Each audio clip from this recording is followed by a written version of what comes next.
If we don't start out with a scavenger basket, then we restart right now. Because we really want a scavenger basket so we can actually hold the weapon we're going to be using to train with, and then our future weapon we'll use for a while when fighting. There we go.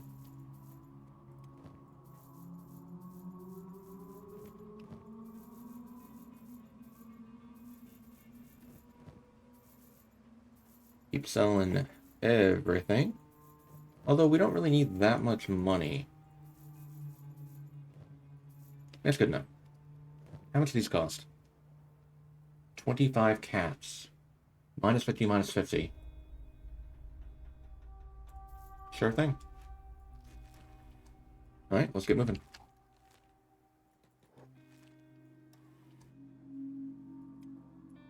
Now, if I recall correctly, that little shackle, or...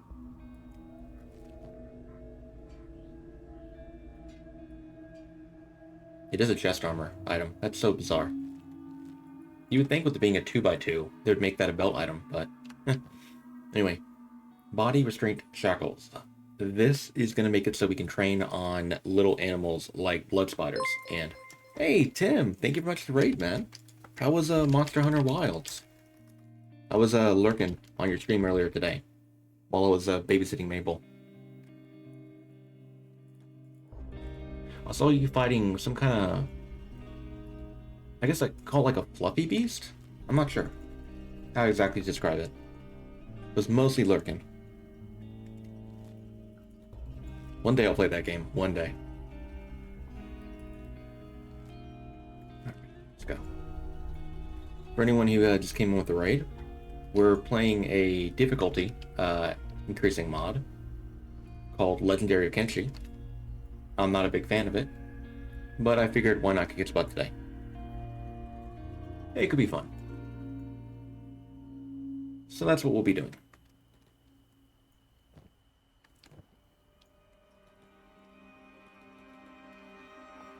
This mod is basically like, how can I explain it? Imagine you're playing Pokemon, right? And you go fight the first gym leader. And they have a Rayquaza. And the Rayquaza has, like, multiple pairs of leftovers. So it can heal really fast. And it's above you by, like, 10 levels. And you can't even grind to get to its point. Like, to the level it is. And that's what Legendary of Kenshi is, basically. Hey, Tim.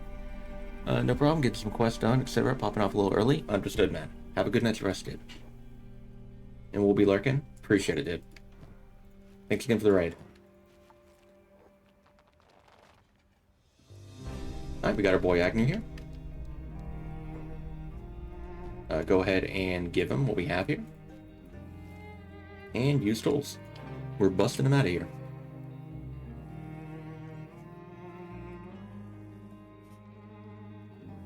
The first ever time I played Legendary of Kenshi, I played as a Scorchlander. And it took me 2 streams to be able to defeat Bugmaster and to be able to defeat Cat-Lon. Stone Golem was pretty easy. Tengu, Phoenix, really easy, you know, just in general. The next time we played as Agnew, and we beat it in 1 stream. Because skeletons, they totally needed a buff, and they are insanely broken in this mod. You'll see what I mean very shortly. Oh, sorry, Agnew, I thought I had enough strength. Oh, I was thinking that I was playing Agnew already. Agnew can break open that lock with 50 strength. We need to get down to like 82 before we can break up strength. Legendary Kenshi again? Yeah. How long ago was it the last time I played Legendary Kenshi? I feel like it was maybe 2 months ago. Oh, we are like... That frame is almost completely centered. Interesting. Anyway, let's get moving over here. Use strength. That will give me the... Ah, I forgot the artifacts are moved around, as there's new weapons, new armor, new everything in this mod. Normally, there'd be a Masterwork right lifter arm here. Okay, let me save and load. I want to lose this committing crime tag, as we absolutely do not want to have that on us, as we're approaching, well, any way station. You missed it last time. The time before that, you did fight Cat-Lon 1v1. Yep. Oh, so you watched the Cat-Lon 1v1 fight. How long did it take again? I feel like the Cat-Lon fight took like 15 minutes or something like that. His weapon range was diabolical? Yeah. That's the main thing I'll say right now. Cat-Lon's weapon is tiltingly powerful. It has more reach than a Fragment X. It has more damage than a Falling Sun. It has armor penetration, like a Paladin's Cross. It's not fair. It doesn't help that his armor is, I believe, maxed out. As in, Cat-Lon has a helmet, he has a shirt, he has boots, he has pants. Basically, he has like every armor slot.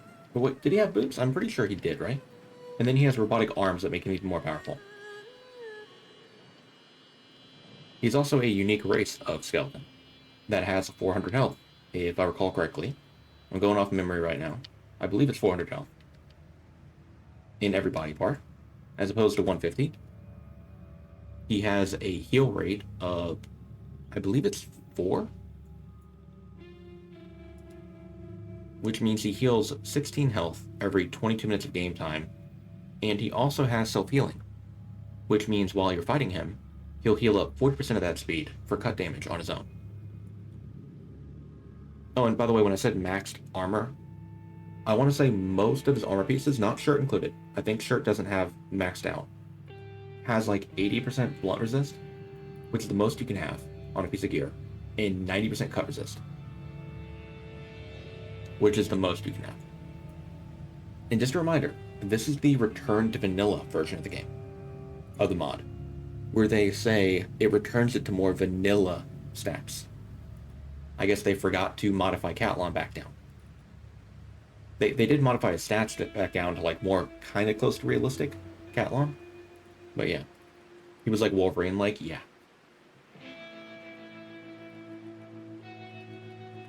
He is an absolute monster.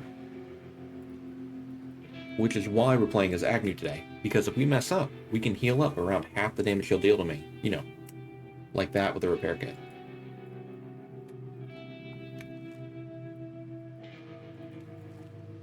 And most likely, we're going to be training in the Burning Forest today, with the population increased, using this right here.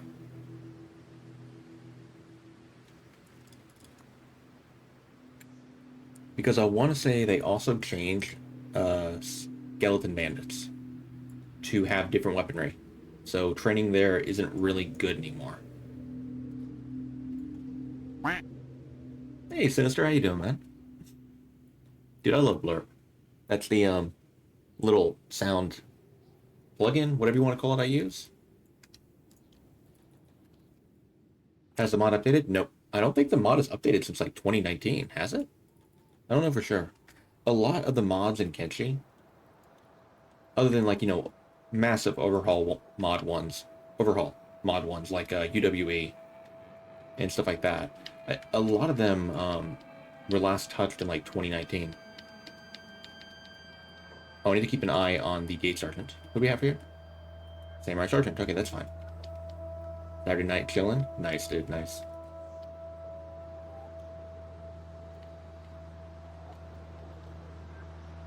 Okay, need to make sure that there we go. Their goal changed from home territory aggression to either protect allies, something bounty. I can't remember the name of the actual AI goal. We just need to make sure that it follow us. Is the important part. Hey, mini monster, you got it. I'll hydrate real quick. But yeah, back in the day when I was trying to look for a sound effect plugin that would work on stream, every single one that I would find, this is like 5-6 years ago, I want to say, was like, oh, people can pay bits to make a sound. Or people can, like, you know, donate money to play sound. Blurp was the only one that I could find that actually worked, you know, the way I wanted it to on stream, that allowed people to use channel points. There's probably a lot more that came out since then, but I like Blurp.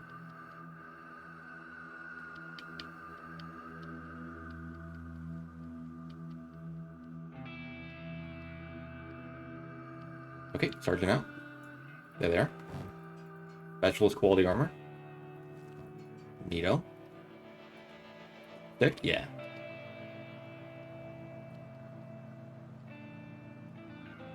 Now, I know they do have some effects, like, you know, you can, like, pay to play, like, certain sounds, but I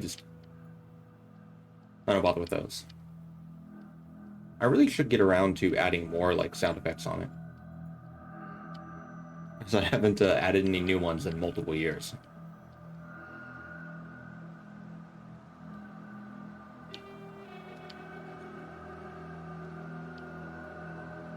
Oh, and guys, I know I mentioned that in this mod, skeletons are incredibly overpowered, but I didn't get into why. I'll be able to show you pretty shortly why.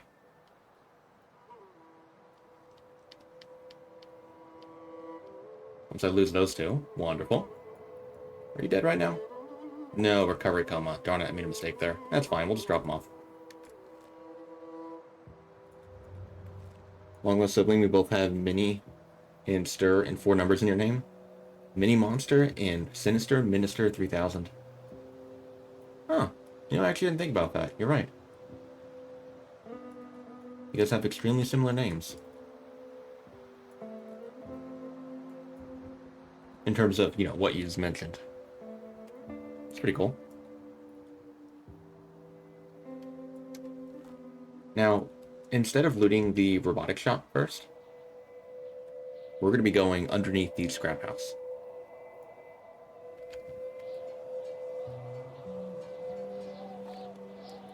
Oh. Okay, good, he turned around.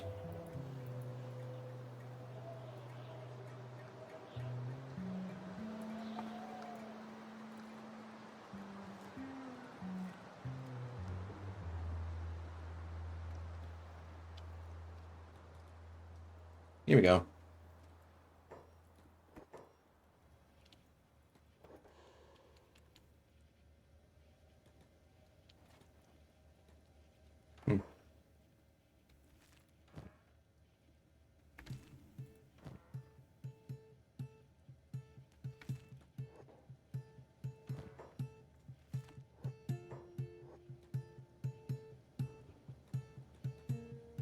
You actually noticed me this time.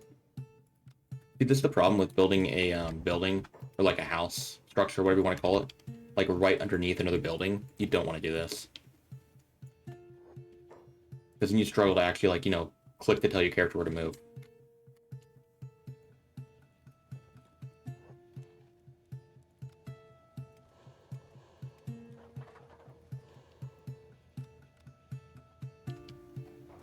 Is the interior not loaded right now? It's totally treating it like I'm in the scrap house right now. Okay, let me do a save and load real quick.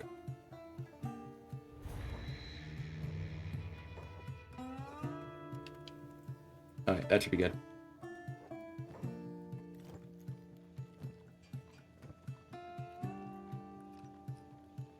Peak song in the background playing right now. I love the OST, dude.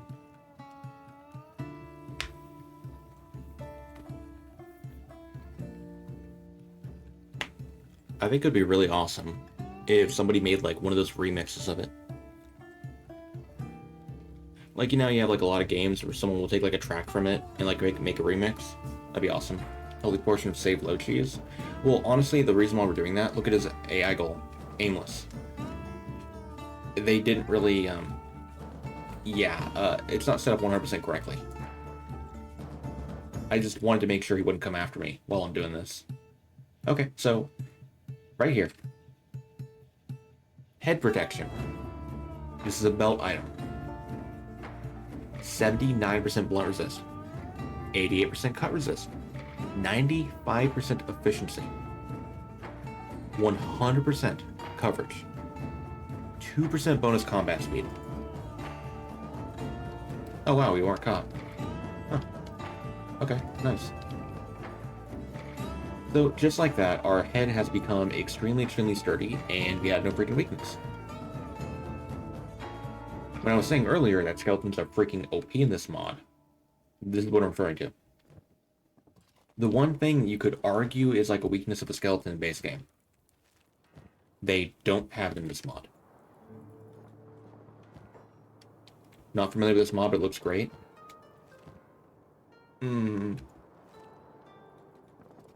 making a skeleton, which is already extremely powerful, more powerful, I wouldn't say is great. But hey, to each their own. The mod we're using, if you're interested, is Legendary of Kenshi, along with the Return to Vanilla stats one. It's in the description for Legendary of Kenshi. Oh, you mean the items is really powerful? Oh yeah, it absolutely is. And it has harpoon resist. And then we have this one right here for head, chest, and stomach coverage. When we wear if we wore light armor like Assassin's Rags, we'd be using this to maybe protect our head, chest, and stomach. But when we go to fight the final boss, Cat-Lon, we'll be wearing this one for sure. Now there are some pretty cool buffs. Like Hive soldier drones have a belt item as well, which is pretty interesting. I want to say it boosts their combat speed, I believe attack. I can't remember exactly. But I do like some of the Hiver changes, like the Hiver belt item. But yeah, this belt item right here is disgusting. Alright, use strength. What do we got? We have ourselves a left lifter arm. Fantastic. Right thief arm. That item being in your inventory provides the stat modification? No, I need to put it on. Like right here. Or here. Now we have full 100% head coverage. And just a reminder, the most blunt resist a piece of gear can have is 80%. The most cut resist it can have is 90%. This item is 1% and 2% away from the cap. And it has a 95% efficiency. That's not right. It ain't fair, man. Ain't dang fair. Oh, I need to remember, I need to get myself a right arm. I'm so used to having a masterwork right arm that I didn't even grab this one. Because we usually get it from Tower of Abuse. As an artifact spawn. Okay, so we have left and right. We need ourselves a left arm and a right scout leg. Left arm and a right scout leg, which I believe we had over here. Yeah. Oh, all the tracks are from the Kenshi OST. There we are. So here's the thing. I don't have to micro here. Normally I would R-trick. Oh wait, actually we started getting hit in the stomach. I need to take over. Armor failed to protect me a few too many times there. What weapons do you guys have? Okay, that's fine. Yeah, if my, samurai armor and pants decided to protect me, I wouldn't have needed a micro. Save and load. We don't want that guy running off and despawning.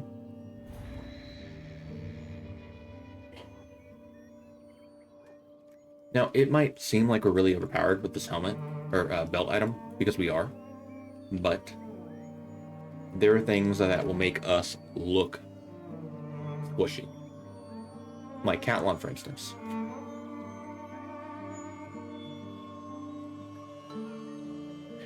One thing I'm amazed about is I'm fairly certain Cat-Lon doesn't even have a belt item in this mod. You'd think they would have given him one of the belt items, I'll be honest though, I'm glad they didn't, because, oh my god, he is difficult enough to beat up with his current gear already. Okay, no fakers right here, we're good. That weighs 0 kilograms, that weighs 8.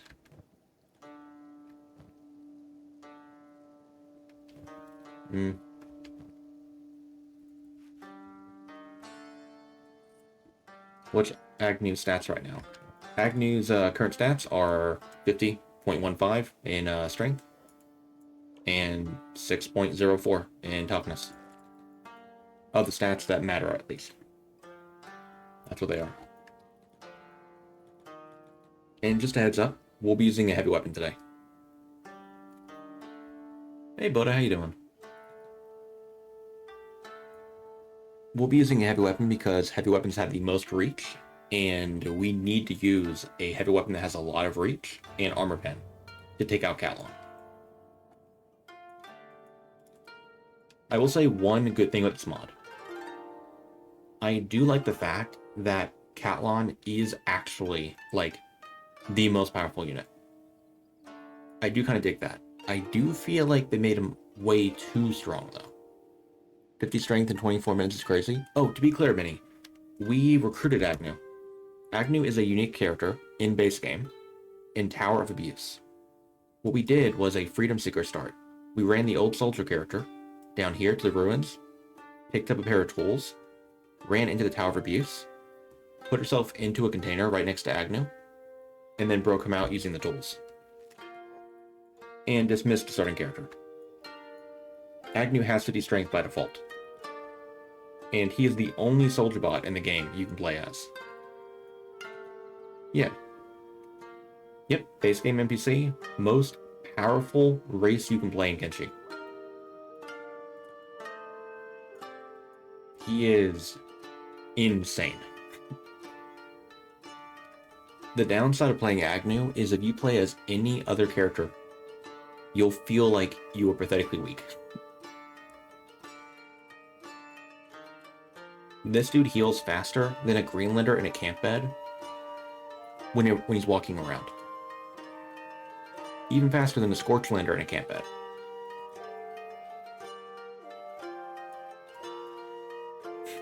And when he lays down in an actual repair bed, he heals 24% of his max health every 22 minutes of game time.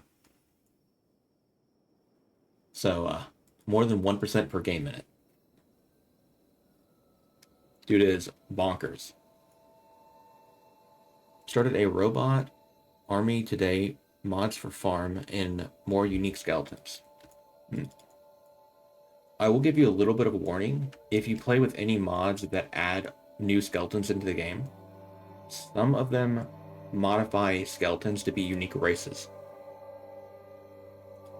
For instance, one of the mods I saw before made Sad Neil, I think it was like a P4 unit, which I would argue in some cases means that he's weaker.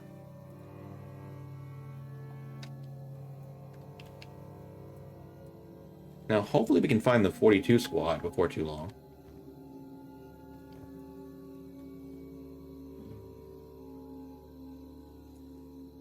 Can't find Burn? You mean you can't find Burn?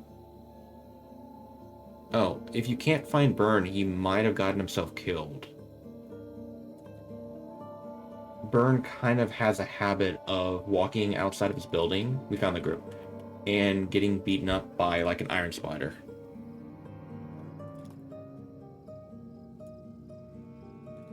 Yep, we're in Skinner's Road, man. Exactly. Now I'm going to keep this off for right now. Put this on, take that off. Ooh, stomach getting hit like crazy. Click myself. There we are. Let's keep going. Hey, Yarpin, how you doing?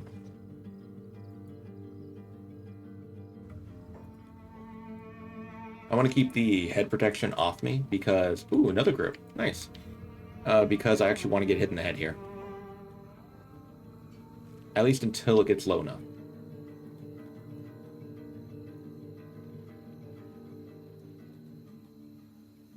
Ideally, we'd be getting hit in the chest as well, but... can't always get what you want.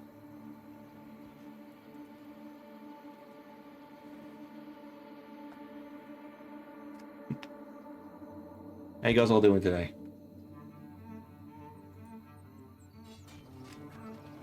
Take off my head armor again.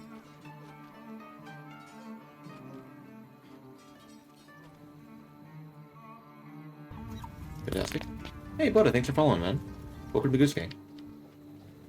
Funny thing is, I watched you doing the same tactic in your guide like yesterday. Well, thank you for watching it. You know, I wonder if one day one of my guides will overthrow my toughness guide. To this day, my toughness guide is my most watched guide I have. And it's like not even close. Like, I want to say that guide has like more than 4 times the amount of views that like any of my other guides have.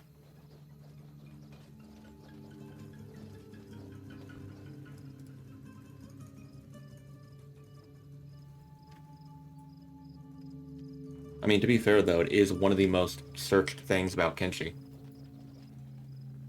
That toughness guide is awesome. The funny thing is, like, it's not even as optimized as it could have been.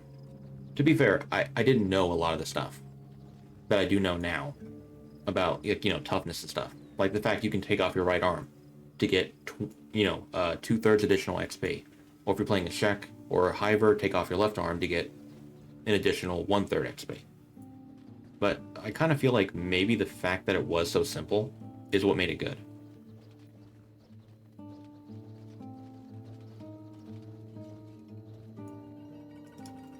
Tiny toughness. Fantastic.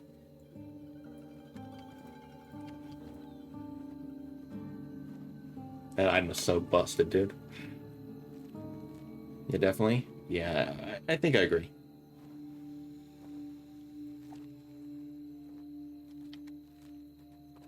Alright, heading back to Black Desert City now. Get rid of that one.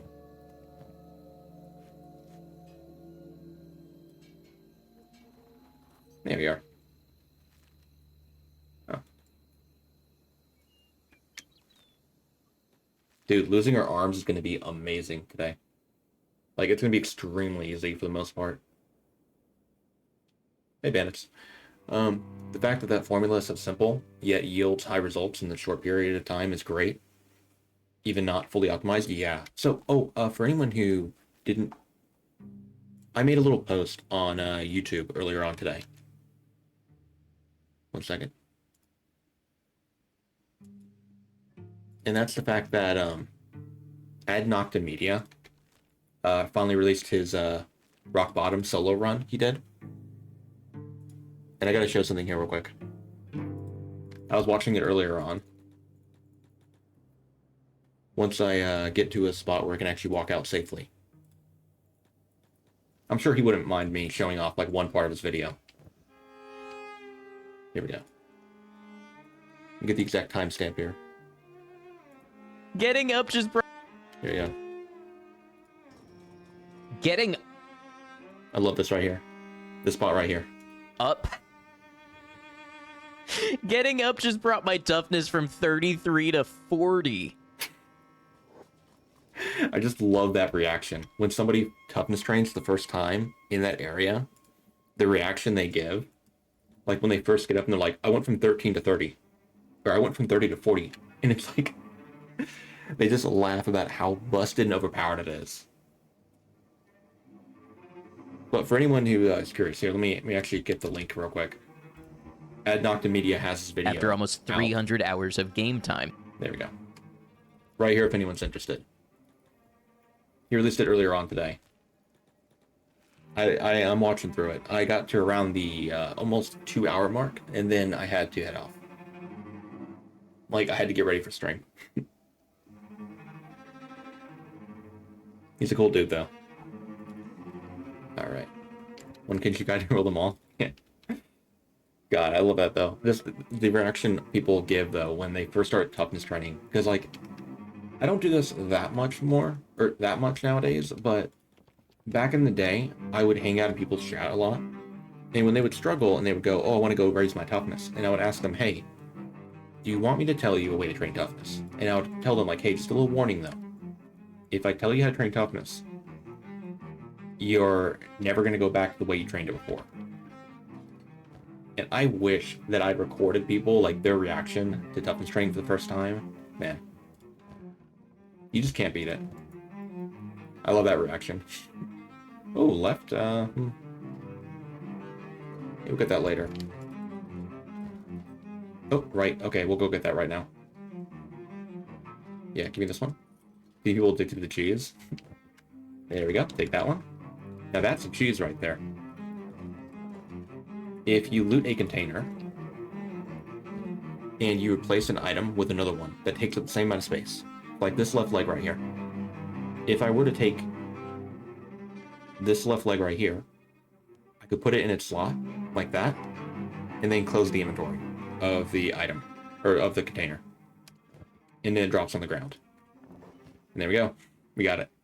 We had to use that trick when I played Genesis back in the day, and we did a confusion run where our stats were randomized by 100, and we had like negative 80-something thievery.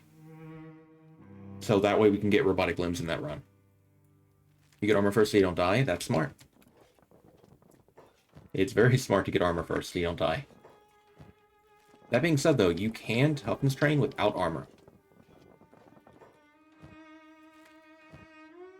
Like, I've done it before on stream. And heck, in Ad's video, he was basically doing it. I mean, he had ninja rags, but they were like, I think, shoddy quality. Basically, he didn't really have armor on him at that point. But he was toughness training just fine. It is very slow, though, at first. But yeah. Oh, what I was going to say was, on a Scorch Lander with no armor, we went from 1 toughness up to, I think it was 72 in 24 hours of game time. Basically like 1 game day. So you can still toughness train pretty decently. As long as you make sure you don't let yourself get, knocked out. You don't want to enter a recovery coma, I mean to say. Obviously, the goal is to get knocked out. Obviously.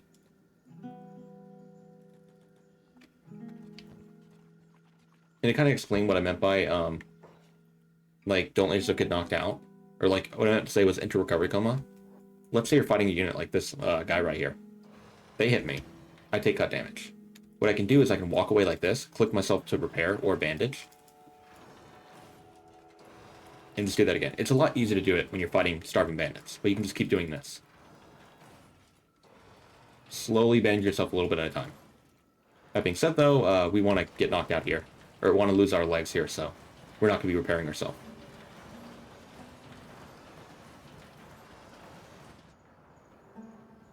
It's a term I like to refer to as micro-bandaging.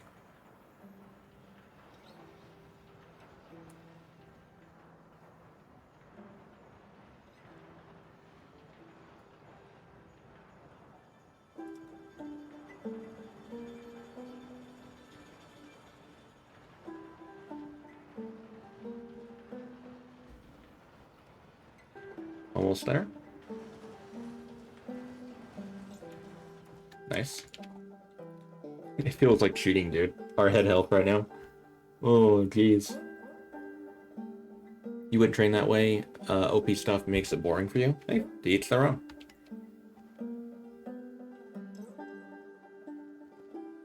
To each their own.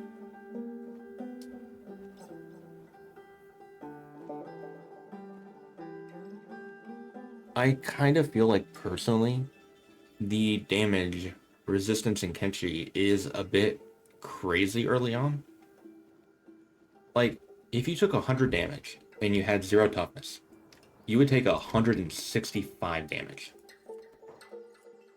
Because your toughness would give you a damage resist of negative 65%. Meanwhile, if you had 100 toughness, you would take 35 damage. So, one part of me kind of wishes that the lower end of toughness wouldn't be as punishing. Because then some things like beak things, which might do like maybe 50 damage at the start. If you're playing a Hiver, they can just one-tap you. And that's not a problem for people, who are experienced in the game, because they know not to go near beak things, or they know how to avoid getting hit by a beak thing. But for like newer players, that can be a bit brutal, Oh, that guy's still mad at me. Okay, well, that's fine.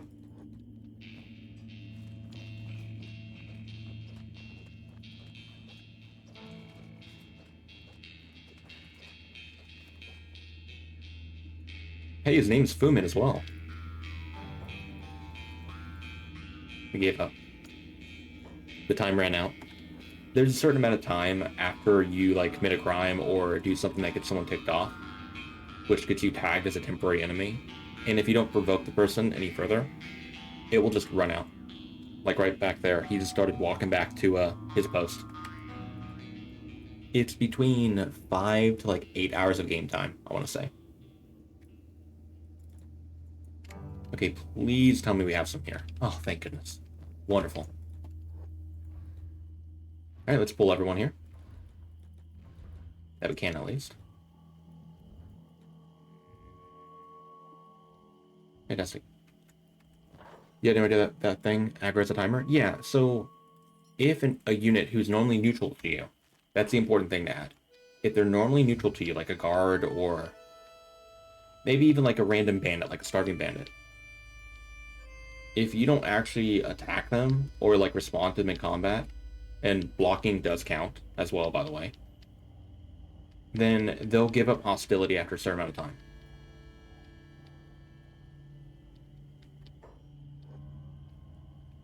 Like that guy did back there. It's not something you can really rely on, like using, to be honest. Because remember, I said it's like between 5 to like 8 hours of game time. It's around that range. I don't know the exact time off the top of my head, but the time does have a habit of changing a little bit. It's not like consistent, you know?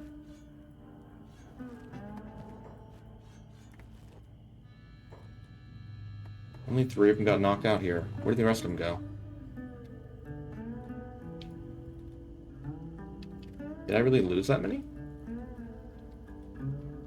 Huh, I thought I had them all on me still. Okay.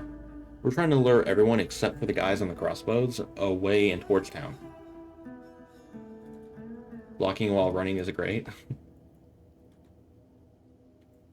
Well, a character won't normally block while running unless you tell them to attack a unit and they're running after someone who's fleeing. Then they might block attacks. Ooh, knocked out Iron Spider. Let's run over here, because there's probably some guys left here now. Oh no, there's no one. Okay. Huh. Right, fair enough.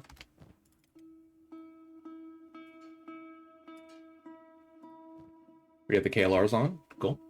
And do I want to swap to the other one? I'm going to swap to this one for right now. Yeah.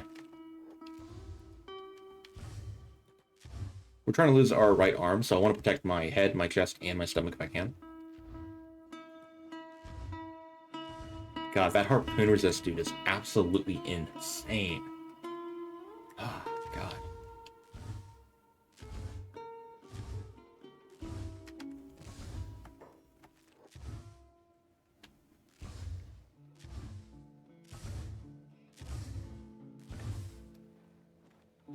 Trying to lose limbs as a hybrid in the start is funny. Normally I'd recommend just using like a Fogman pole for that.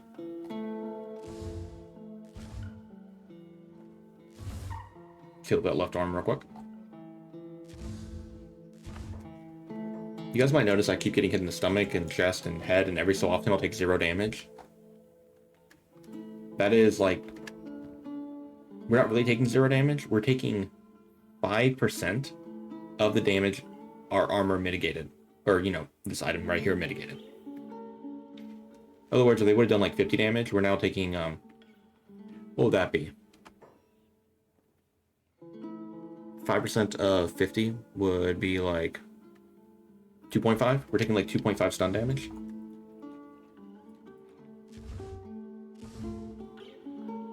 But we're not taking any cut damage, is the important part.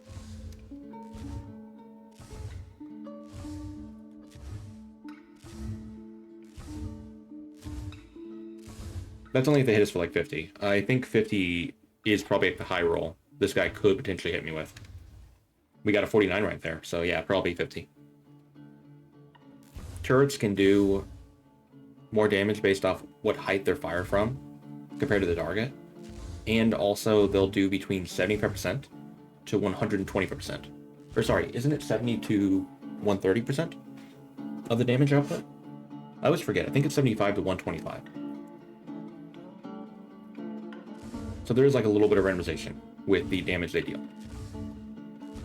Never seen a skeleton upgrade module before? Well, we're playing Legendary of Kenshi. It's one of the additions. Getting attacked by the air right now? No, we're getting shot. So whenever a unit on a ranged weapon, like look at this right here. See how fast he's reloading? If I zoom in, look how slowly he's reloading.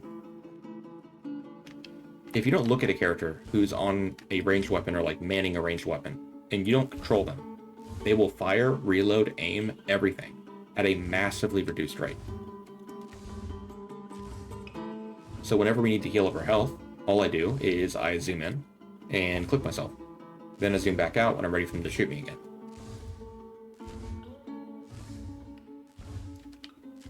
This is the best way I found to lose my limbs on a skeleton. Well, arms at least, when I'm playing solo. Without having to go all the way to, you know, the horrible ruin. And use a peeler machine there.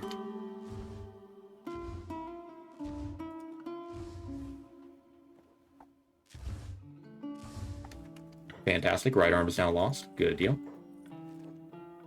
I'm going to let my character heal his legs up real quick first. Then we'll focus on trying to lose our other stuff.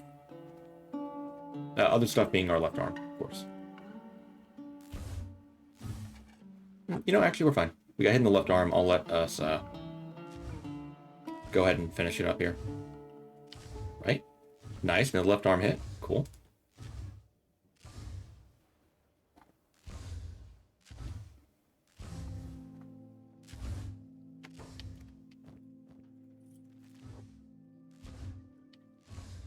Now, just to be clear, me playing this mod isn't me saying that I would recommend this mod.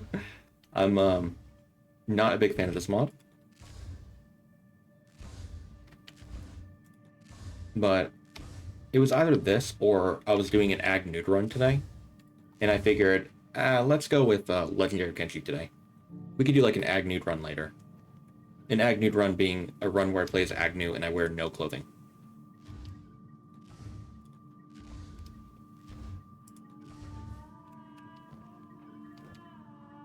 You kind of knew there's an influx of info. Oh, if you need me to... If you think something might be like modded, you can feel free to ask. Yeah, so that way you don't get confused and like think something's going to be in your game when it's not. Right arm getting hit a ton right now. We might have to swap to our other one. Yep, that's fine though.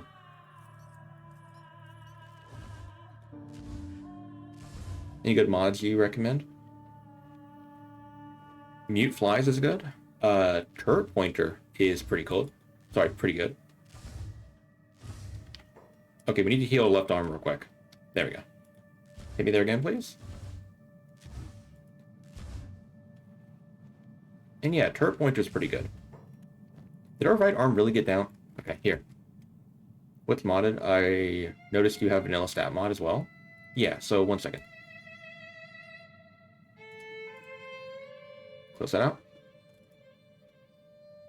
We're relaunching. One, because I want to activate the turret mod to show it off. Turret pointer. Oh, so Minnie, the reason why I healed up my arm when it got to 3 question marks, or exclamation points, is there's a bug.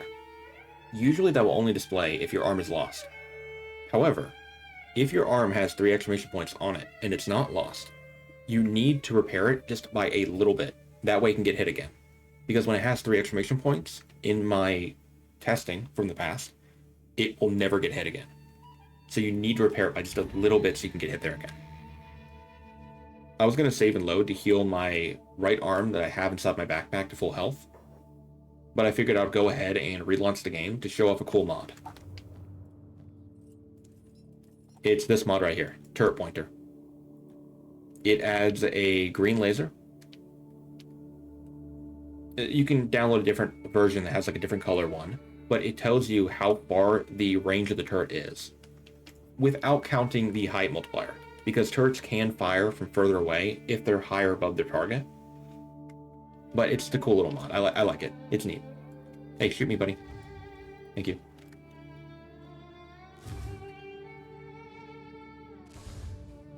Yeah, I've just had it deactivated for a while because I played some overhaul mods and I didn't know if it had any conflicts with them. But I would put it under like one of my favorite mods that doesn't actually change anything mechanically that you can get. Now, the mod creator did make a version at one time that would add a green line to crossbows as well, but they got rid of it because the problem is if your character loaded a crossbow and they had it on their back, they just have like a green light that would keep going like this, you know, on your back, and it looked kind of, yeah. I kind of wish that they had kept that mod out there, though.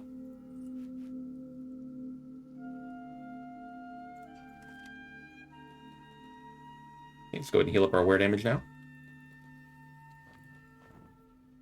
And what's modded? So what's modded is, in this mod, mostly the bosses are modded.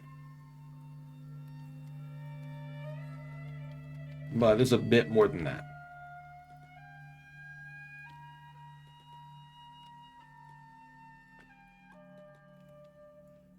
I'll put it like this, okay? Cat-Lon in this mod is the most difficult boss that you can fight. Vanilla stats modded. So, Legendary of Kenshi modifies a lot of bosses in the game to make them incredibly overpowered. And it gives them stats that are way, way too freaking high.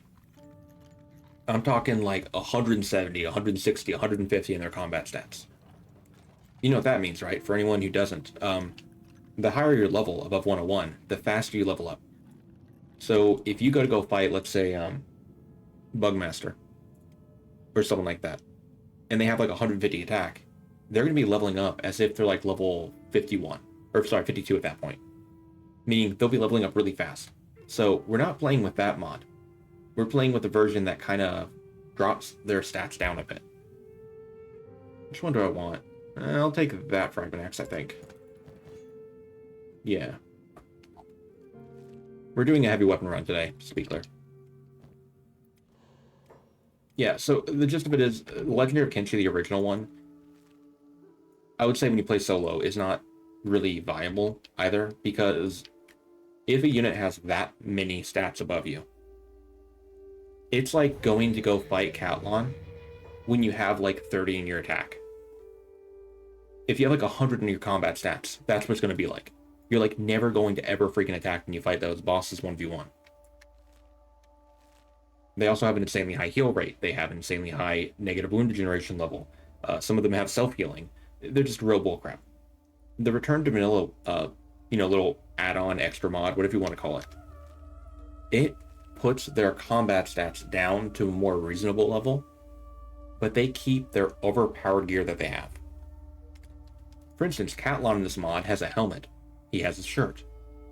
He has, I want to say, on a lot of his pieces of gear, maxed cut and maxed blunt resist on heavy armor. That boost his combat stats, by the way. They don't decrease them, they boost them. Cat-Lon has 400 health in every part of his body, if I recall correctly. It's been a while. He also has a higher heal rate than even we do.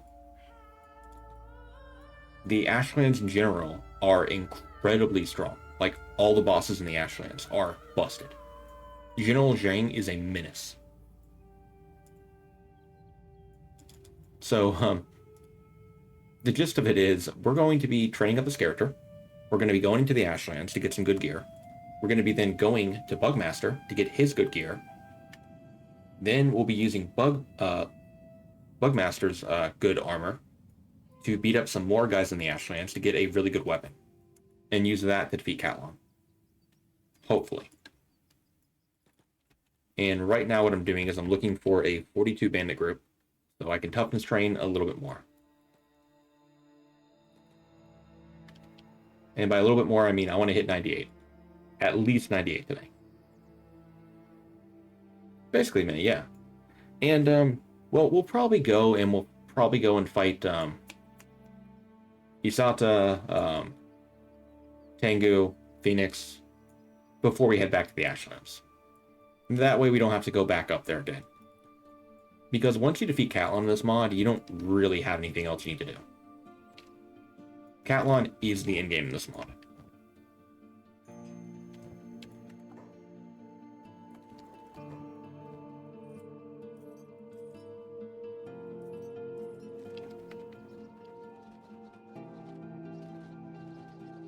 It's kind of like, if we were to fight Cat-Lon, beat him, and then go back to fight the Shark Kingdom and the UC and stuff, it would be like fighting the Elite Four in Pokemon, and then once you beat the Elite Four, going back and fighting Joey. It's like, oh hey, we have the tornado effect. Nice! We haven't had the tornado in quite some time, man. Awesome.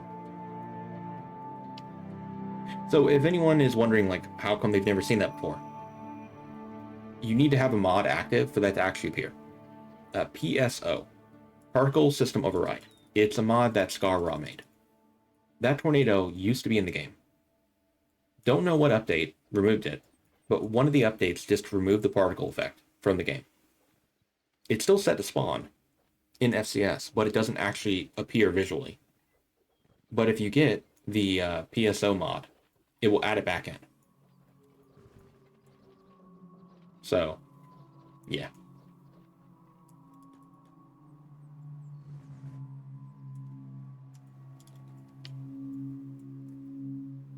The first time I saw that tornado thing, I think I was like 3,000 hours in Kenshi, maybe even close to 4K. And I was extremely confused because I just downloaded PSO like maybe a few months before then. And they're pretty dang rare. Because for that tornado to appear, it needs to be a specific season that has a 1 in 6 chance of occurring when you start your game. And if it doesn't occur, then the season might appear again. I think it's like 33 days in, or 34 days in, or 51 days in. I can't remember exactly how long the season durations are, but one second. Put left arm on, swap off that one. There you go. The gist of it is, it's pretty rare. Yep, it has seasons. Now, seasons aren't used that often, though. Like, there are very few seasons in the game. You got, like, Burning Forest, which has 2 of them. You have Skinner's Roam that has, I think it's 3 different ones. Oh, that's second grip. Okay, we need to put our left arm on, take off, or take our right arm, put it back on, take off our left arm. There we go. Are we getting XP again? Good. What do you think? There are a few more that have seasons, right? Oh, Skinner's... Oh, you mentioned Skinner's Realm, obviously. We're here right now. What other areas have seasons?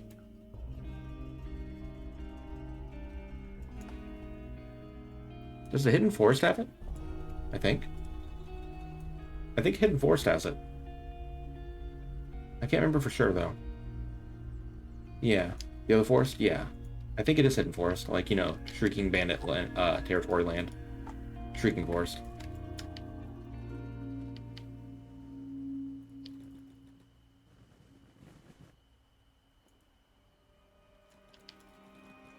I believe.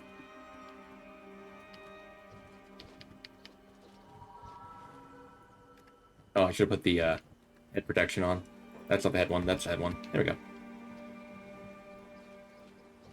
Dude, adding an item into the game that gives a skeleton 100% head coverage is disgusting. God. So there are a few mods that made it so skeletons were, like, not as powerful as organic characters. In UWE, that used to be the case. There used to be a helmet that would give you 15% bonus damage in UWE, and a shirt that gave you 20%.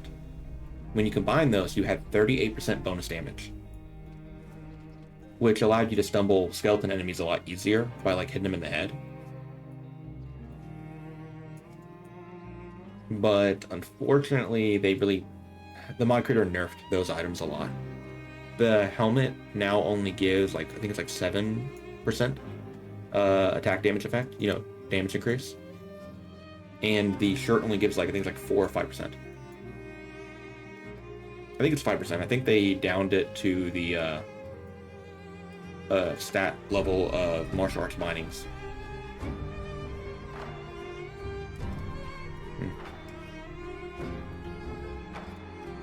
Oh, basically what I'm getting at is, in this mod, though, skeletons are undisputedly the most overpowered thing in the entire game. What does UWE stand for, though? Universal Wasteland Expansion. It's an overhaul mod for Kenshi. The mod creator's a pretty cool guy. Although I will say, my current opinion on the mod is it is overtuned a bit too much right now. It's incredibly difficult. It feels kind of like if you don't cheese train in that mod, it takes forever to level up now. How are we doing right now? Nearly there. There we go. That does it. Cool.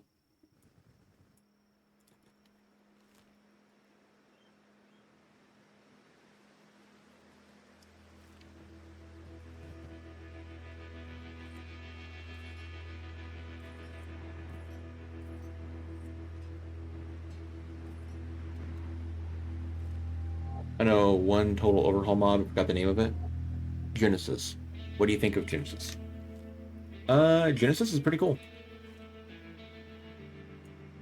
I will say, whenever you mention Genesis on a place like, let's say, the Kenshi subreddit, there are a lot of people who, I'm not saying this is everybody who has a problem with the mod, to be clear, but there are a lot of people who have never even played the mod who trash talk it. And they'll say some stuff like, oh, it's not even Kenshi anymore, or like they changed too much, or it's too like lore breaking or whatever. And then you look at stuff like UWE. Those same people will say UWE is more like base Kenshi than Genesis is. UWE has Argonians in it. Yeah, like from Skyrim. Yeah, neither of them are like base Kenshi. They're overhaul mods. They're supposed to be an overhaul. So I never really even understand that complaint. Argonians, yeah. The first time I played UWE, I played as one, and it got a good laugh out of me. The Argonians are pretty good.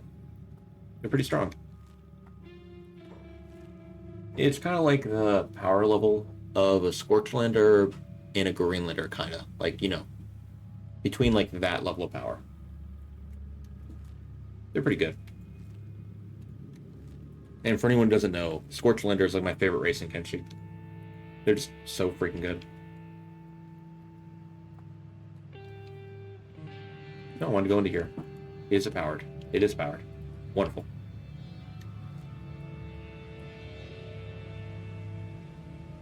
People versus bugs versus skeletons versus lizards. Yeah.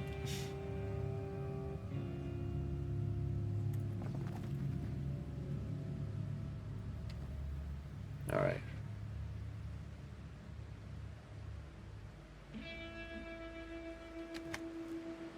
All right, so we need to get ourselves a larger backpack now.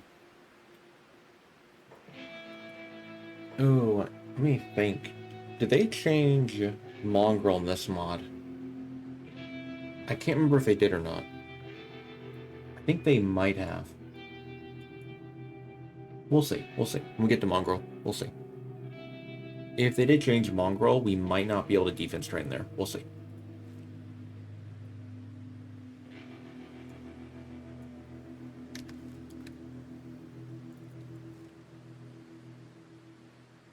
But yeah, if anyone wants like an overhaul, or sorry, an overall like kind of description or like rundown on overhaul mods, Project-a-thon is Star Wars and Kenshi.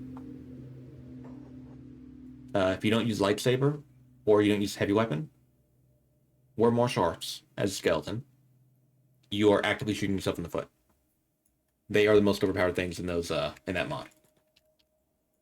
In Genesis, robotic limbs are OP. The bosses are way more powerful in Genesis compared to a mod like UWE. UWE makes the factions overall more powerful. The Storm Thrall fight before you fight Cat-Lon is extremely scary in UWE. Like each Storm Thrall on their own has around 80 combat stats. And they have bonus to their attack because they're, you know, no head. Which means they have an average of around, I think it's like, isn't it 80? I think it's 80 combat stats. So they have around like 90-ish attack. And there's like 120 of them, and they have repair kits.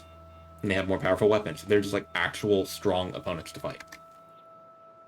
So if you want like an overhaul mod for more powerful like armies to fight against, UWE. Downside though, I will say, almost every single faction in UWE will raid you. The raids are large. If you tick off too many factions at one time, your computer will struggle to handle the raids coming after you.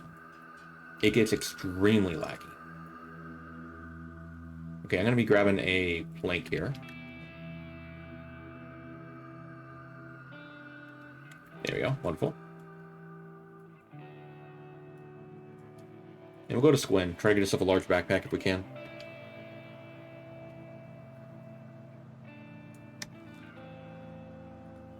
Oh, but in the end, you become the most powerful. Like, out of all the mods, Genesis has the most powerful, like, potential.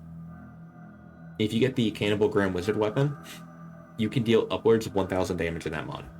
Like, when you look at your character and you're attacking something and you mouse over your weapon skill, it can show 1,000 if you stack the right stuff.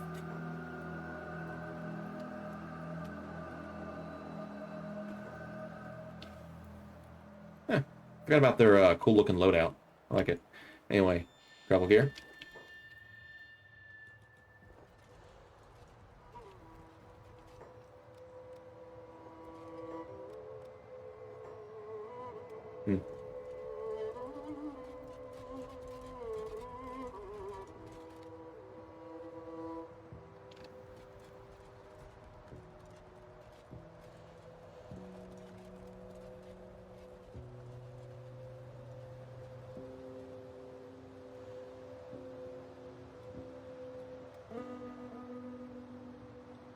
Whatever. We'll go to the other town. That stinks. I don't know if they boosted the amount of guards in that shop or something, but yeah. What I was trying to do is I was trying to get to a blind spot where they couldn't see me. That way I could use tools and break open that lock to potentially get a large backpack. But, oh well. We'll go to stack. We'll attack one of the shopkeepers. We'll get their backpack instead.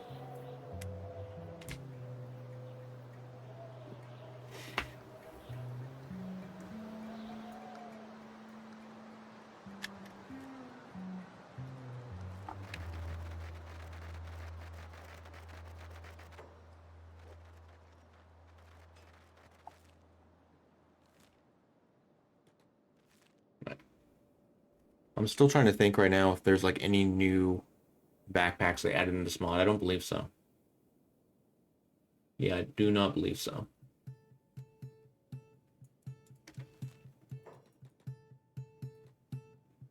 It's mostly like belt items. They have new armor. They have new weaponry. I don't think they have new backpacks though.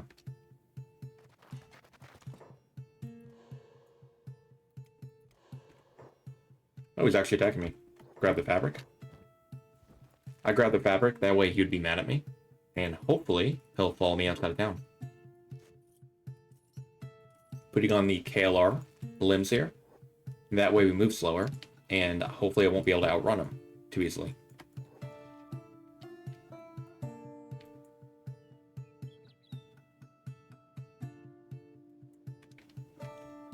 Okay, let's go ahead and 5 times it here. I don't mind them hitting me. They don't do a lot of damage, after all.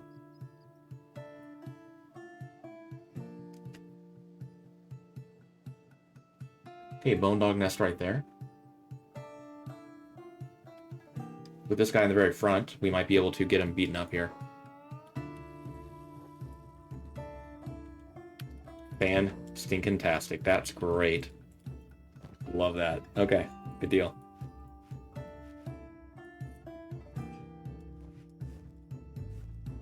Thank you, buddy. Thanks for the trade. Appreciate it.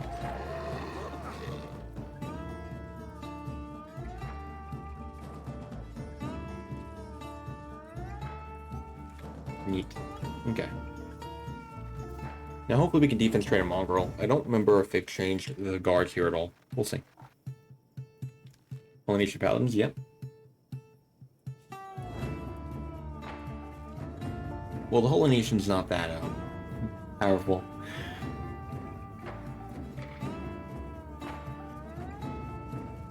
I can't think of a single mod that buffs the Polynesian enough to make them like comparable to the Shek Kingdom or the UC.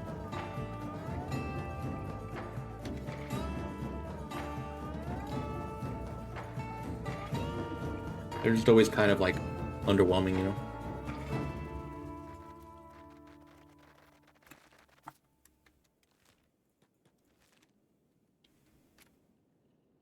Mongrel is looking like good old normal mongrel. All right, wonderful. Good deal. I like seeing the green lines right there from the turrets.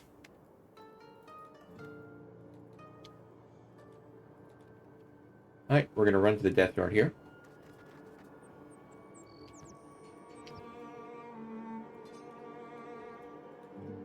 And pull the fogman towards the town.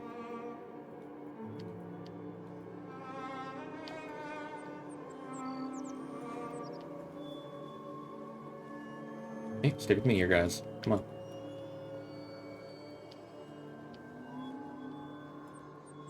Hey, guards, help me out here. Fantastic, thank you.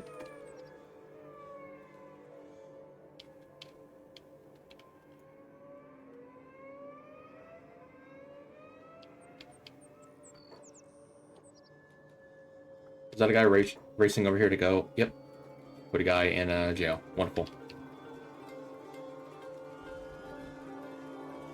With that done, all of the cages are now full.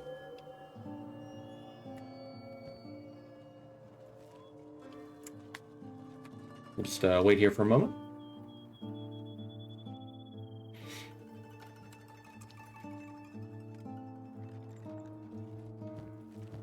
I don't know if the artifacts are the same here. For like the armor.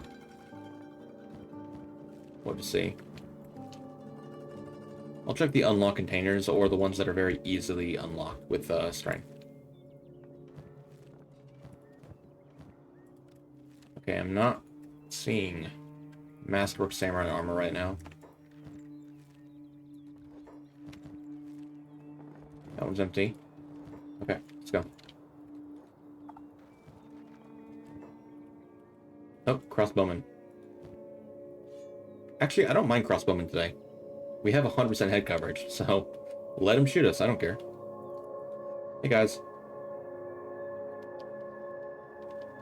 Look, I'm causing problems. Come beat me up. Look, I'm causing problems. Come beat me up. There you go. Thank you.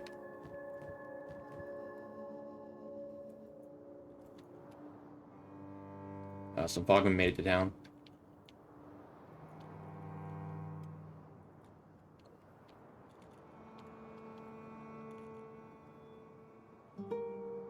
So normally what we do is we let ourselves get beaten up. Then when our head health gets too low, we lay down a repair bed. Yeah, look at our head health right now. We don't really got to do that today. You got it, Minnie. On it.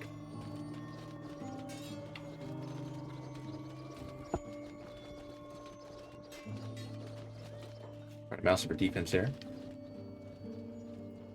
That being said, though, I can lie down to repair myself if I want. They might potentially pick me up. They did. But they should, yeah, drop me on the ground immediately. Cool. It definitely feels like cheating, though.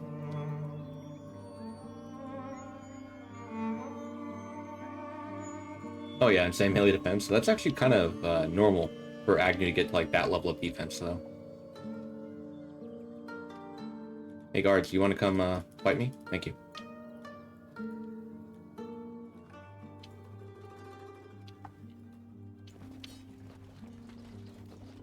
Agnew is quite the monster when it comes to leveling up speed.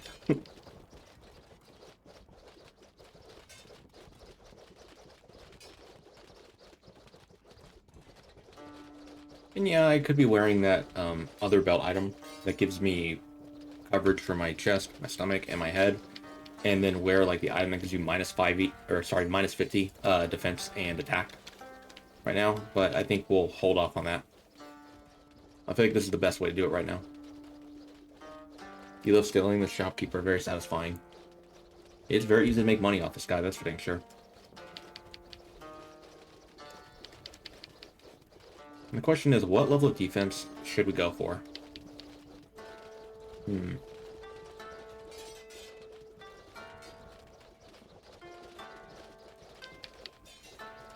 I want to keep defense moused over right now so I can see it.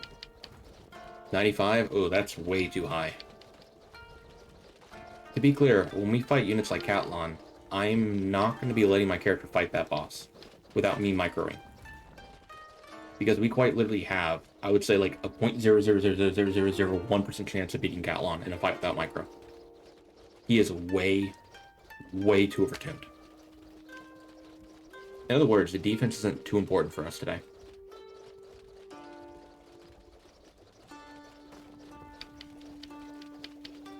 Honestly, I feel like even 87 is not that, is a bit too high, but I'll go for 90 just because I normally go for 90.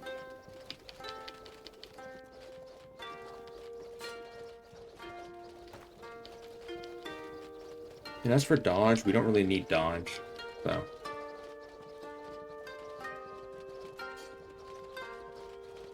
Normally I level dodge, but that means I'm going to be wearing like light armor. I'm not wearing light armor today. Oh, sir. That would be a death sentence.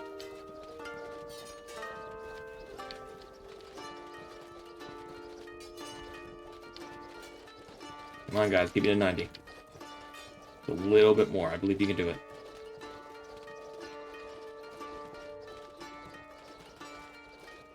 It's like the fact that we're like a pincushion right now. The guards are too.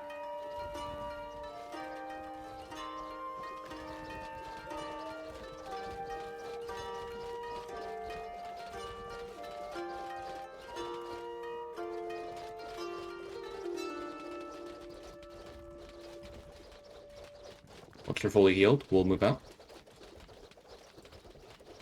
Let's go.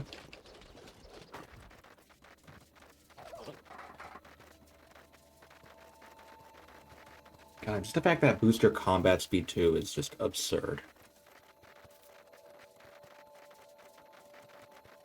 A module that provides protection by upgrading the sensitive hardware of the skeleton's cranium.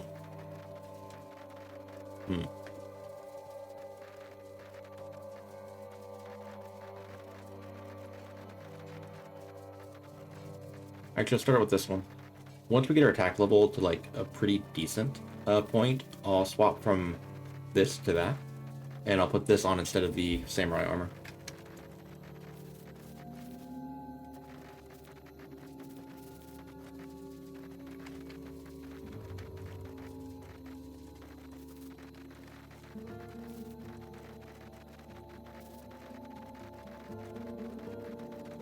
Alright, so we're going to Burning Forest. When we get there, I'm going to be cranking up the spawn rates to the maximum. How do you have, like, no load time? We do have load time, but if you mean, like, how's the game loading so fast? I use Ska-Ra's NVIDIA tweaks. And it seems to make the loading time a lot less. You know.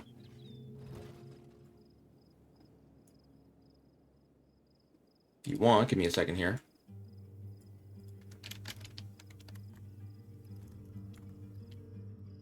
I think it's called tweaks, right?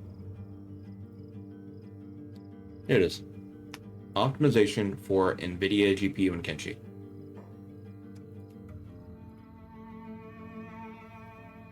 This mod right here. It's extremely easy to set up. It even comes with steps when you download it. Like straight up here.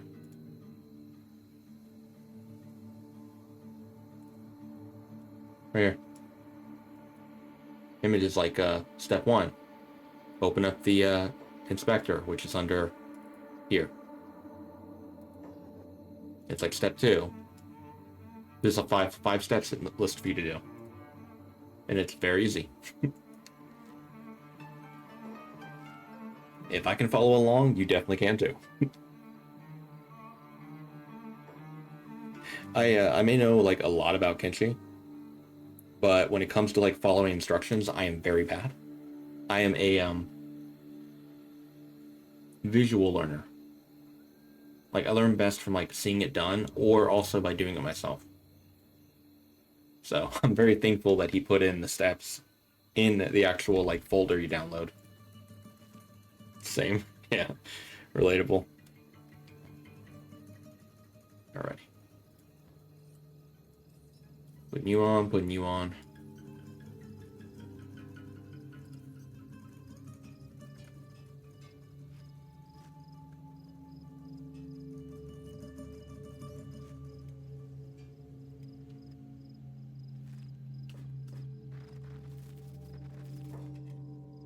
Max them out.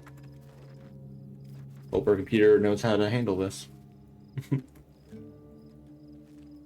The burning force is always kind of iffy. Like when you max out your population and stuff, either it will do it, like it will run okay, or it could potentially crash, like, 10 minutes in. Oh, we have acid rain right now. Okay.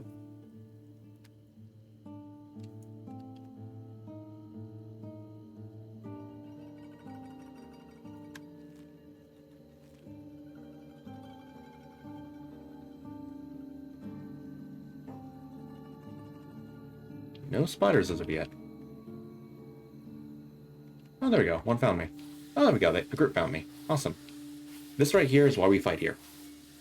Look at that attack gain. It's amazing. Every hit is as if we're hitting like an adult spider.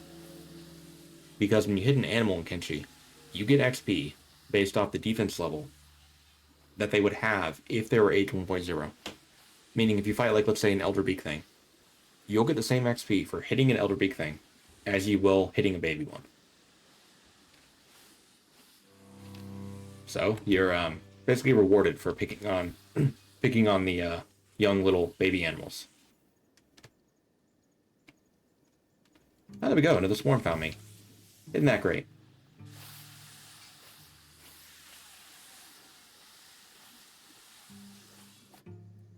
That group walked right past me, but that's fine. The swarm's heading this way right now. It's an adult one, though. That's fine. The baby group's like the best ones to fight because they're the largest groups you can fight. Destroying the local blood spider population for gains. I mean, hey, they don't mind. And do you guys think that the blood spiders were named after the blood that goes everywhere when they get hit? The fact they have almost like no blood? Or the fact that they're red like blood? Or maybe the fact that they eat people's, they eat your hunger. They don't eat like your blood. They're technically vampiric, though. Vampiric in the game settings means that a character will eat your hunger instead of your limbs when you're unconscious.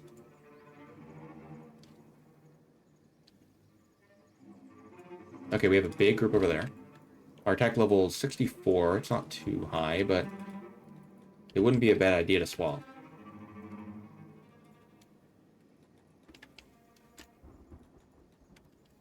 By swap, I mean swap off that, put this on, take that off, put this on. Excuse me, put this on. Now, we'll be a lot less defended now, and we attack a lot slower, but we'll be getting a heck of a lot more XP per hit now. Welcome back, Minnie. Your browser crashed after that message. Really? Dang.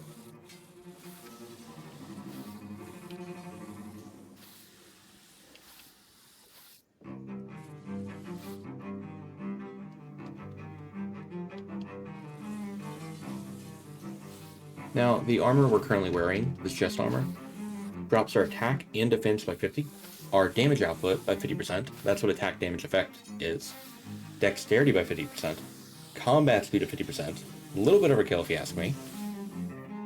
If you drop someone's combat speed by 50%, you really do not drop their, like, dexterity on top of that.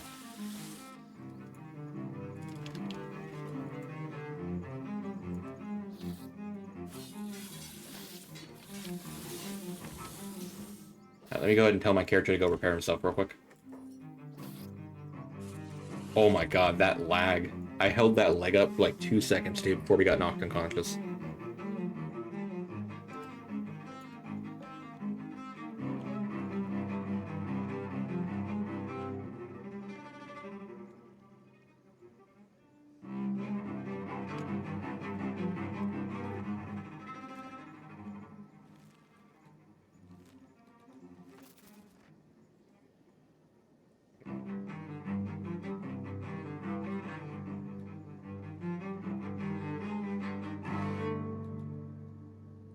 Trying to find another large group of very young ones, you know? Did I see it right there? No, those are medium age. That's a young group next to a older group. That'll do. 40% of one swing. That feels great, dude.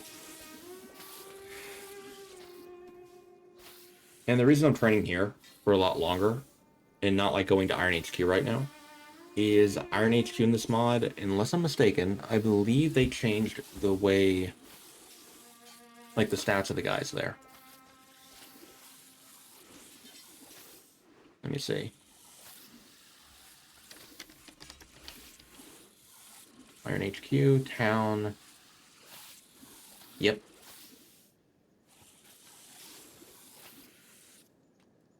They added Terminator units and Skeleton MK3 units. Guys with Edgewalker quality weaponry. Terminator there has a combat cleaver or ring saber. Yeah, that's not no thank you.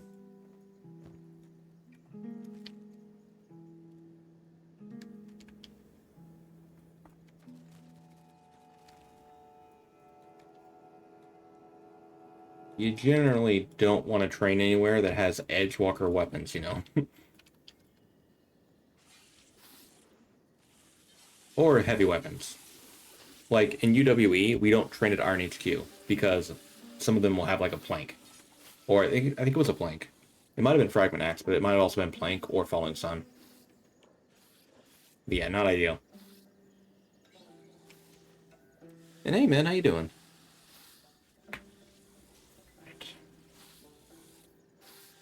What's our current attack speed? 0.34. Ouch.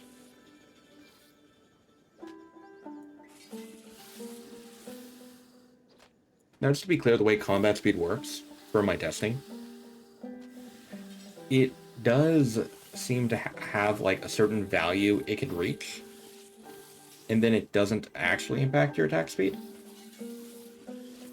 Like, for instance, we have an attack speed of 0.34 right now, but it's not like we're attacking like 3 times slower than a character who has like 1.2. There seems to be like a minimum speed that your character can attack at. I haven't done too much testing in it though.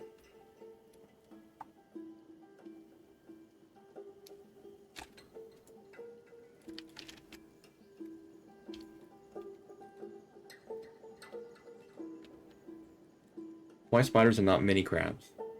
Mini crabs have 35 defense. The blood spiders have, is it 42? I always forget. I think it's 40. You know, heck, we got a little bit of time while we're training up our stats.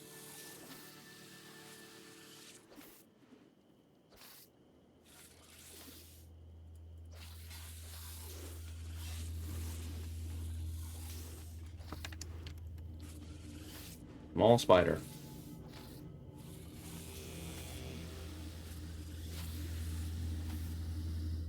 It is 40. Okay. Then skin spider is probably the 42, right?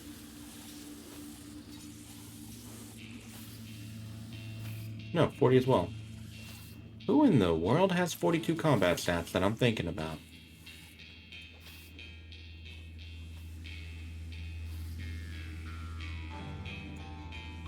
Maybe nobody. Maybe I'm crazy. Oh, the point is, though, like, they have 5 more defense. Also, they spawn in larger groups, and they can come to me, potentially. Now, we're getting a little bit unlucky here. As in, we're not really having that many come to us. We have to keep going to them.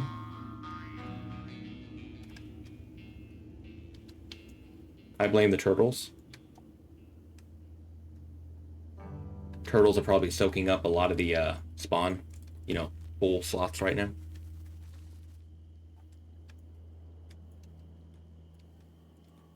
Because the thing is, if we kill a lot of spiders nearby us, it can get replaced by another spider. Or, it can get replaced by a turtle. If it gets replaced by a turtle and we keep killing spiders, eventually we'll just have tons of turtles. Oh my gosh, that's a lot of spiders right there. I love that. I wish we could pull the second group, but they're a little bit laggy and we couldn't aggro them in time. That's fine, though. 7% on it, one hit. That's pretty good. Saw a baby swarm over there. Yeah. The funny thing is, even the swarms become like adults very quickly. It takes 1.1 game days for a spider to go from age 0 to age 1.1. They are the fastest aging animals in the entire game.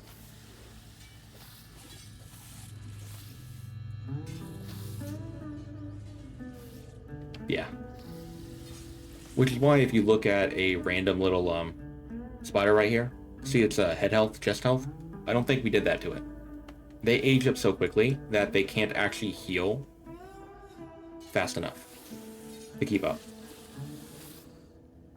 Now that's not too much of a problem because spiders have self-healing, which means provided they're conscious, they'll continue to heal up, and they're immune to wound regeneration. When they're conscious, at least. Oh man, that's a lot of spiders over there. Oh man, that is a lot of spiders. Holy crud.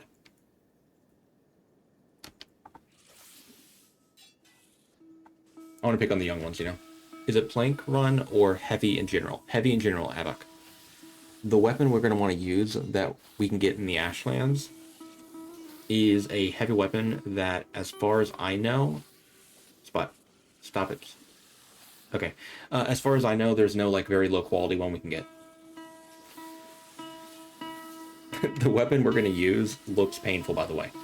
Extremely painful. Turtles pushing you around, they are. They are.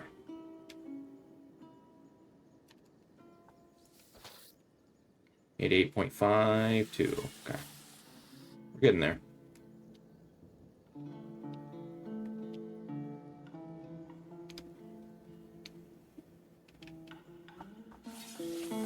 I mean, they are ninjas, though. They are. That one doesn't have a weapon, nor does that one. How about you? Do you have a weapon? This one does, -2. -4 on that guy, +4 on that guy. That might be a katana on that guy.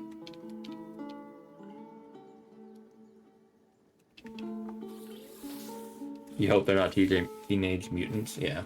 For those who don't know, swamp turtles don't actually have a weapon equipped at all assigned to them. So, the game will grab a random weapon in the weapon pool and give it to them. So, you can have a turtle that has like a staff. One could have like a falling sun. One could have like a naginata. So on.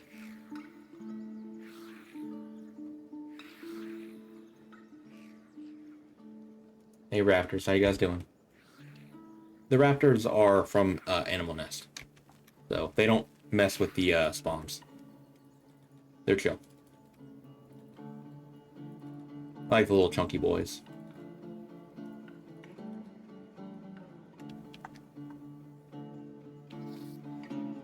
Really don't want to fight an adult group, especially not a small one like that.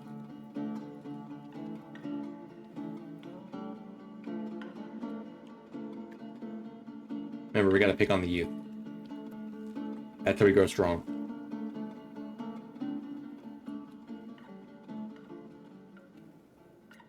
Try not to sound like a monster when you're playing Kenshi. Impossible challenge. Who's after me? Oh, just like 2 spiders. We don't care about that. So sad that we'll not be able to see turtles do martial arts moves. They don't even have an animation for attacking in base game. Which is a real shame, because they have a pretty cool animation that's supposed to be assigned to them, but isn't. Because again, no weapon, you know. It's 2 adult groups, but I mean, I'm okay with that. It's better than nothing, you know.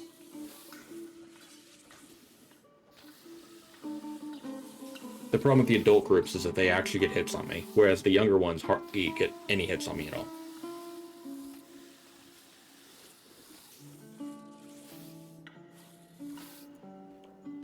Hey, we hit 90. Do a quick save. The game has actually been holding up pretty well today, hasn't it?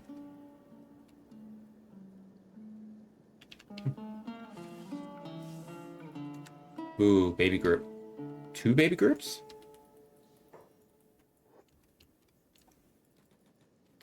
Quickly, Agni, prepare yourself. Gosh darn it. We got jumped. Darn it.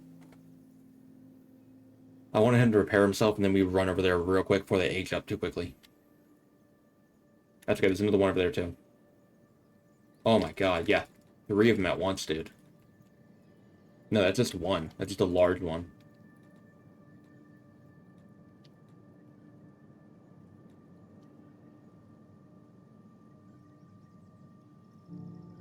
Yeah, the swarm's heading that way. We have one over here. So we can't aggro them, too. There we go. Oh, no, that was an adult one. That was on me right there. Here's the baby one.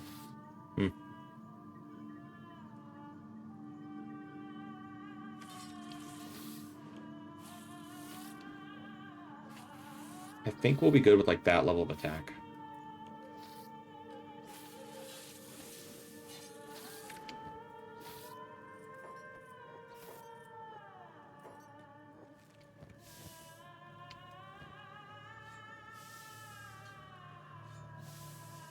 Yeah, I think I will be fine with that much attack. I've actually never really tried strength training here. On the 9th day, God created 90 attack stat. 91 and 92 defense.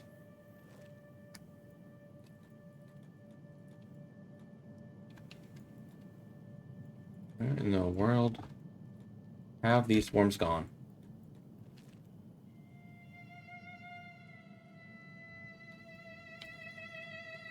That's a pretty decent sized one. Not that many there, though, but it's fine.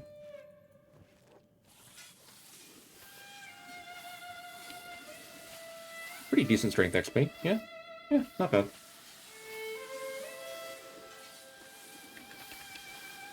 It's not like, you know, Cat-Lon's dome or anything. Levels of strength gain, but that's okay.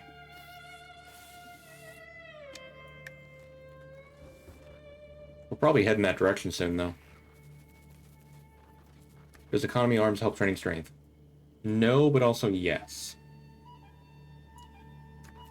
For instance, right now, I don't have enough strength to use my weapon.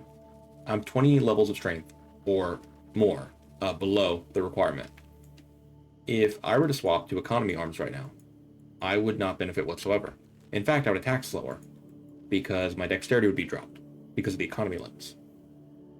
As prototype quality drops your strength by 34% and dexterity as well, for each one.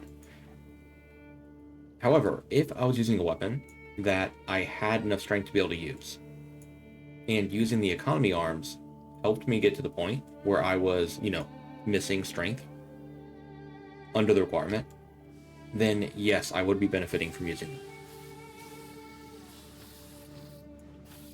Like, let's say my weapon here required, like, let's say, like, 60 strength. If I had double economy arms, that might drop my strength by enough where I'm 20 under the requirement. Does that make sense? In the end, the only thing that matters is this right here. If this is 110%, you're getting the most strength XP possible per hit.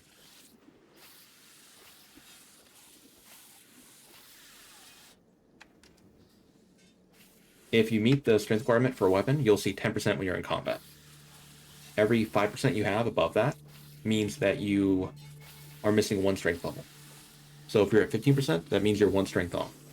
If you're at 20, you know, 2 strength off. 70 would be 12 strength off, because that'd be, you know, 60.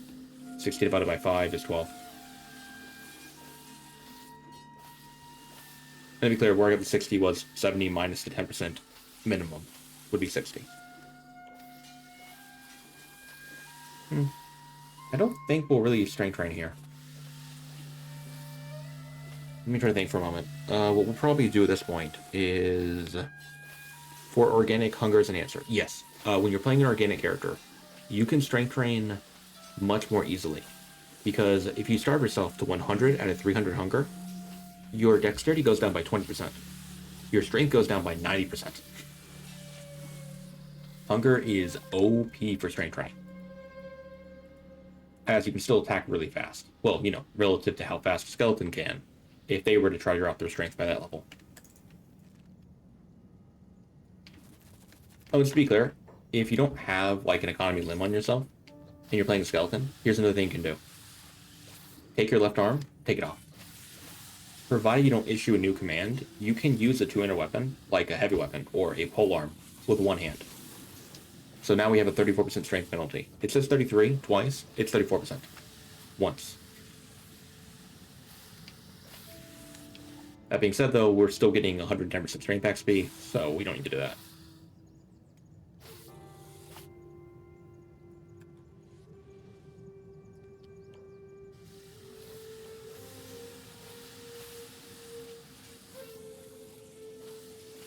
Yeah, I think we'll move on from here.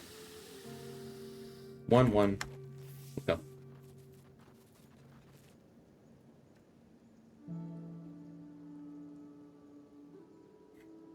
Giant spider group after me.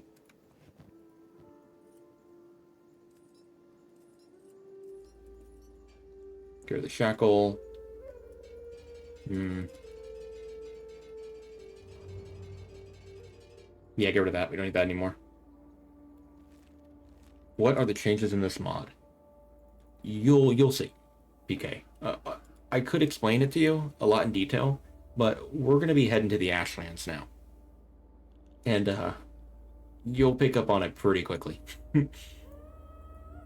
You're in southwest mode, like a stormtrooper droid. He's suffering hunger.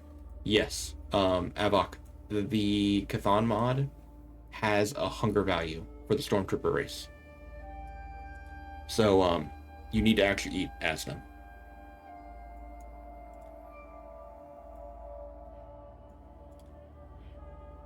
You're also not immune to gas. Just a heads up. So don't go running into the Ashlands, because you'll suffocate potentially. Are you excited for what we're about to see? Not necessarily.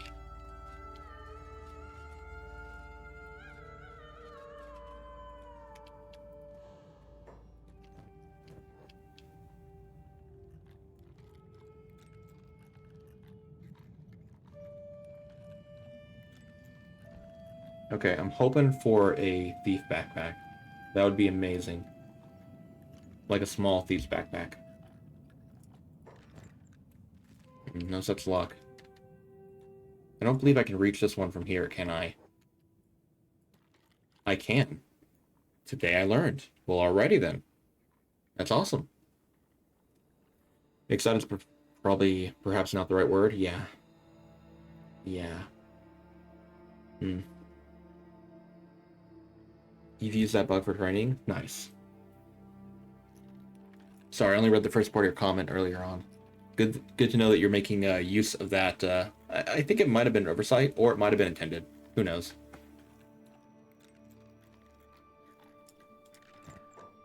No small thieves backpack still. That's a little, it's a little crazy. Wow, he really didn't see me there. Why are there large backpacks in here? Sorry, I have no idea what I'm saying. It's not my first language, dude. Don't apologize. You're fine.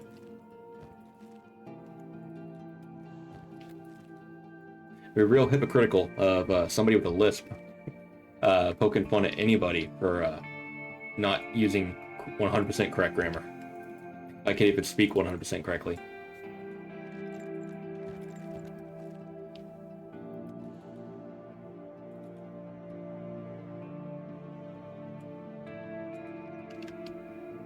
Alright, use tools again.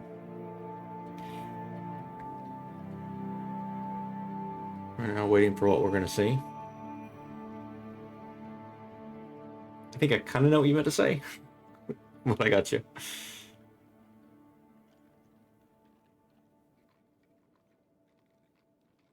Come on, man. Please have a small thief's backpack in here.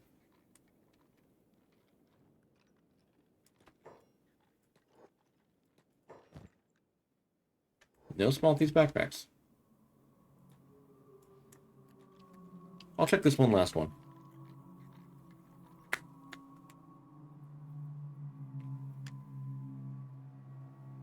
I was pretty sure that they could have small thieves backpacks in this mod, couldn't they?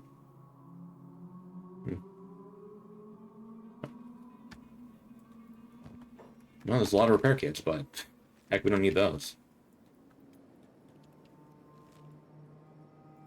Alright, let's get moving.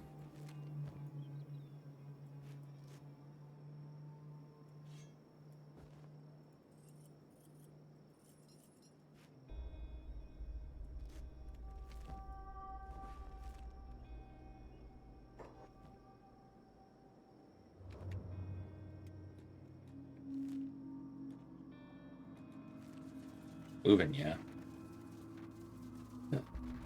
Okay, here we go. Now, I'm going to try to do all this without looking into FCS.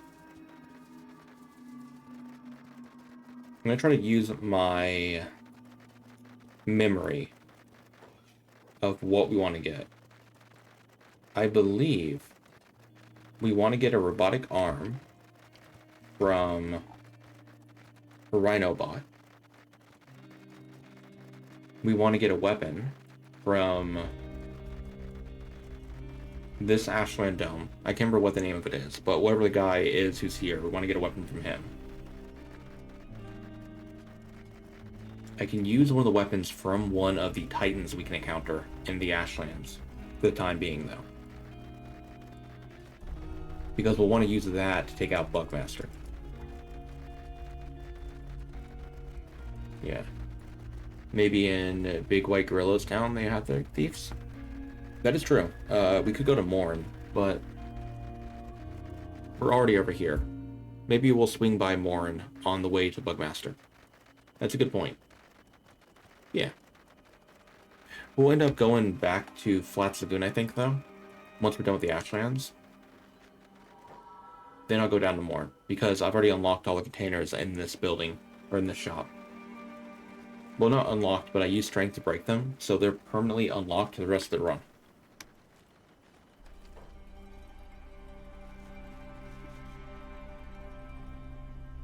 I can't wait till I get better armor here, dude. Oh, that's something I forgot to mention. We're gonna get better armor in the Ashlands as well. I think Rhinobot had really good armor as well. There's some, like, busted armor for skeletons in this mod.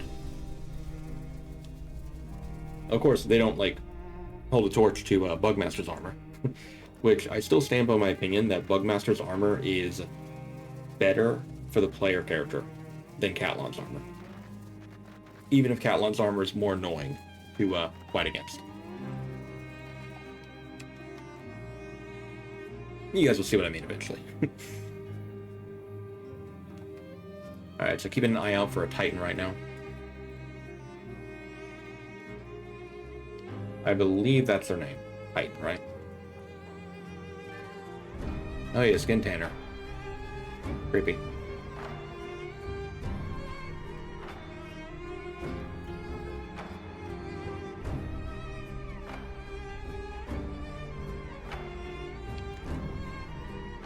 Oh, and in this mod, Agnew as a soldier bot, he is not actually that powerful compared to the races that you can encounter here. Which is scary to think about. They made a race that was more powerful than Agnew. Oh man, your aggressiveness is crazy, Agnew. Who are you trying to attack? Them.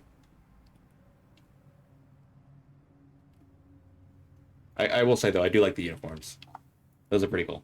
Anyway, let's ignore those.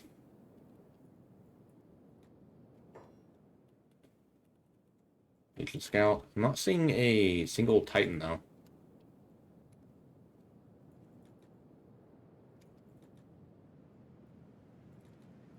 Oh well. Let's start working on this group over here.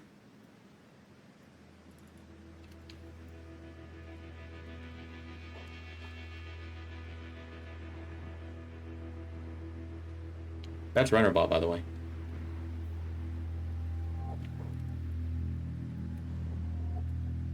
hoping I can get out here without pulling too many.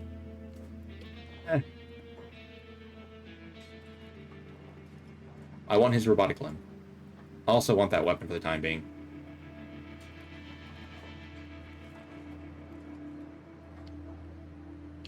I don't have enough strength to use my weapon properly. Just now realize that. That's fine, though. Yeah. you see a difference? Yeah. Me too.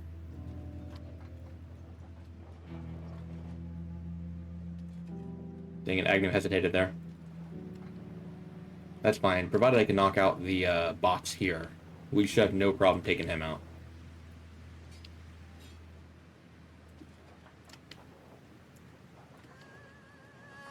As he doesn't have enough strength to use his weapon either.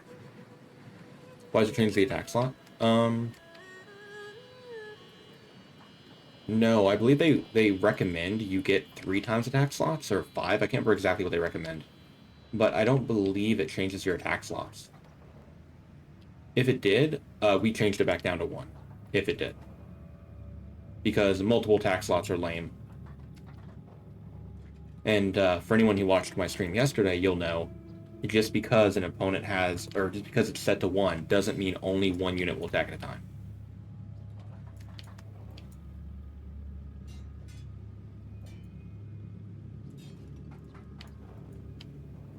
That is Rhinobot. He has made quite a few prisons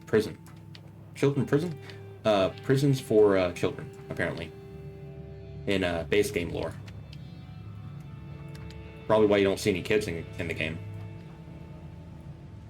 You could thank Rhinobot for that.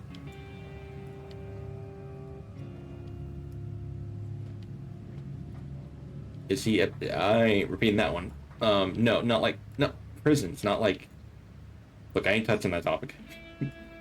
Not the 10-foot pole or a fragment axe. Hey, look right there, guys. All 5 of them attacked us at one time. It's like kindergarten mom. I guess we could say that. I really should have brought like a pair of A-rags or something, at least for the start.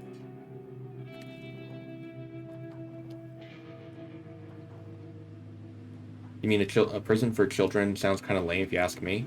It does, but I would say the other thing sounds a lot more horrible. Oh, hey, patrols. Let's feint out there. We're not fighting that many crossbowmen, no, sir. Heck no.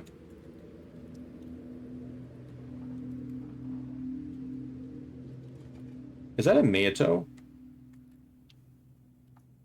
That's a Mayato topper. Ain't it? That son of a gun has the Mayato topper.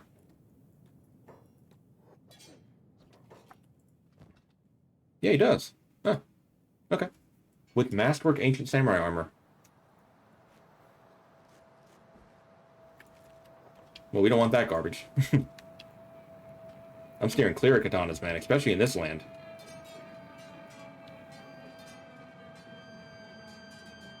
Oh wait, I should have taken their armor. I think the armor they have is actually buffed, isn't it? No, this is not buffed. The armor from the other guys in the domes is buffed.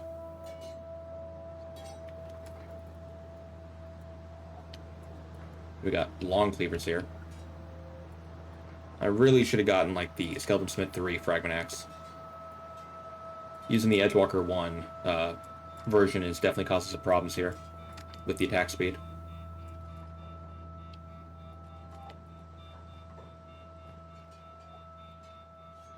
I'll take away the weaponry. I think that's a good idea.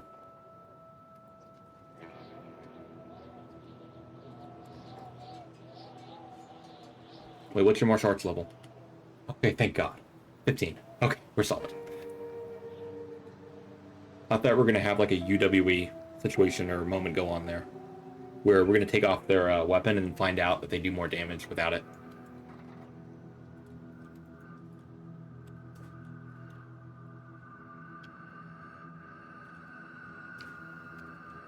Oh yeah, they look hideous. And just so you guys know, we do not want to get hit by this guy. Like, at all. He is going to hit us like a freaking truck. He has a damage output of 229. That is more than Tin Fist. in base game. That is more than Cat-Lon. That is more than any Leviathan. That's more than any NPC in base game. And this guy's not even that strong, by the way. Just to be clear. He's one of the unique skeletons, by the way, also. 300 health, 300 health, 300 health. Yeah, and I believe that weapon does bonus damage to robots as well. And has armor penetration.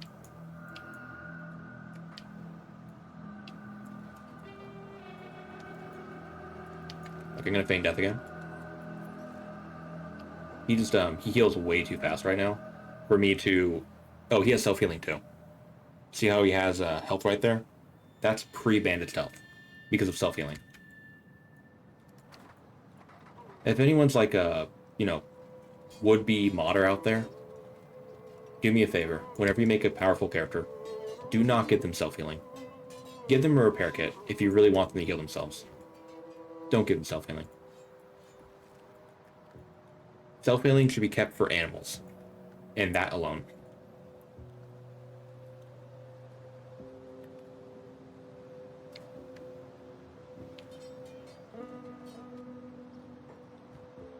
Just for people who don't know what self-healing is, it means that they heal 40% of the health they would heal over time for cut damage. Like, it patches itself up, provided they're conscious.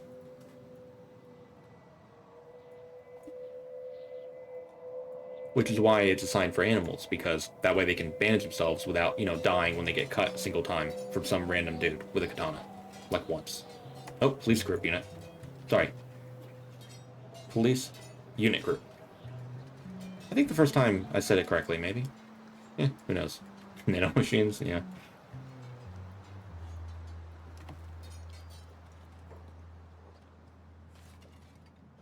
What's your uniform give you? By the way, if you guys notice, we're not looking at the guys who are shooting us right now, so they're not actually being able to shoot us. Second Empire police armor. It is lower efficiency than Holy Nation chestplate, but it basically has like coverage similar to that, +2 attack and +2 defense. Dexterity effect of 16% reduced. That's rough. Heck, I'll take it. For the time being. Now, here's something cool. If we don't look at a character who has a crossbow, they will fire, reload, aim, everything at a massively reduced rate. So Agnew is currently slaughtering these police units right now. And they can't do much about that. If you look back at the fight, we start getting shot like crazy. If I don't look at it, you know. I just wanted to see what quality gear they had, if they had like a chance to have masterwork. Eagle Cross, high quality, that's pretty nasty. Feign death.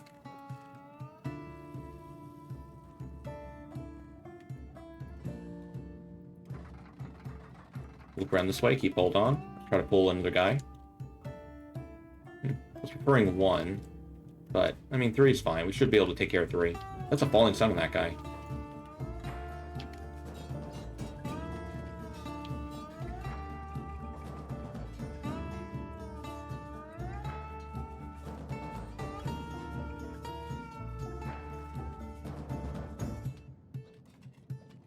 I'm probably going to take the falling sun, because that is an Edgewalker quality one.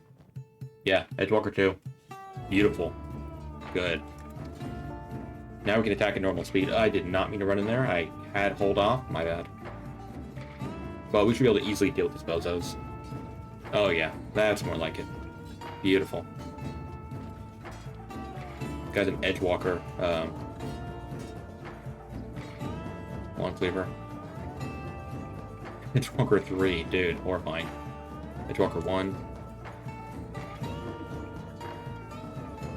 Look, everyone's getting Edgewalker stuff now.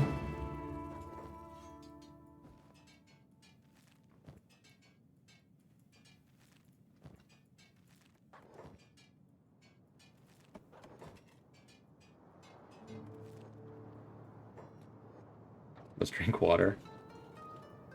Wait, what? Oh, you did a hide request. Got ya. My bad. Oh, well, that stinks. Oh, there we go. We're fine. So, this is what I was looking for before. I kept calling it a Titan. I guess it's a broken slaughter unit. I thought they had different armor. Guess not.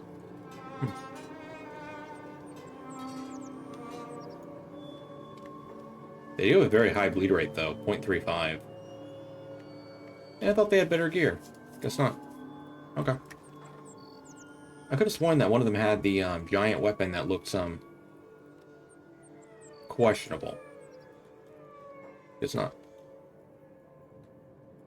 You have everyone Edgewalker and Manto's gifts? Nah.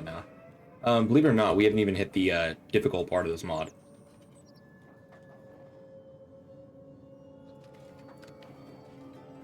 Like, we've not gone to Cat-Lon yet. We haven't even gone to Ashland Dome 4. Or, not 4 technically. It's like 5, I think, technically. Ooh, someone's leg is taking a lot of hits right now.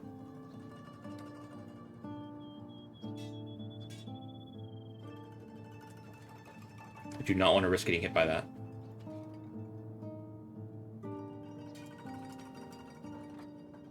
I want his armor, by the way.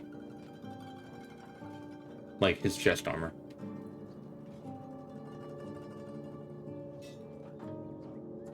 And his robotic limb as well, like his arm.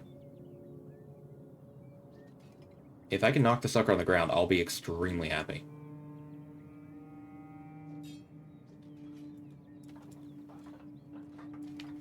If his armor doesn't protect him, one more hit in the right leg will do it, right? You want to see this guy go down so badly? There'll be multiple units we fight today that you'll probably feel the same way. Knocked him on the ground. Okay, look at this armor.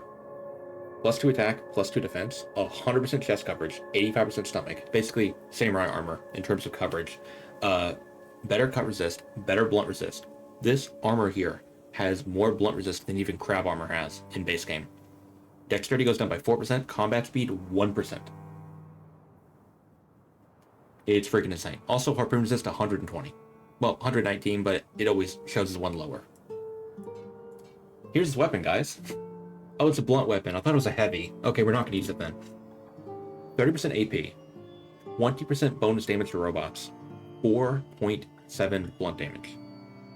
Fragment Axe, as a comparison, has 3.66 blunt damage. He also has a shirt, by the way, which we can't wear because we're not his modded race, but yeah.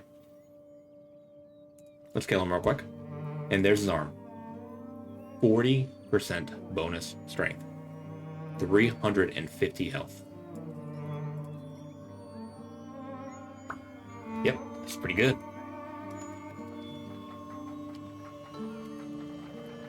Who are you attacking now, Agnew? Oh, that random guy. Okay, let's go south now.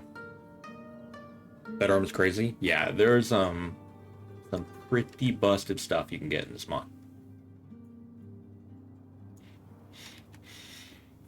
We're not ready for blunt. We're learning different exam tickets. I'm really sad that weapon is a blunt weapon, dude.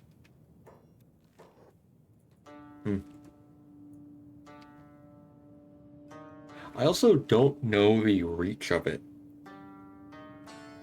That's another reason why I'm not using it right now. Alright, here we are. Ashland Dome 5.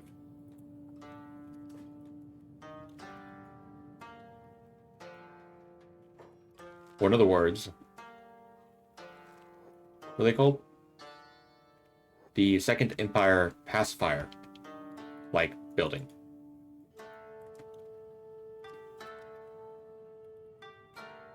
We need the weapon from the guy in here. I know the guys look weak right now, but that's because you haven't seen these dudes.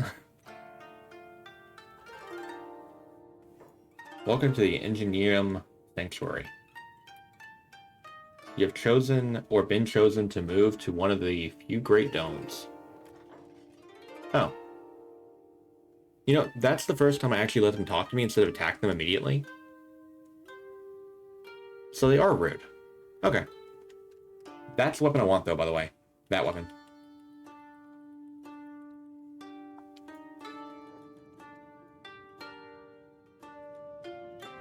And yeah, they are definitely thick.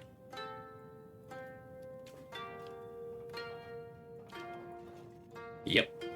And it is the only weapon that I found that is decent against Cat-Lon. That isn't his weapon.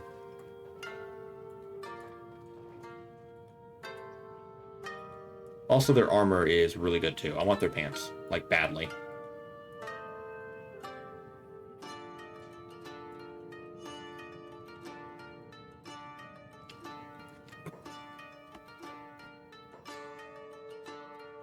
Haven't seen that happen in a while.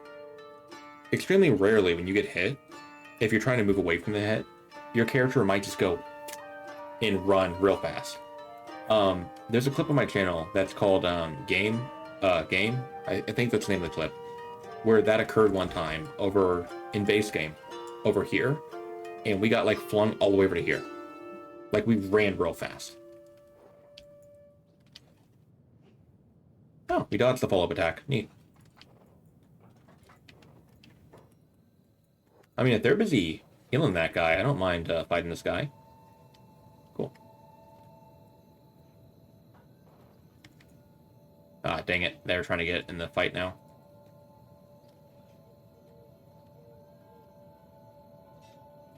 Good hit. Good hit.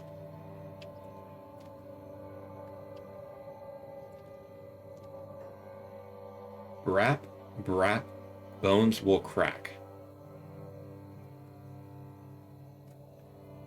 I'm sorry, but, it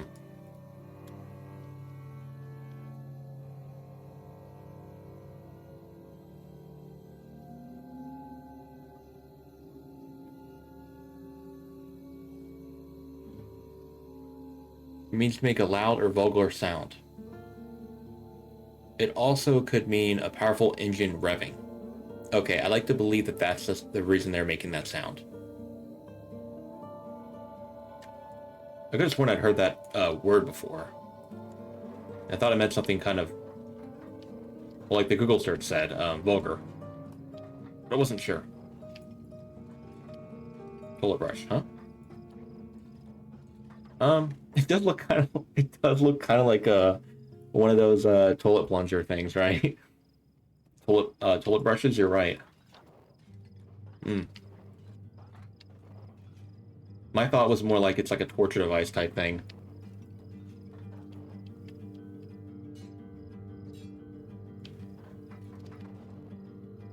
You got the small fries, good. And I believe the reach of that weapon, it might be 30, it might be like 32. It might be 34. It has more reach, I believe, than a fragment axe. I can't remember for sure, though. I'd have to double check. It also has armor penetration. It's the main reason why I want to use it against Cat-Lon, because his armor is really OP. So we want to use something that's OP as well back at him. You know, armor penetration, which is one of the most overpowered things in Kenshi.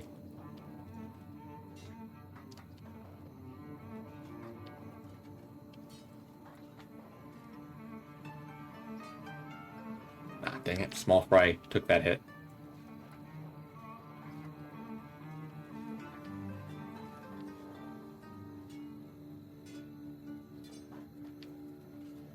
Heavy down cut, please. Perfect.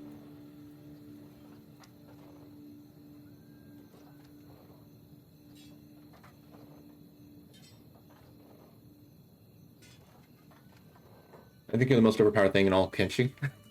Well, thank you, but the Southern Hive King does exist, so I will have to disagree with you on that.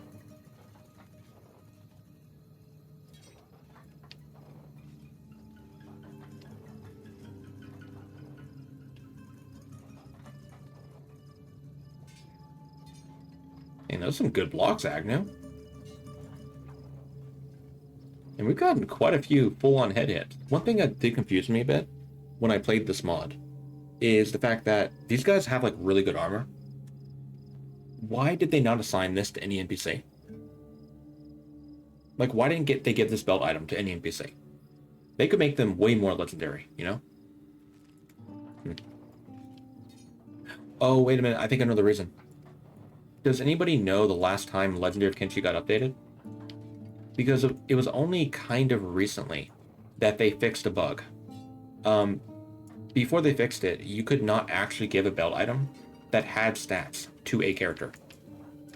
Like, you could only give Lantern of Radiance to NPCs to spawn with. So maybe that's why.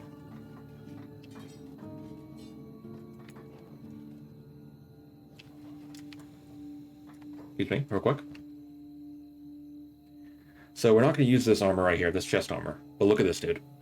Also looks really cool, doesn't it? Like the image for it. A little bit less blunt resist than crab armor has. Combat speed, attack damage effect. The attack damage effect is only 9%. More cut resist than samurai armor. With 25% head coverage. Massacre, hacker weapon. 57 cut damage. 1.5 blunt damage. We're killing you, guy. But we do have pants now. 65% stomach coverage. We got better pants. Hey, dude, how you doing? We're fighting some really thick robots right now. Trying to get their very scary looking weapon from them. Massacre is a great name for a weapon like that, yeah. Unfortunately, it's not the weapon we want.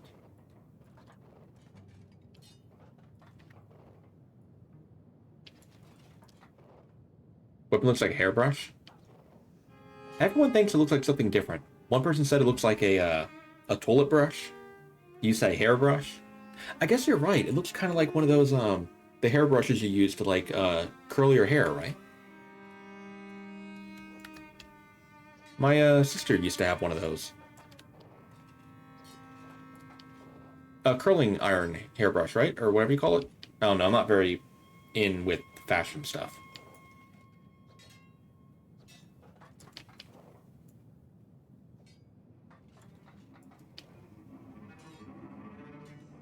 Man, Agne's doing very well so far.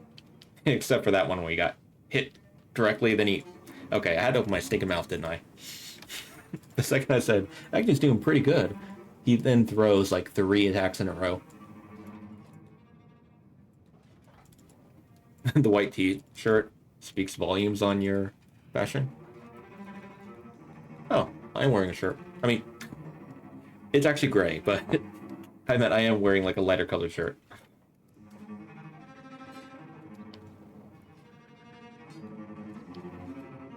Good block, good block. Heavy swing.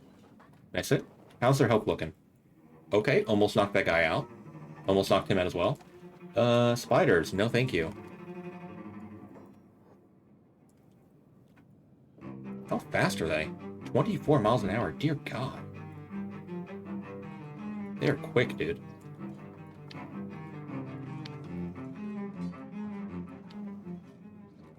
Good heavy down cut. Get another one. Nice.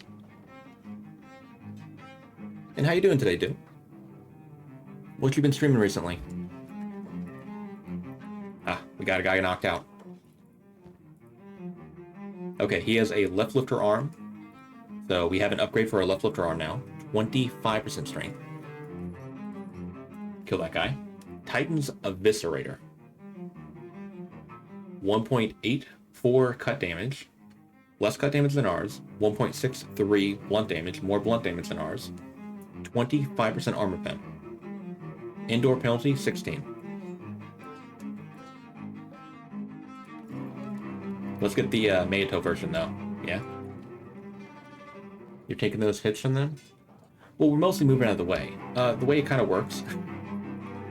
there we go. 2.04 blunt, 2.22 cut. Beautiful.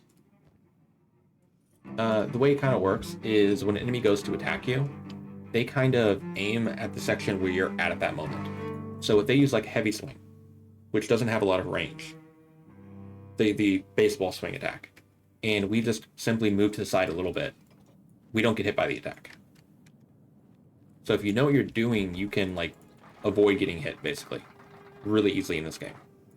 Tulip Brush, let's go. Heck yeah, man. Okay. Bugmaster is next. Here, I'll show you guys real quick why we're not going to go fight Cat-Lon yet.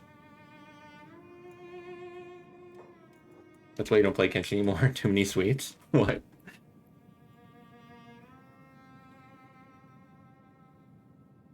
Tulip Warrior Agnew. He'll clean the... That would hurt, dude. That would hurt a lot.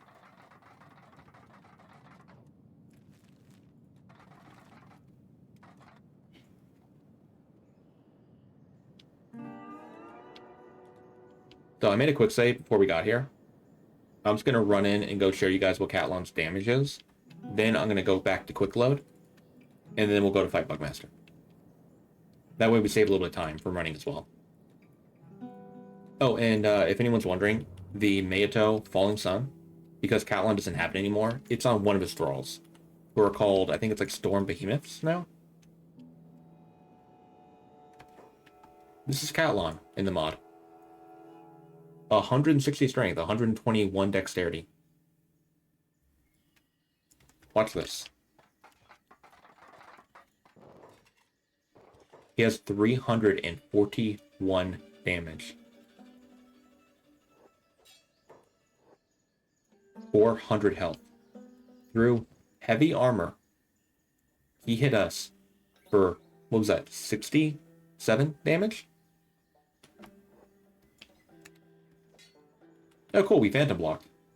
Yeah, this is why we're not fighting him right now. Oh, cool, we phantom blocked again. I, like, never get to phantom block. I kind of want to see the damage we deal. Okay, we hit him for that much. So, we'll be back in just a moment. You know, once we're done fighting Bugmaster and stuff. A large pattern cross with a sharpened point. That weapon has more damage than a Falling Sun. It has armor penetration. More AP than our weapon has here. It has way more reach than even a Fragment Axe. He is the final boss of this mod. You like that he's orange? It's more like a golden color, but yeah, I guess it is kind of like an orangey kind of gold. We'll come back for him. The last precipice. Precipice?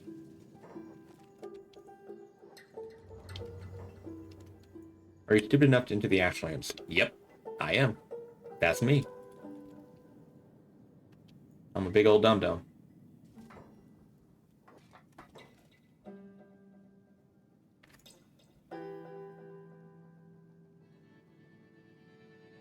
I'm sorry, what's up with the random Tech Hunter Southern Hiver worker drone? Who's built like a freaking truck? And has... Those are lifter arms. That... Yeah, those are, what, 25% strength lifter arms? Yeah, those are both 25% strength lifter arms.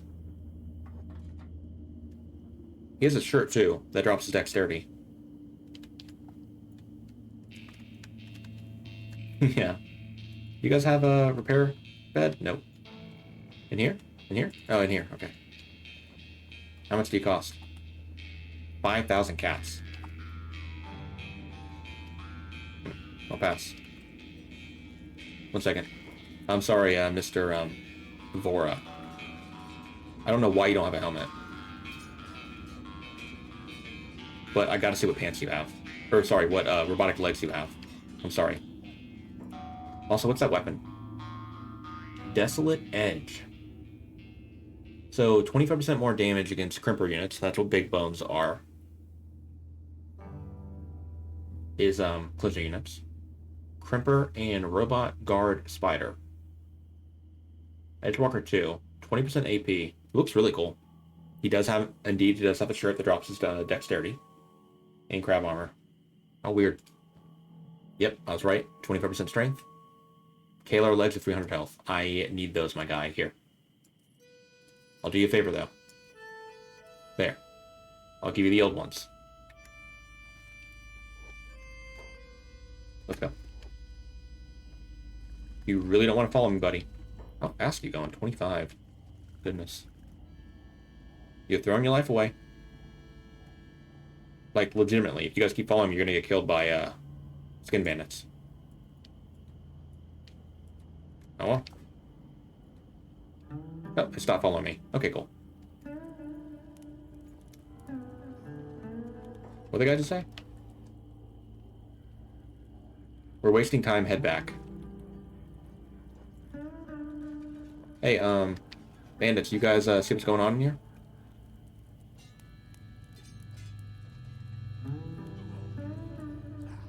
I warned you, buddy. It's gonna happen. High five. Good girl. Shake. I warned him. Good girl. Kiss. Good girl. What's our blood loss in this weapon? Dear God, 1.3. Okay. Dang. That's a lot of blood loss, dude. I need to not forget. We're going to Flats Lagoon first. Someone's getting peeled? Yeah. I mean, we did warn him, to be fair. Like, I gave him a warning, and he still kept following me and attacking me, so... It was self-defense. And sure, you could argue that we...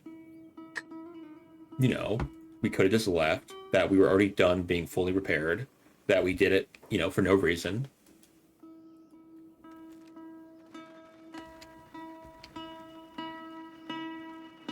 I have no counter-argument to that.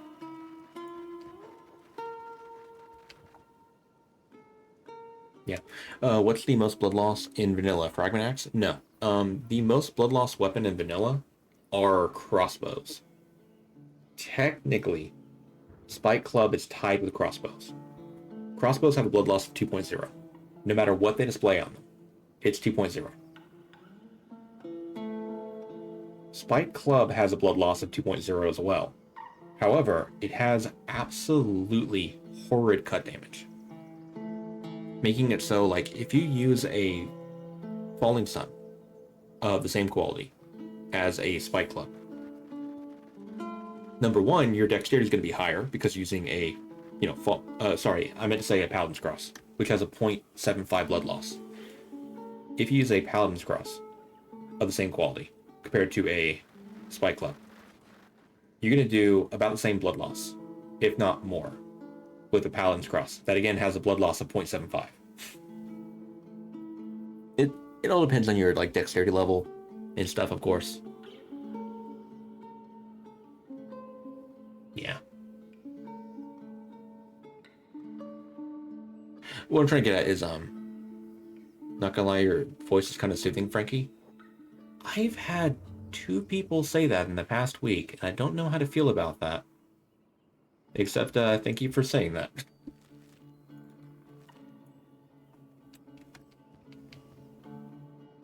I'm glad some people feel that way. Your Honor, he did it to himself. I mean, he kind of did. Like, if somebody runs up to a tornado and wants to punch it, would you say that they themselves threw their life away? Or would you say that the tornado murdered them? Because I would say they threw their life away. That dude went up and tried to punch the Agnew. Oh, the tornado that is Agnew. He had it coming. Just saying. Just take the comment, you freak. Okay, thank you.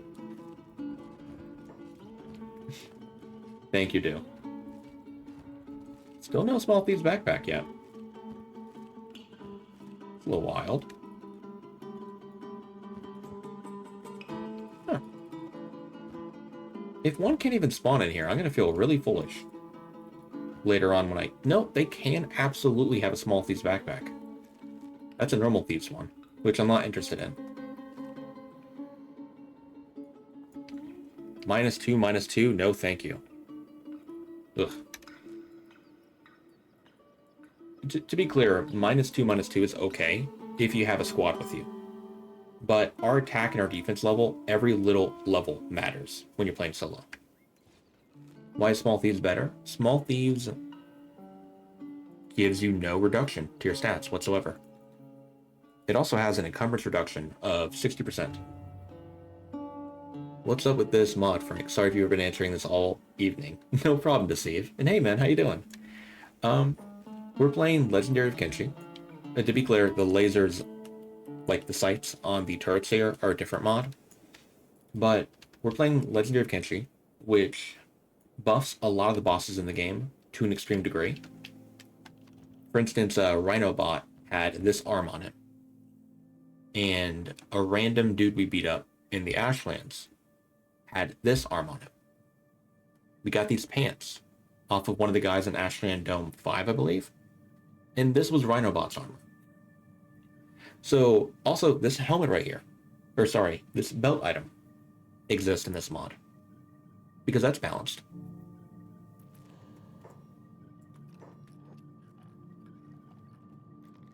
Yeah, totally balanced, right?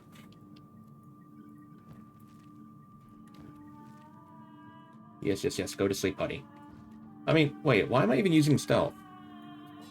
We're a god. I mean, I shouldn't say that out loud. We're a force of nature, you know? We can fight stuff now. I always have that mindset of, if I'm trying to loot a backpack, I am not strong yet. Which I need to remember, sometimes I loot a backpack and we are already at endgame. Which we are. Are we wielding a toilet brush stick? Kinda. Okay, no small backpack. Come on. No. Not a small backpack. A small thieves backpack, please, game.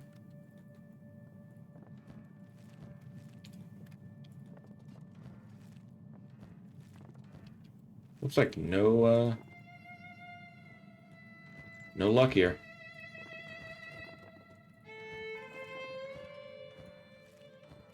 Oh well, let's get moving.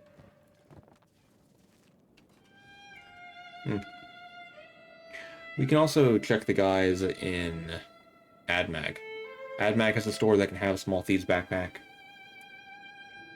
I think technically Squin does too, but I don't want to bother going to Squin.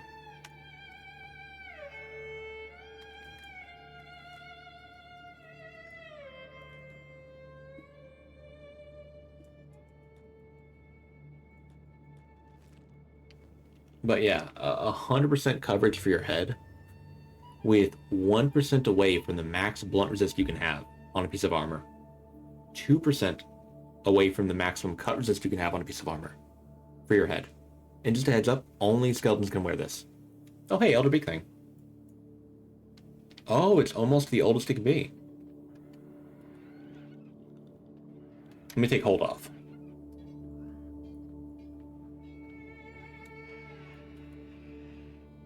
Like, good fight, buddy. Good fight.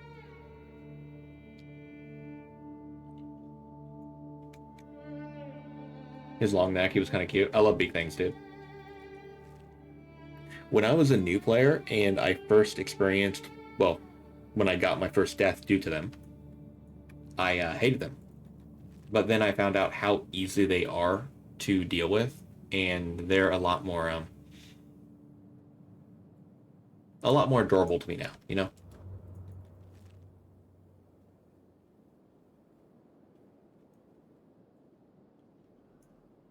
I don't know about you guys, but whenever I find out that something can't really kill me anymore, it becomes a lot cuter in my eyes.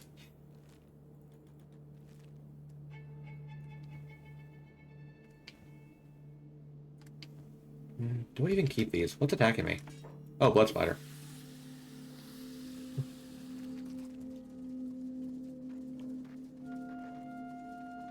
So we need around 80 strength to use this properly.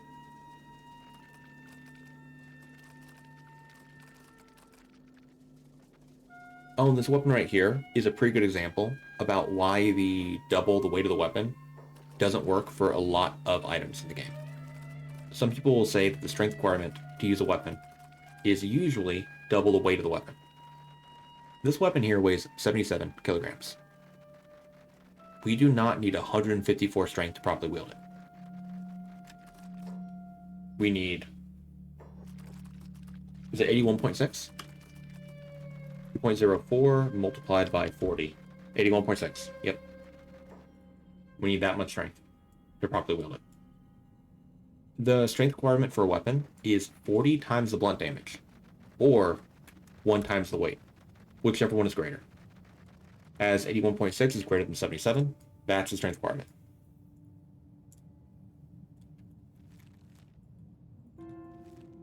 That's why like a Nadachi would have a strength requirement of 8, because it weighs 8 kilograms. The calculator, your day is complete. Dude, back in the day, you could not go one stream without me popping open the calculator. Man. How do people come to double the weight then? So, the reason why they came to that kind of conclusion, I guess? Yeah, conclusion is the term I was thinking of. Is if you look at a lot of heavier weapons, like Falling Sun, the Meito version has a weight of 40 kilograms. The strength requirement for it is 80. If you look at Fragment Axe, it weighs 72. The strength requirement for it is 144, which, 72 multiplied by 2 is that. But that's just because if a weapon has a weight multiplier of 1, then provided the blunt damage multiplied by 40 is greater than the weight of the weapon, the strength requirement is going to be double the weight. The issue, though, is every single katana in the entire game, half of the sabers, just about, any lower quality hacker, like some of them katana quality, some of them like ancient quality, lower quality heavy weapons, like ancient quality, stuff like that, heavy G of the blunt weapons, every single polearm. The formula does not work for all of those. So it's not very reliable. It's like saying, oh, if something's alive in the ocean, it's a jellyfish. Or like, if it's moving in the ocean, it's a jellyfish. You could argue like what means alive and what doesn't, sentience or whatever. But, there's still sharks. There's still whales. There's still random swimmers, Just because sometimes it's right doesn't mean it's always right. Yeah. What's polearm requirements? The same thing. The weight of the weapon multiplied by 1, or the blunt damage multiplied by 40. Here, let's tell the character to go right here. And if you guys are ever interested in finding out what the requirement is of a weapon to use it, check the wiki. I, along with Quasadra, have put in a lot of work to update the required strength to use each weapon of each quality. Like, look right here. Polearm. The blunt damage of polearm is 0.05. 0.05 for a rusted chunk one. Multiplied by 40, that's 2. 2 is not greater than the weight of 5. So, strength requirement is 5. Same thing for this one. That's going to be 4. 0.01 multiplied by 40 is 4. 4 is not greater than 5, so strength requirement, again, is 5. The weight now, because it's ancient quality weapons have a 0.8 multiplier, I think it is, to the weight. Is it 0.8? I think it's 0.8. No, is it 0.75? It looks like 0.75 from this saying that it weighs 3.5 kilograms. I think that actually might be incorrect. I think it's 3.75. Anyway, I'll look more into it later. The point is, 0.15 multiplied by 40 is 6. So now the strength requirement is 6. That's not double the weight. Strength requirement is 8 for this one. That's not double the weight. So on. If you look at the Meito version, it weighs 15. 1 multiplied by 40 is 40. Strength requirement is 40. So yeah. I really should have put on my skeleton arm for this, honestly. That way I could have strength trained a little bit. Anyway, let's go up here. But then again, though, these guys are more powerful, right? No, the guys upstairs are more powerful than normal spiders. Casually annihilating 100 spiders while calculating the strength requirements. I mean, when else am I going to do it, right? Let's go up here, take care of that guy. Nope, keep yourself on hold, buddy. Try to bait the mutated blood spider up here if I can. Looks like I cannot, so we'll have to fight these guys real quick.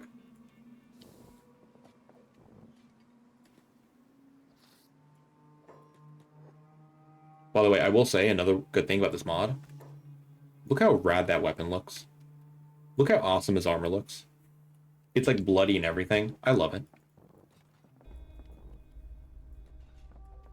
Please attack the spider. Math kills. Who by who is another question. It looks like they keep trying to go to eat somebody. Okay, hit him in the right leg. Blood loss knockout. Kill it off. The thing is, they have such a low attack level compared to me, they really don't get a chance to attack. How difficult is Tin Fist in this mod, then? You know, I don't think we've actually ever fought Tin Fist, but we could fight him today. If somebody reminds me. Oh, blood loss knockout again. Neat. They gave him the... They kept the 1.0 blood loss on a blood spider, which is interesting. Bugmaster wearing armor is uncanny. And look at his stats right here. Dude is an absolute menace. Now, imagine fighting this guy, and he has like 150, 160 combat stats. That's a Legendary of Kenshi. Like, default Legendary of Kenshi. Not too bad. Okay, I'm gonna let Agnew try to fight this, even though our health is low right now, in our chest. And see how well Agnew can do. What's his damage output, real quick? 201. Jesus, that's without any robotic limbs, by the way.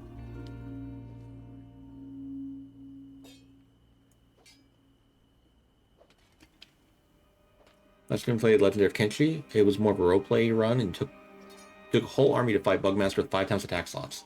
And he chopped through him like butter. I don't doubt it.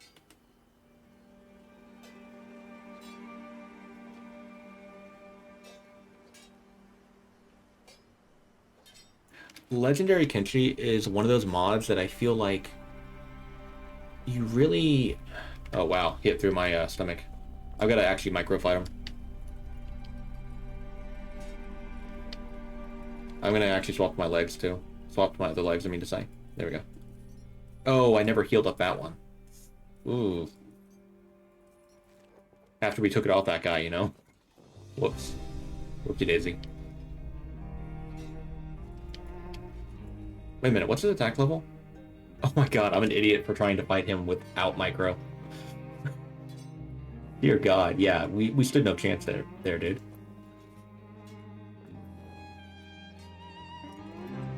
Yeah, you were quite confused? yeah. My bad. That was really foolish of me. I forgot his stats were that high.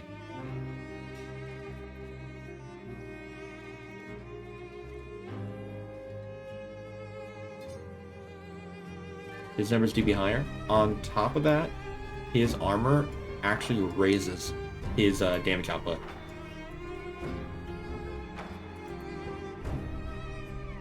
As in, it gives him bonus attack damage effect. Which is disgusting for that to be on heavy armor.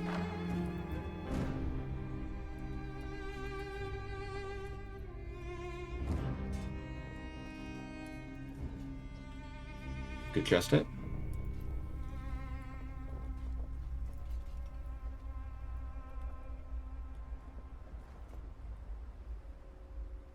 We've almost got him.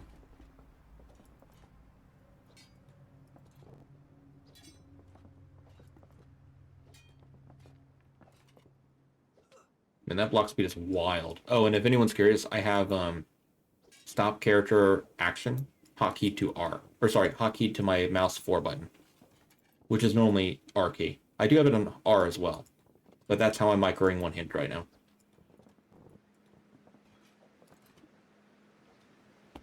Got him. Alright, here's his armor. Nutshell. Samurai armor. 68% blunt resist. 86% cut. 3% combat speed effect increase, 4% bonus damage, plus 4 attack and defense. Because that's balanced. And his pants are 65%. I'm actually going to compare them right here. His pants are better than mine. Yep. Attack damage effect and combat speed bonus. There's the helmet. Only a dodge penalty. Very balanced. Yeah, very balanced. And there's the shirt. 5% bonus damage, 5% bonus dexterity, 10% combat speed. Plus 2 attack and defense. That's the shirt we used when we fought Cat-Lon back in the day. When we played as a Scorchlander. This is a really, I would say, the best shirt in the entire mod. Unfortunately, we can't wear it. Bummer. And there's his weapon. 1.12 cut damage, 2.81 blunt damage. More powerful than any, even without the armor pen, more powerful than any saber in the entire base game. Like, that's busted. It's so weird that it's a saber too. Like, that's like hacker, kind of like blunt weapon stat level right there. In terms of like the cut to blunt damage ratio. Anyway, Bugmaster, you come with me, buddy. A lot of teeth still. Cool. Oh, I'm a dummy. I forgot that leg was that low in health.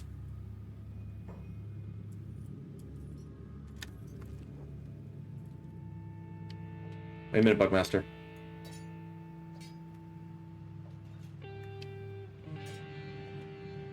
Knock him out, Agnew. Knock him out. Knock him out. Oh, also he has self-healing, I'm pretty sure.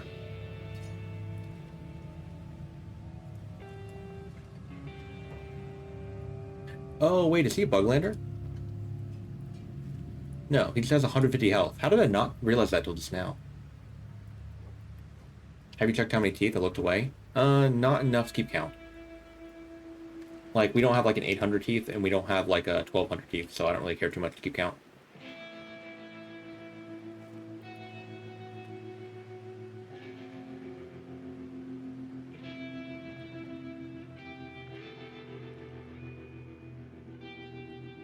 Wait a minute.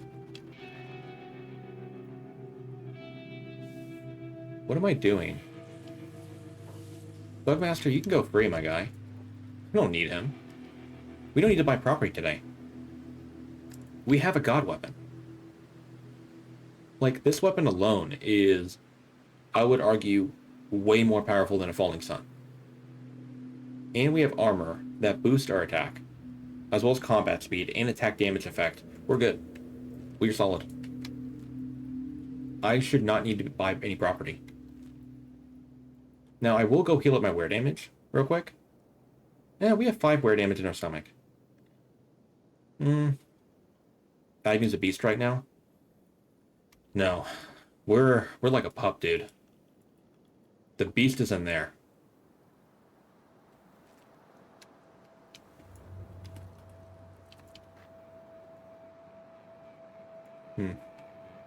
That's the real beast.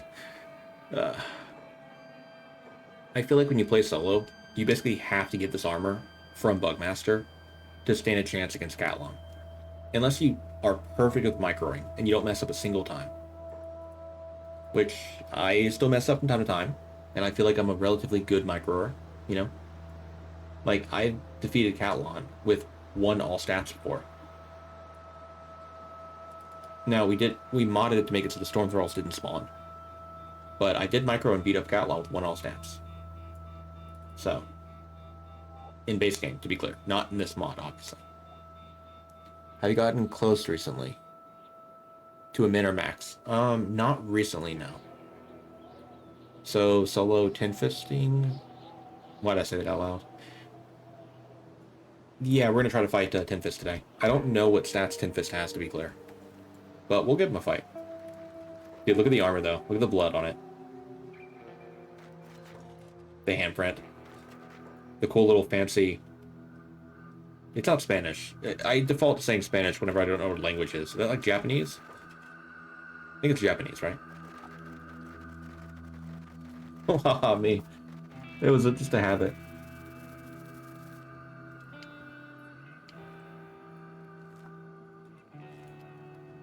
Looks like Spanish to you. Yeah. Como estás? Muy bien, gracias. Y tú? Así, así.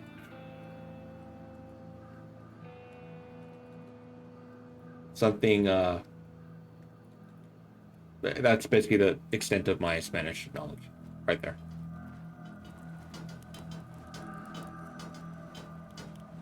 It's Japanese. I don't know, man. People seem to really think it's Spanish in chat. Please defer to all foreign languages. Spanish, please.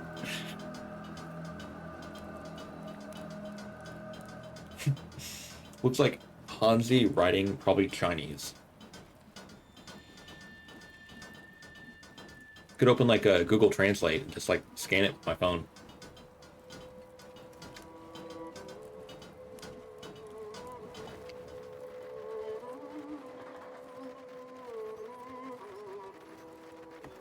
For all we know, we could be wearing like a shirt, or like our pants could just have like some symbol on it that says something completely abhorrent.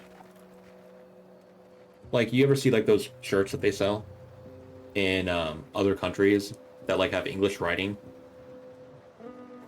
that say like some really stupid stuff that doesn't make any sense at all?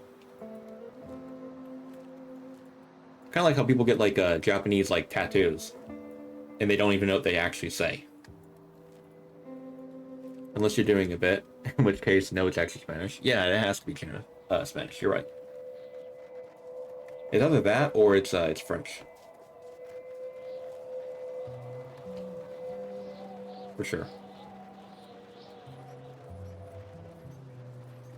300 health in my legs, dude. That's something else, dude. This robot arm was made solely to exert great strength. There are traces of overheating on the arm due to high power output. Neat.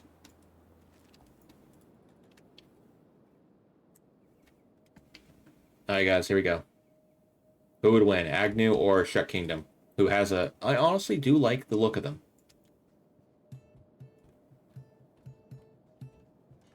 You there, outsider? Me. Bag check? Okay, I'll check your bag. Because I don't have a bag, buddy. It was very rude of you to say that to me. Like, we tried to get a bag, and we couldn't get one. I love their pants look like rusted copper. They do.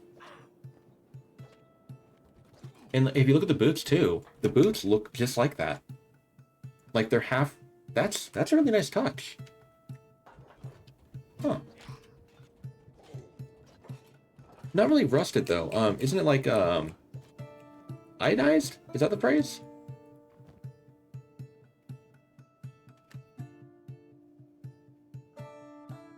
I do remember praising this last time I played.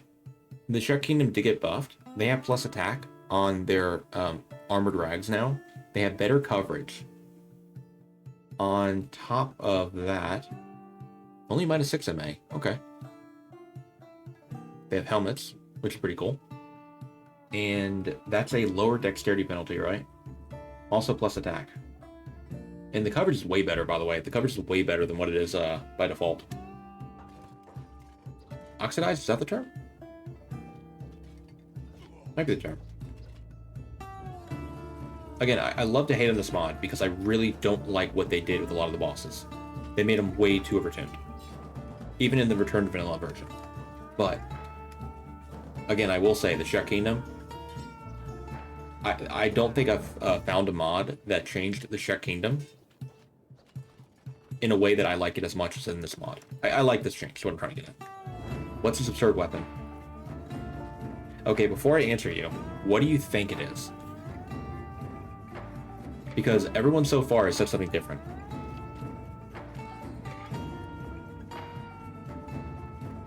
No, don't say what you think it is yet. A giant spiked mace. You were the first person who said that. We've had someone say a hairbrush. Like one of like the, you know, curly hairbrushes. Someone said a toilet brush. Another person, well, me, said it looks like a torture device.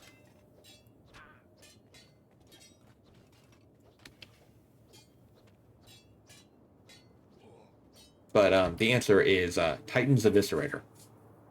It's a very heavy weapon wielded freely by a giant hydraulic titan, or Agnew in this case. The seemingly terrible weapon exerts a deadly destructive power that suits a silent killer. This doesn't really scream silent killer to me, but fair enough.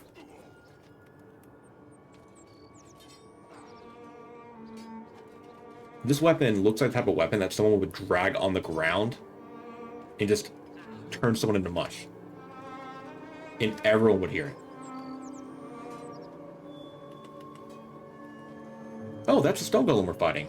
Okay, cool.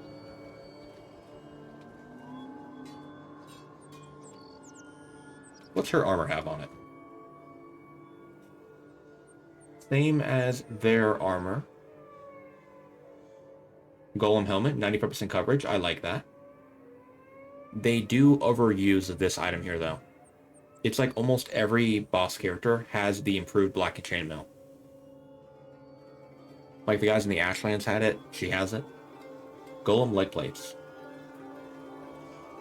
Inferior to ours. Even inferior to like the skeleton variant.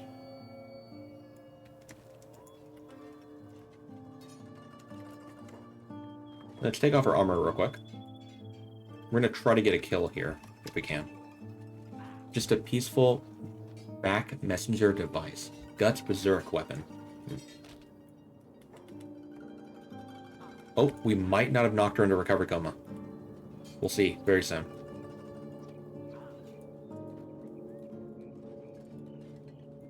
Wonderful. We might be able to kill her here. Do it, Agnew. Do it. Come on, stomach hit, buddy.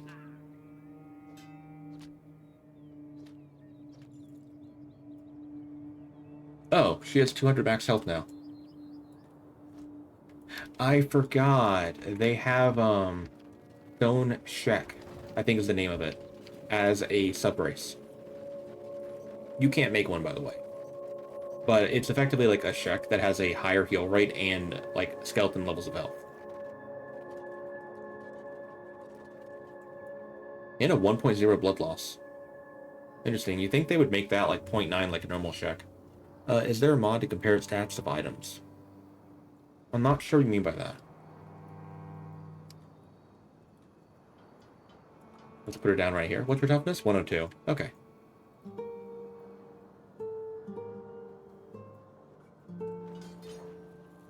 Oh.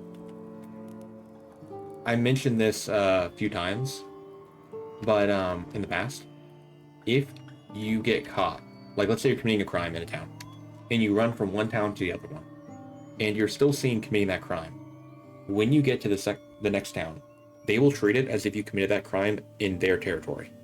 So the Hivers currently think that I committed kidnapping on their land, and that's why they attacked me there. That's what I get for not getting rid of the committing crime tag there. I mean, that's fine.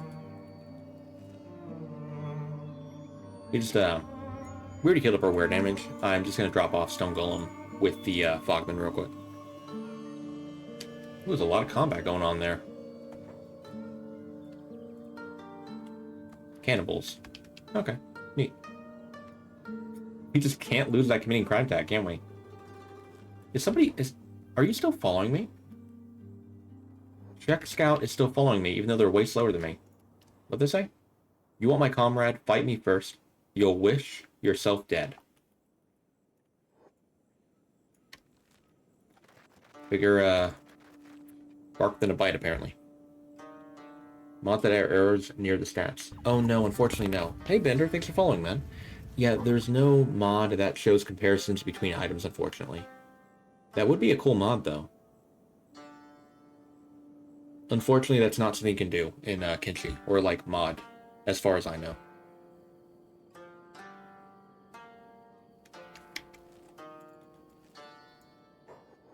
Do this, do that, do that. There we go.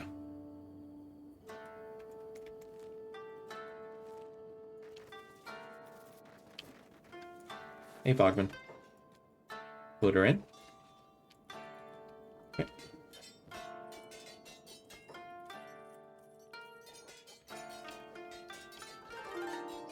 I thought about streaming Kenshi. Seems like you know your stuff. It's a pretty cool game. how much have you played of it? So yeah, we're just gonna wait for Stone Golem to get eaten. In the meantime, I can just block a few hits here, get a little bit of strength XP. Not a lot, but you know, it'll add up over time. Dude, when that leg comes off, she's gonna pop like a balloon. Look at that blood loss. That's the downside of having a ton of health, is when you have a ton of health and you have a lot of cut damage in your leg and you lose it, that blood goes down fast. I do feel like they should probably make her bleed rate maybe like a 0.5 or maybe like a 0.6, maybe even a 0.9 like a normal Shek. And that's going to be a lot of blood as well. Yep. An entire blood bar of bleeding. That's rough.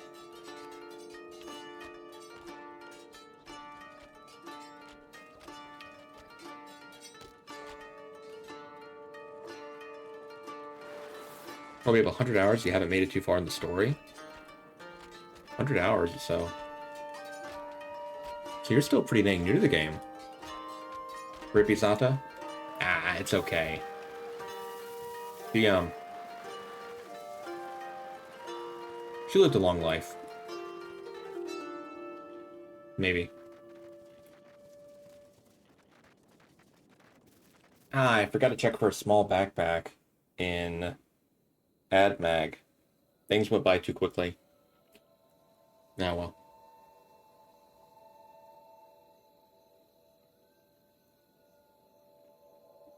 I'm probably gonna do a relaunch real quick. It's a great game. Yeah, it's probably more than that, but you're not at your PC to check Steam. Yeah. Let me do a relaunch real quick. You guys notice how the game's taking quite a while to load? Earlier on in the run, we weren't having like any loading screens whatsoever.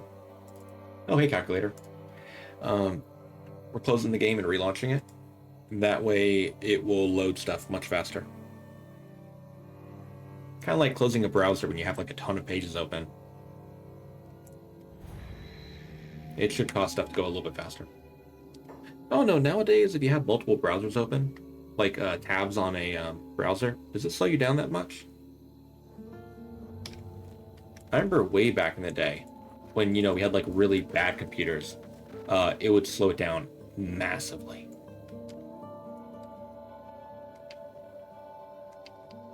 I remember my internet lagging if I had a Firefox open with World of Warcraft. Like I would be on like Wowhead, and I would have to close Wowhead every time I would go back to WoW because I would lag too much. My internet was not good. Nor was my computer. Oh man.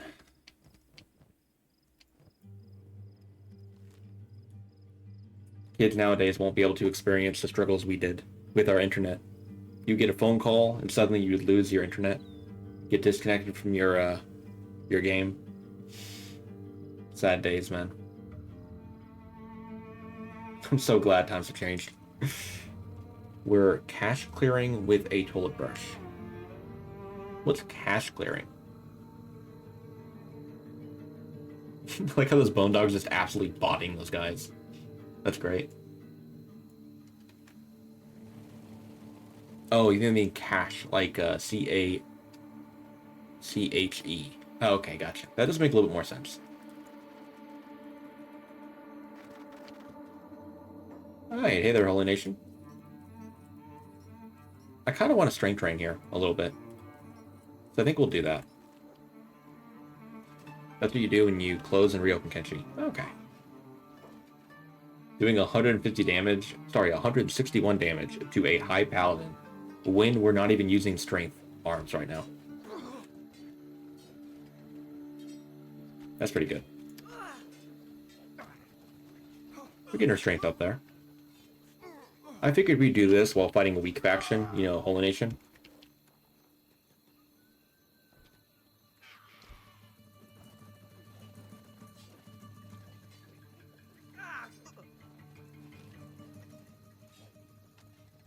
Just knocked the guy's arm off.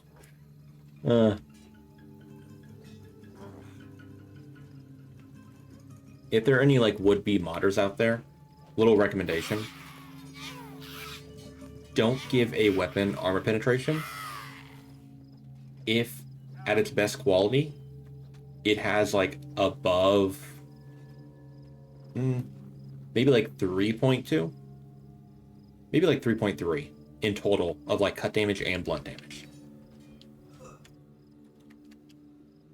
Like, giving a weapon almost falling sun levels of damage and getting it 25% AP is too much. Now, just to be clear, this weapon is weak compared to Cat-Lon's weapon.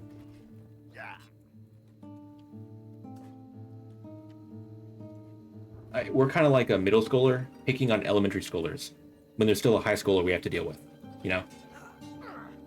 Or God, no, Cat-Lon's more like a college kid. We're really gonna have to, oof.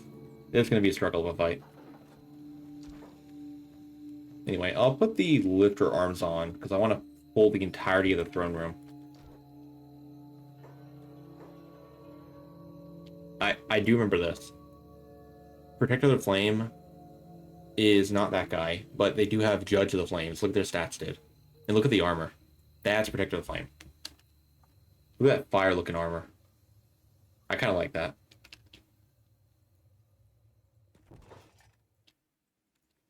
Yeah. I always did feel like Protector of the Flame should have, like, unique armor. Like, look. I do still think that they overdid the whole blacking chainmail on, like, every important NPC. It doesn't really fit Phoenix. But Isata, it kind of fit her. It kind of fit her. Because she normally does have black and chain shirt. But Phoenix, he only has a chainmail shirt. Oh, sorry, chain shirt, not chainmail. You know what I mean. How's the health looking? Minus 16. Helm of the Phoenix. Breastplate of the Phoenix. Oh, they buffed it. Plus 4 attack and defense. Sorry, plus 4 attack plus 2 defense. Normally this item here has I think, isn't it minus 4 attack and minus 2 defense? Dexterity penalty is only 12%. That's really good. It's not as good as our armor, obviously, but that's a really good buff for him. The cut resist is way higher, the blunt resist is way higher. Again, improved black and chainmail. Pants. Normal old plated long boots. And his weapon is buffed, right? Nope. I confused it with a different mod. I think Genesis and UWE. I think they both buff the Paladin's Cross, but Legendary of Kenshi does not. Okay, he's dead.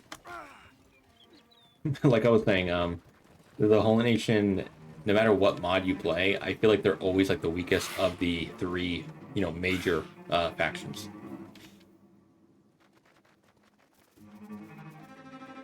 I wonder, how would you go about buffing the Holy Nation in a way that isn't too much, but makes them actually competitive?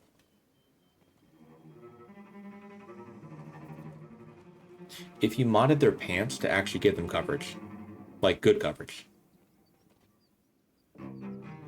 And if you gave them an actual weapon quality above Ancient.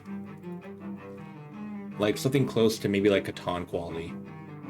Like what was the weapon quality again? Isn't like, 2 Truth? I think it's like 2 Truth. Let me look it up real quick.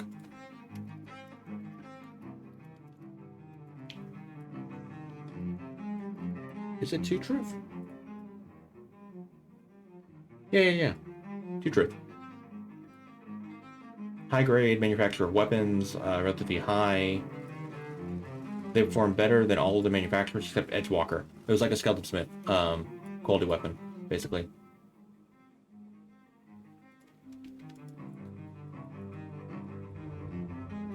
Okay, somebody remind me, we gotta fight Ten Fist today. Do we have listed on here the other weapon manufacturers that were removed? I think there was one more, right? Metal Purity.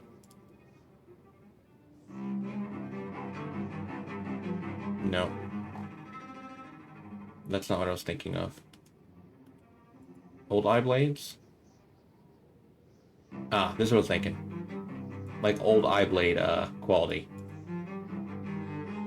Slightly worse than Catan Scrapmaster. Adjuster 04. What would be the stats on that? Ah, It's not on here. Bummer. I could find out real quick.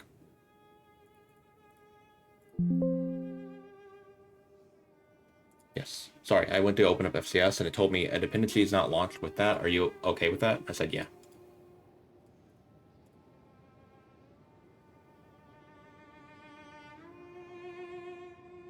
It's not even listed here. We do have 2 truth here, which is quality 50, 45, 55, and 40.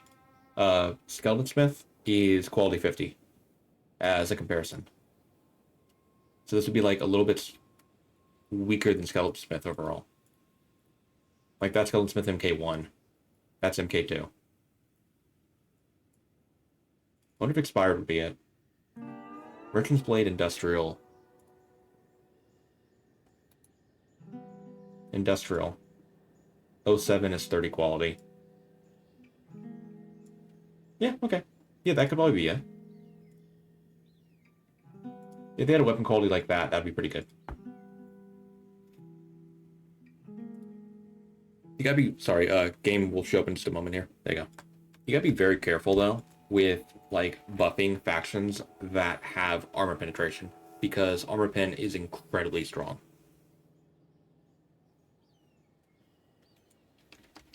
I mean, case in point, our current weapon right now.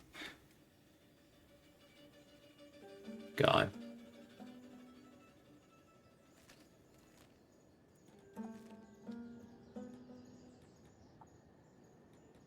Alright, let's go repair ourselves real quick. Go on through. Yep. Thing stock. Excuse me. I kind of want to check for a small backpack real quick. Go do that.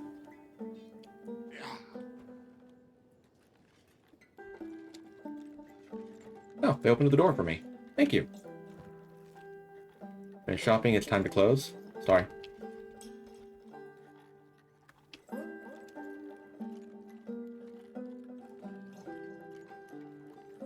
I guess they don't see me committing the act right now, so... We finally got one! Sneak? Dude, I wasn't even sneaking. I don't know what you're on. Ah, there we go.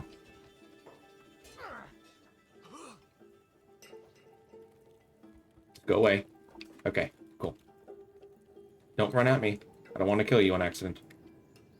We're cool, we're cool. Perfect.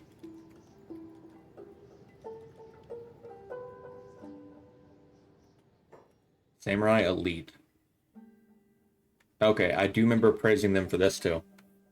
The UC Elites look really freaking rad.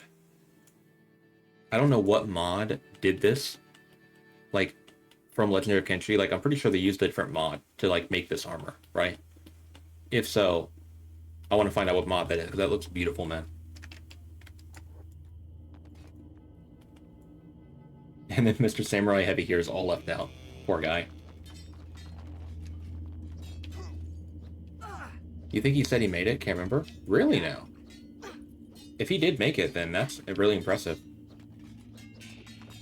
Like, that looks amazing. Like, that looks really clean.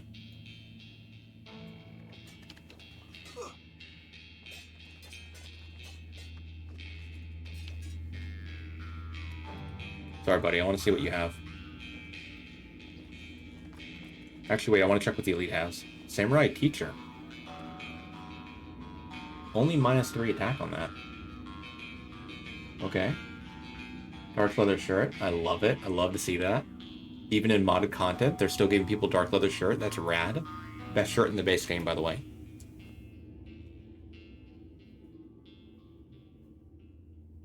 Only -6 attack. Okay. Poor guards aren't paid enough. Yeah. Yeah, you're right.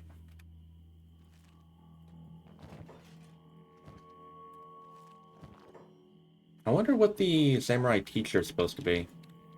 What are his stats again? Very low. Hmm.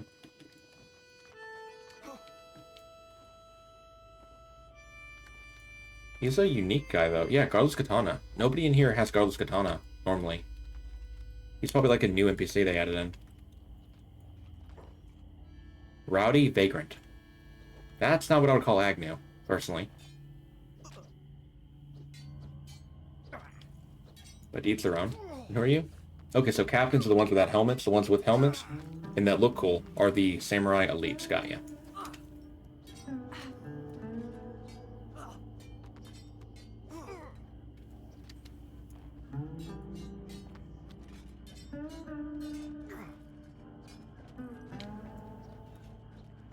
What was that? Naginata Katana on a Samurai Senpai.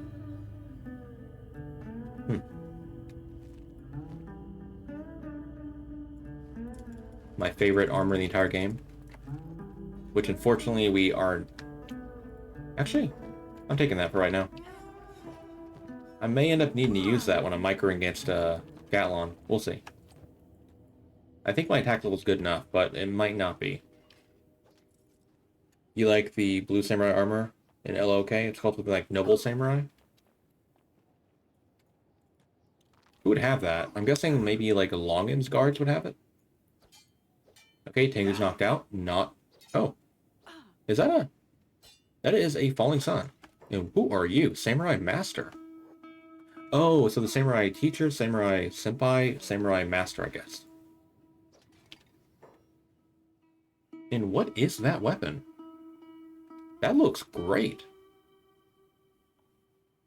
Looks like a ring saber had like a kid with like a Nadachi.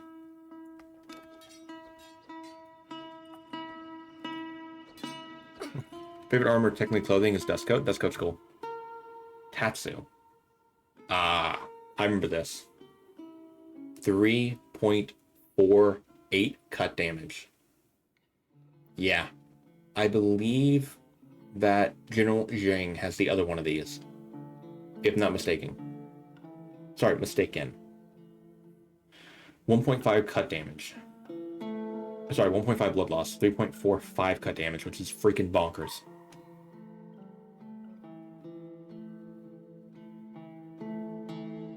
Still not as good as our gear, but yeah, dude, look at that quality, man. It's like the UC has their own protector flame with an actual good quality weapon. You gotta take the Tatsu. Sorry, I don't got room for it, man. And we got Katana, Noble Chain Shirt. Wait, did I see that correctly? 50% arm coverage. I like that. That's a cool change. I dig that. That is indeed a falling sun. Alright, Tengu. Gotta put you down for good, guy. Oh. So, Tengu has Noble AI. Nobles, when they lose an arm, they run like crazy. And they usually don't stop until after they get knocked unconscious from, you know, blood loss. So...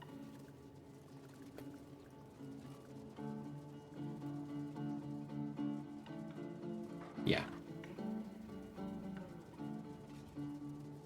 Man, he is a runner today, dude. Oh, we caught him. We caught him. Cool. Oh no, Tengu's a wimp. Oh, Tengu's always a wimp. To be clear, though, his stats are pretty impressive. Like, Tengu has, like, 60 combat stats. That's not too bad when you think about it. Like, for a faction leader, yeah, that's horrid.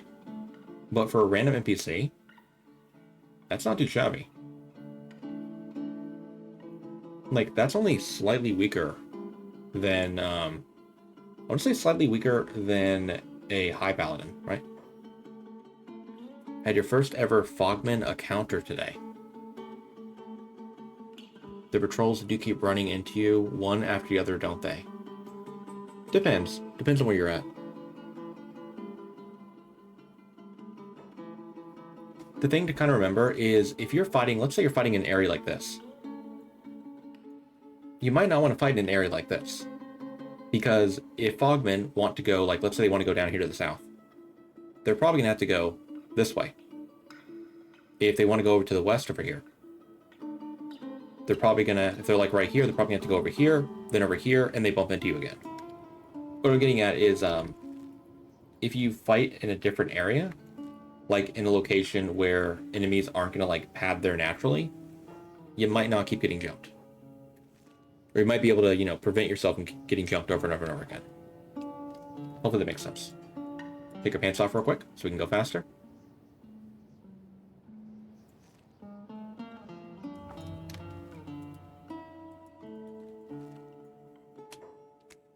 What's your strength right now? 64.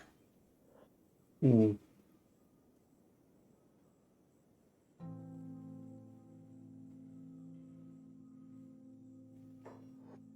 don't think I can really be bothered with strength train today.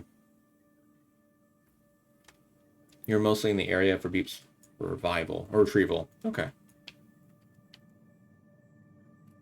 Okay, guys, I'm only gonna do 2 times. I want to go flying real quick. Just 2 times. 3 times.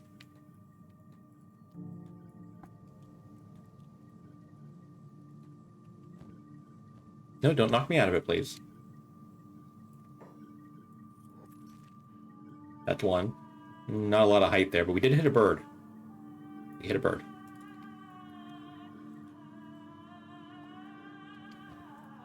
2. That's a little bit higher. Okay. You're back for the launch. Hey, Deceive. Well, we're not going and taking like a real high launch. You know, we're not in the Ashlands right now, which is a location where you can go the highest.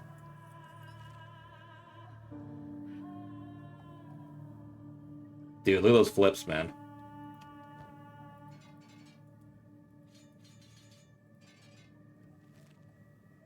Sometimes if you have like a lantern and you tap it, oh, cool, that's a good second jump. Or like, God, that's gonna hurt. Sometimes if you have like a lantern, you can take it, go to your belt, tap it like that, and you can cause your character to kind of move a little bit. And sometimes they'll just start like twisting around. Sometimes. Was I there for you breaking the game with that, or did you just show me the clip? Do you mean like us going flying up real high and flying above the map? I think you might have been there.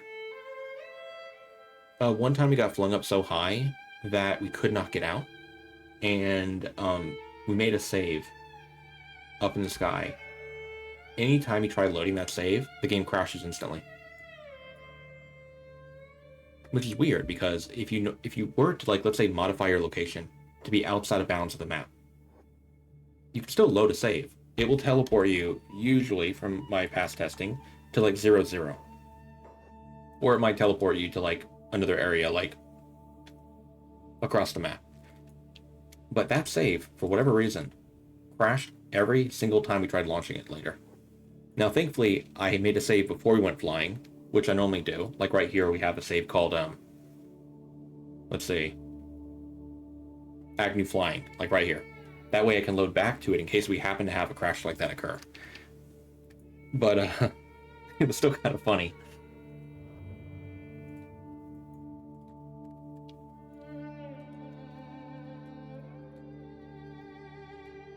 There's a lantern in here on the ground. We don't need it today, though, because we have a belt item that gives us protection, which is way more important than a lantern. Sorry, Western Hive, but that's the truth.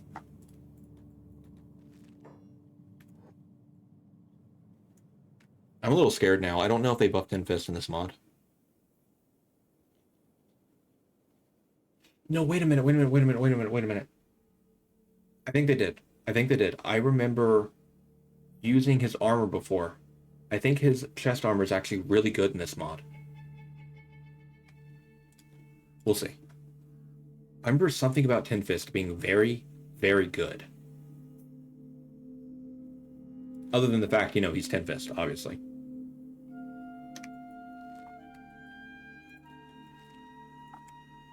Like, in base game, highest damage dealing target in the entire game. Like, dude is horrifying. You can have 100 toughness, and if you don't have, like, good coverage on your armor, he could one-hit KO you. Or potentially one-hit kill you, if you're playing as, like, a Bogman. I know Fogman's not base game, but the other day we did a Fog Prince run, and yeah, if he got a direct mega kick on us, he would have killed us on one single hit. With our level of toughness. I think we got like 95 toughness in that run, or maybe 94. The coolest NPC? I feel like Tin Fist is probably the NPC that I would want to hang out with the most. If he was like an actual person. He's so dorky. I love it. Hurrah, hurrah, the pawn is dead. Like, he's cringy, but it's like that cringy, like... Okay, you're kind of cool type cringy, you know?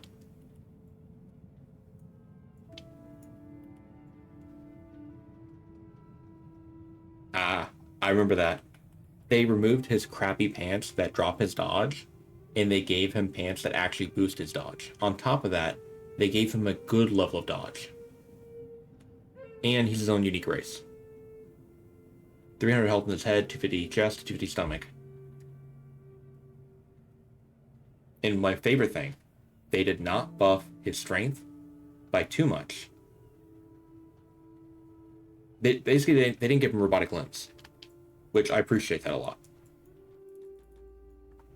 It's like the one NPC they could have given him robotic limbs and made him absolutely insanely broken, and they didn't. He's still pretty broken, because, you know, he's Tin Fist, for God's sake, but you know what I mean.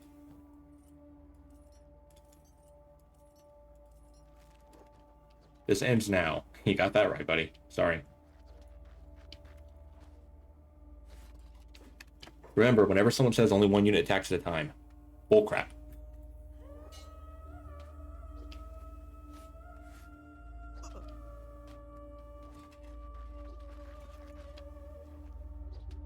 We were playing with 1 times attack slot, to be clear.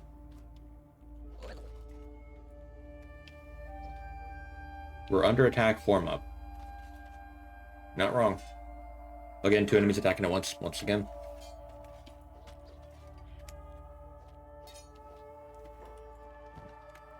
You know, we guard, and then we have these guys bombing him. Masterwork Sleeveless Dust Coat. Jeez.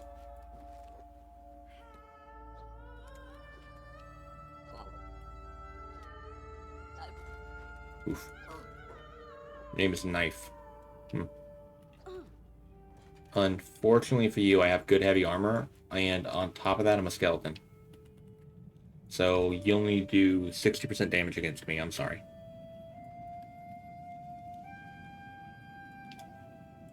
Rarg, yeah. Rarg indeed.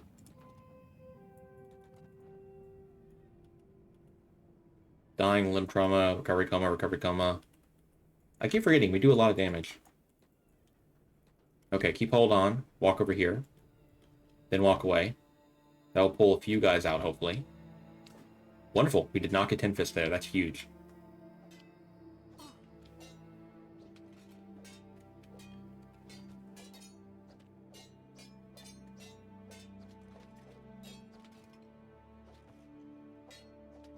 Feel kind of bad for that guy. Ben. B-I-N-N. That's a name I haven't seen before. I've seen Mortez multiple times. I've seen Inu a ton. That was the name of the anti-slaver we got on, I think those are Scorchlander anti-slaver, right? Was it Inu? No, that was our, Shek. Was named Inu, I think. Double. Seen that name a lot. Hey, wake up. Thank you.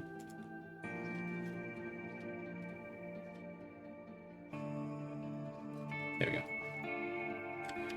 Okay, hold on again. Ooh, I stood still a little bit too long there. Oh, Tin Fist is here. At least one thing I do like about the fact they gave him like a new kind of look is we can easily tell when Tin Fist is after us, you know? Sometimes it's easy to like confuse one of the other skeletons with Tin Fist. Not today. He has his own unique dust coat there.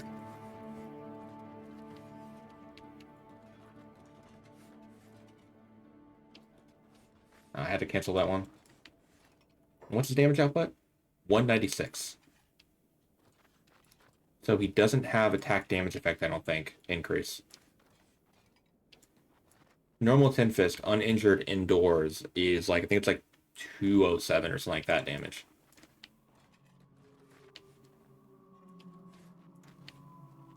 So I don't believe his armor has attack damage effect, at least, right now.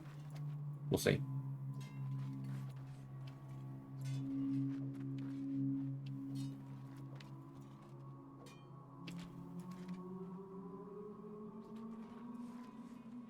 Someone's aiming at me. This is one of my things. This is one of the reasons why I love this mod. Like, we're not looking at the guy, but we can know that he's aiming at us right now. But it's also a reason why I kind of disabled the mod, as it does seem a little cheap to be able to tell that someone's aiming at you and they can't even fire at you at that moment, because you're not looking at them. Okay, I gotta really lock in here.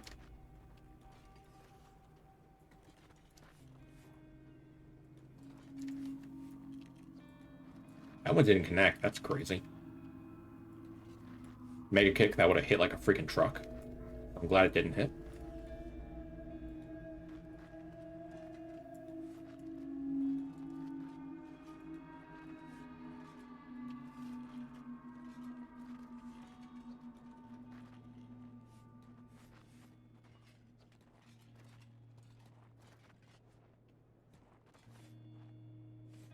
Dang, jump kick. Got me. Jump kick might not hit very hard. It's only 120 power, but it's still pretty scary. If we were not wearing heavy armor right now, because they made heavy armor OP in this mod, that would have hurt a lot. Okay, I gotta take care of those two in the back. I'm like never getting a chance to attack because of those two bozos.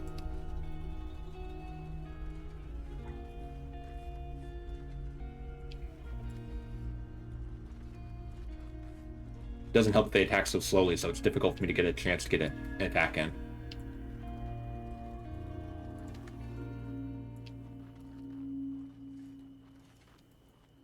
As my character basically needs to wait for a certain point to be able to attack.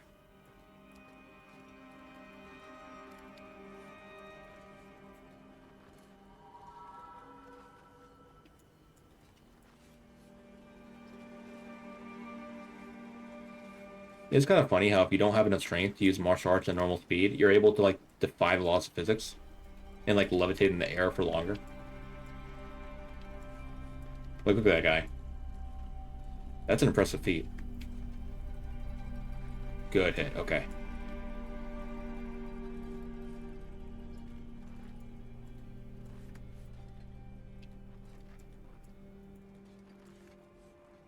So what keeps happening here is my character wants to attack the guy in the back, but the guy in the back's a bit too far away.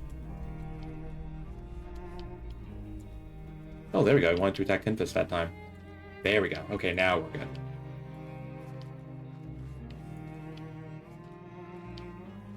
Okay, now I'll be able to attack a lot more frequently. Oh, we actually stumbled him. That's great. Your right leg's below 0. You son of a gun. You little cheater. If you hit a unit below 0 health in their leg, but not below their KO point, they don't get staggered when you hit them there. Until they go below their KO point. It's really annoying. Because you can hit somebody, and then because they don't get staggered, they can instantly respond with a follow-up attack. Before they should have been able to. Think about it like if their leg goes down below 0, they basically become an animal in a way. You double streaming on Twitch and YouTube? Nope, I'm only streaming on Twitch right now. Although I will say I have given some thought to perhaps multi-streaming. One day I'll look into how to do it. And if I do end up doing it, I'll have to put chat on screen. That way people can know I'm not just talking to myself, you know? No, that's how I really mess with people. I'll start like acting like somebody asked me a question on YouTube. I'll just start randomly going like, oh no, thank you for the compliment. Yeah, I am good at the game.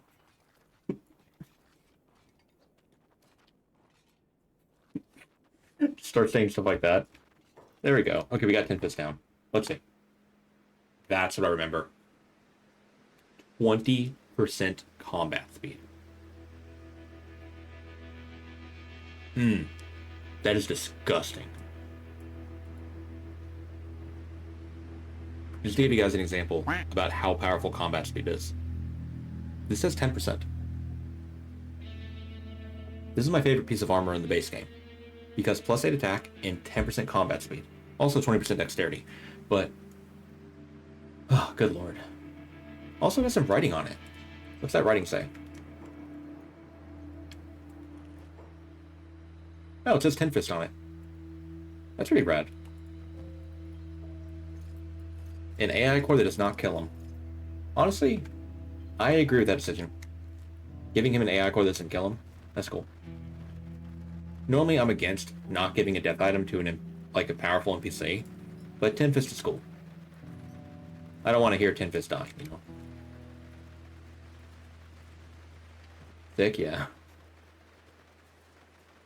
Now let's see. It has 5% more burning and acid protection compared to normal,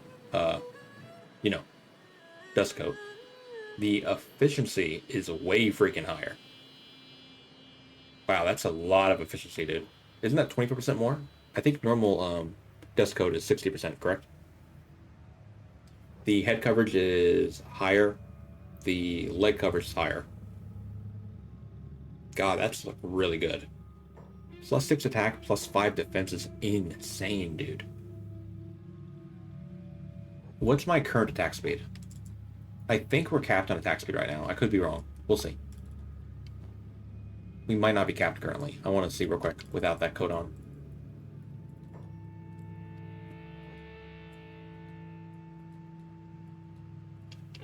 Trying to click on the Leviathan who just vanished into the thin air.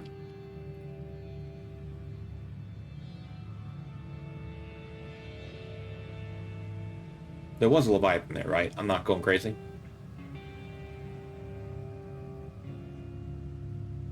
There had to have been one. There it is. There it is. It's back. Okay, we are capped on attack speed. The question now is plus 4 attack and defense and 4% more damage, or plus 6 attack. If I end up getting injured in the Cat-Lon fight, I'll put on 10 Fist Coat. Like if my attack speed is not maxed. But until then, I'm going to be using this.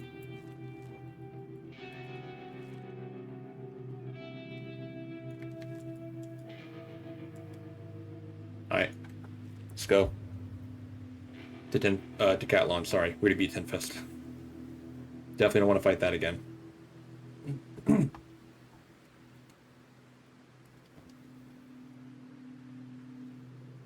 God, plus 8 martial arts. That is wild, dude. This coat is a symbol of everything 10 Fist embodies. Like 10 Fist is only one of a kind. Oh, really now? It's one of a kind, eh? I don't know about that. I don't know about that. I could change that very quickly.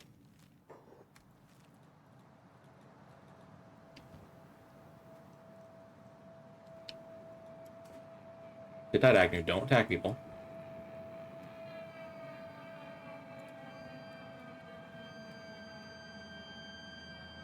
Hopefully they don't cause a problem here.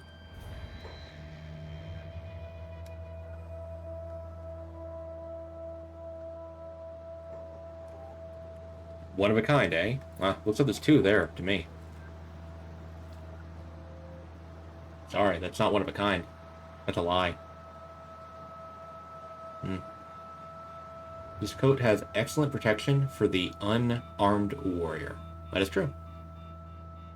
For anyone who does not know, if you drop an item on the ground, away from an area that has any items on the ground at all, or any, it has to not be a town, you have to be far enough away from a town, and so on. You can drop it on the ground, you can save the game. You then pick up the item again. Make sure you pick up every item you dropped. Then save the game again, and then load it. The game will spawn the item back on the ground again, because it doesn't realize that you picked it back up. Duplicating is extremely easy in Kenshi. There's a reason why I don't use it in my runs, to make money and stuff. I only do it for little goofs like that. Or if I have like a Nadachi and I want to have 2 Nadachis to look cool, I'll do it then. Alright, before we fight Cat-Lon, we have to fight these guys. Storm Behemoths. A lot of Storm Thralls. And where's the Storm Behemoth with the, oh, there they are. Fragment Axe, we get a Storm Behemoth with a Maeto quality, Falling Sun. But we should have too much of a problem here. Because we hit like a freaking truck. Yeah.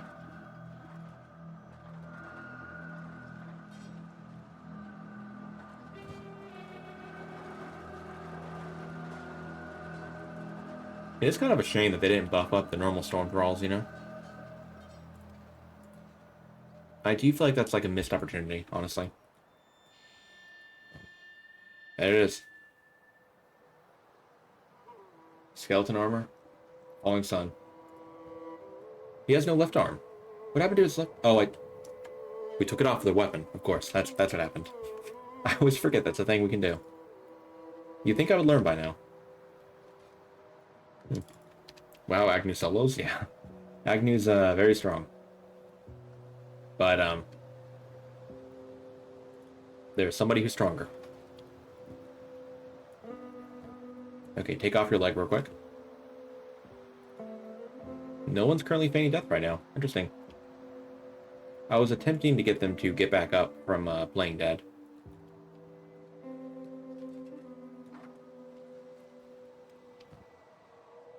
Alright, I'm gonna go ahead and drop all these.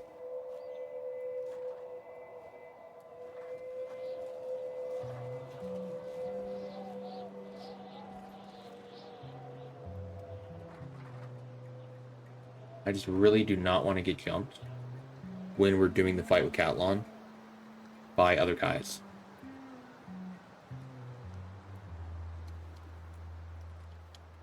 Okay, so. No, drop the arms. Don't worry, we still have those here. That being said, though, I'm probably not going to use these. Because my movement speed is far, far more important to me than, well, you know, my health and my leg.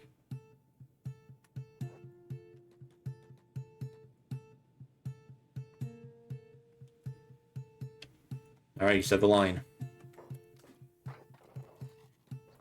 Again, damage output, 341. Our damage output, 207.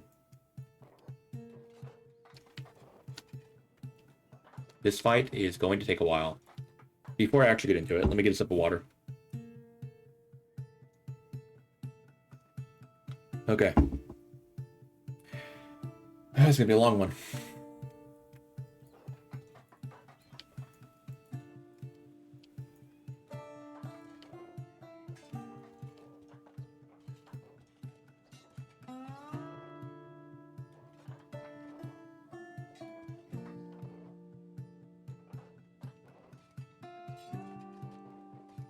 I don't feel like that one should hit me. Oh, well, whatever.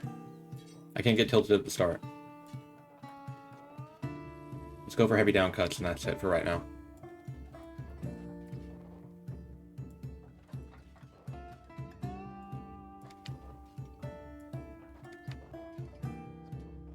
We got it hit in. Good.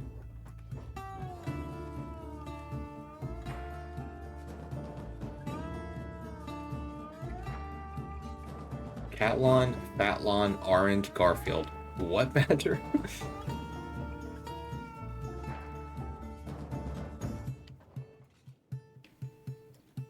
Another chest hit. That's freaking huge, dude. It might not look like that much. Like, we only dropped his health by, like, a small percent. Like, not even 10%. But the thing is, we've hit him twice so far in the chest. That means we have a higher than normal chance to hit him in the chest again. If we were to hit him again soon. I did kind of mess up an attack back there. My bad. Insulting him so he gets distracted. That'll work. It's like fighting a Souls-like boss. Like dodging to the side constantly. Roll, roll, roll. Keep an eye on his health right here. Oh, I canceled a little bit too early there. Okay, one moment. Let me... I hate this guy so much.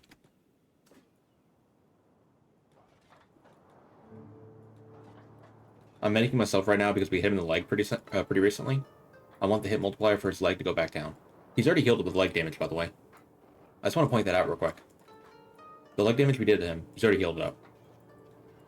So, there's that.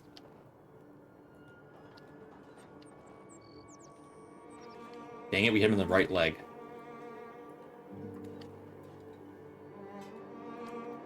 Please hit the chest and stomach. How am I not fast enough to move out of that?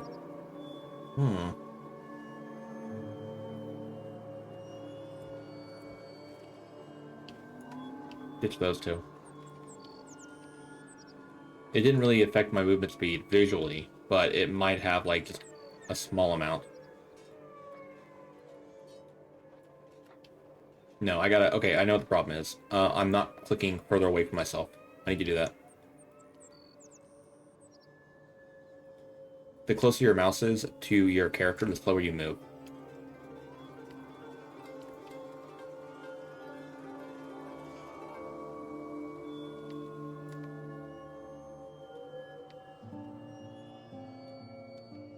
Right arm is not ideal to hit.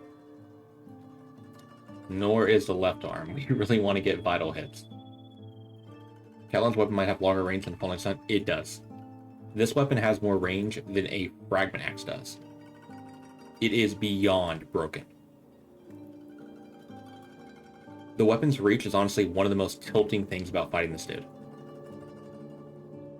That and the fact that it has insane armor pen and higher damage than a Falling Sun. And the fact he has 160 or so strength. And there's quite a few things, you know.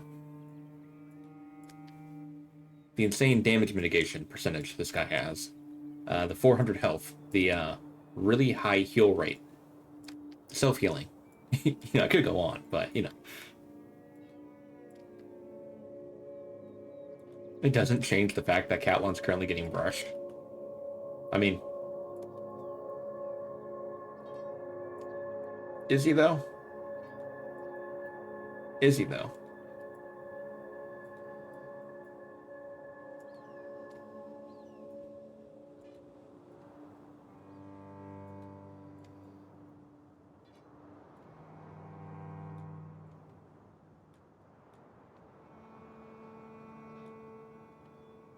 Brushed very gently. Yeah. I don't like having the camera zoomed out this much when I'm fighting, but I literally have to. That way we can get away from him fast enough.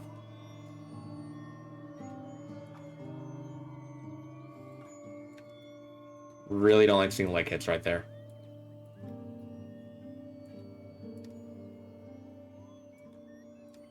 Stomach hit, okay. Please get one more stomach hit.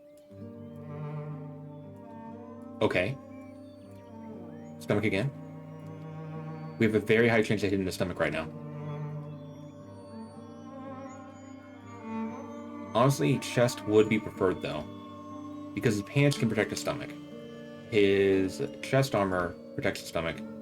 But, like, his chest is only protected from his shirt and his chest armor.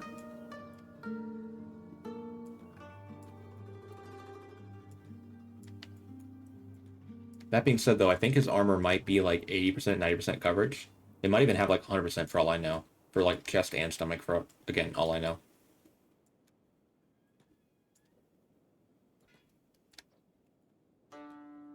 And again, he does have self-healing. So he will be healing up the cut damage throughout this fight. Which is fine. I think he has a repair kit, too. So I don't know why they gave him self-healing if he has a repair kit on him.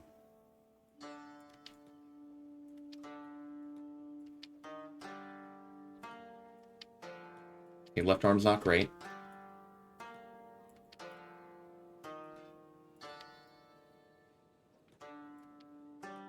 Unless we get it down below 0, but I have a feeling he probably has a pretty decent level of martial arts if that does happen.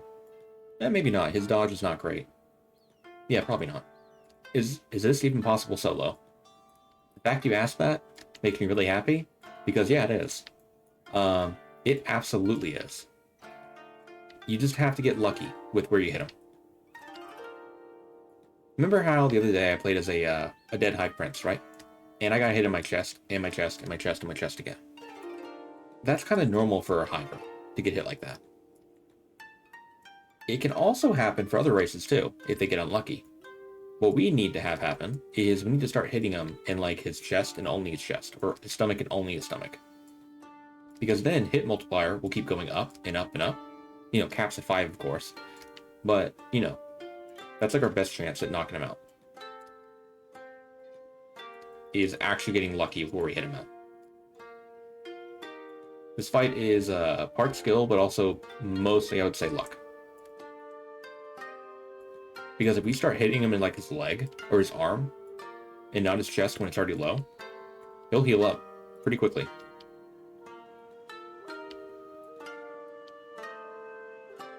Also, it might have been a good idea to pull some thralls in here. That way more units are on screen, so he would heal up slower. Ah, got hit in my left leg. I'm gonna have to heal myself up real quick. I can't have my leg health go down below 55.6% of its health. It's a fiend task, yeah. Anytime you mess up, it's really bad. You guys can probably tell now why, when I first played through this mod, and I played as a Scorchlander, it took me 2 streams to be able to take out my normal bosses I fight in base game. Now, it did take me 1 stream to beat him as Agnew, the last time I played. But I did strength train quite a bit more than I did today. Like, we hardly strength trained at all today.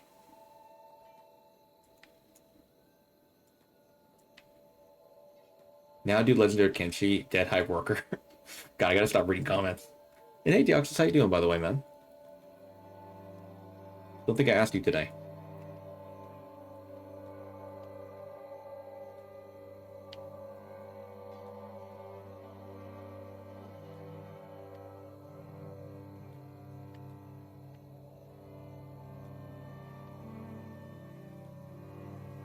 Head hit, honestly, is not too bad. 30 damage right there.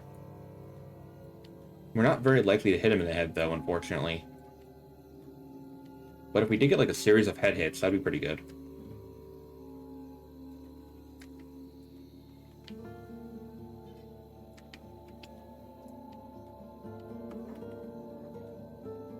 I wonder how long his cooldown is on his dialogue. Okay, we're gonna feign death.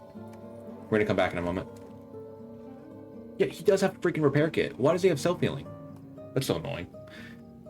Oh, let's go heal up our wear damage real quick. I know we don't have a lot of it, but I really need to make sure my health is, you know, tip-top shape. Good, you still need to come up with a challenge list. You meant to post in Discord, got distracted. Okay, I figured as much. I kept checking like every other day. Well, yesterday and then today. Like, did he respond yet? I wonder if he noticed I responded back to him.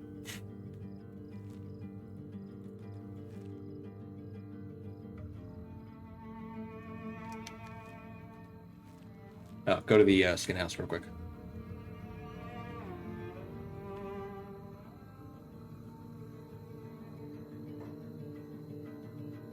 I want to say when we did this last time, I think my strength level was... It might have been like mid-70s.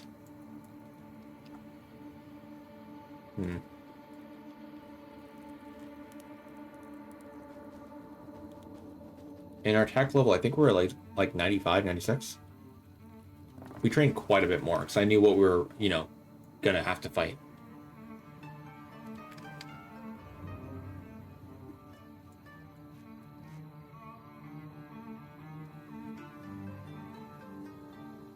This is the best armor we can use right now, honestly.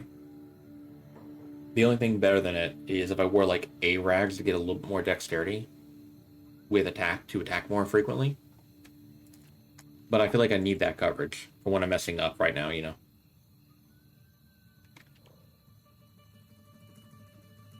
We could do with a higher level of athletics too.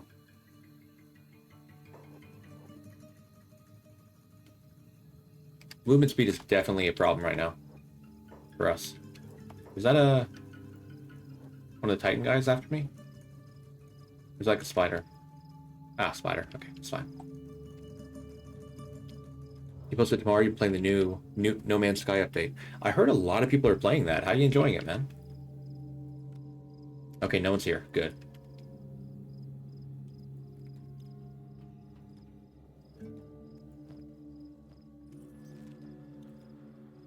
I'm trying to get him to do his dialogue again. It's good, grindy though. I mean, grindy can definitely be a lot of fun. So Cat-Lon has, in base game at least, a 6-hour cooldown on when he'll do his like little speech again after he's done it last time. There goes. Okay, cool. Let me look around here for a second. Where do I want to fight him at?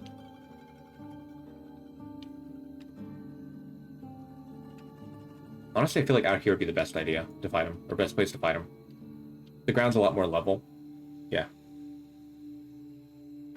Level ground's important. Because if you're running away from somebody, and you're like running at like an angle like this, you going 37 miles an hour down this way is going to get you further, like less further away, however you phrase it.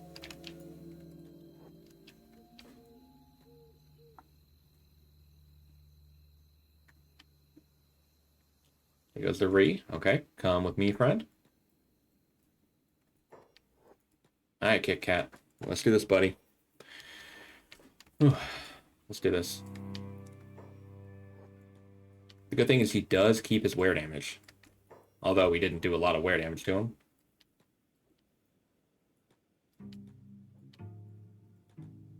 I messed up there. Let me not mess up again on my right leg at the very start of the fight. No, you hold on. Prepare yourself, buddy. Okay. Start over again. Yep, he's a skeleton. He's a skeleton with a helmet. With boobs. With a shirt. With robotic limbs. With a weapon that's better than mine. I'm not jealous. At all. I'm just stating the facts. But I bet he doesn't have any friends. Agnew has beef, he doesn't have anybody, so we got that on him. So he can wear his limbs out, that is true. But, that's gonna take a very long time.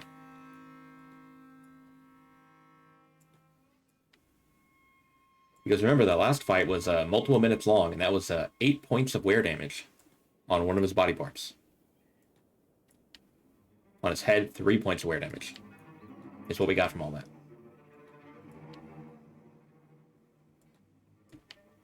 Okay, I really gotta keep the camera back like this. We're only going 22 miles an hour, but I can't, like, swap to the KLR legs, because I dropped them on the ground earlier. They're probably gone now.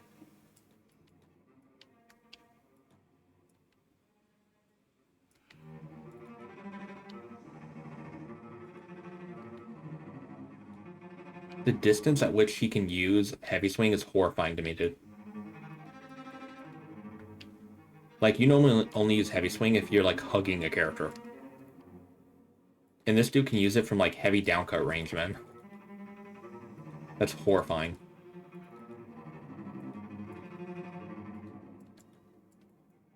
This is when the second third of the stream begins.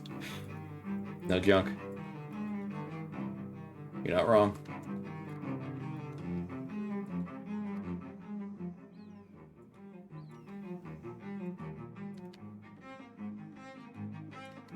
Okay, good head hit.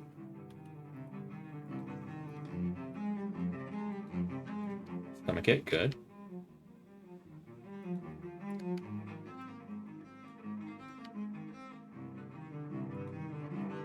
Just hit. I really don't like the damage spread. Like, normally I'd be happy hitting him in only his vitals, but we don't want it to be spread out like that. Chest and stomach both have a 140 chance of getting hit normally. For his race, I'm pretty sure. The worst thing to happen would be if we started hitting him in his chest and stomach. We only want to hit one of them. Because his sucker heals up really fast. Us dealing like 20 damage to each one and him healing up like 10 over time is bad. Roll through stomach hits? Yeah, I'm hoping we can get some more.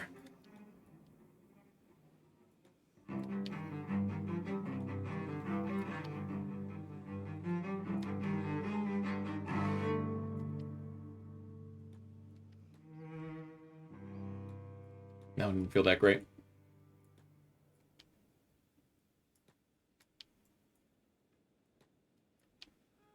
Agne's not attacking right now. There we go.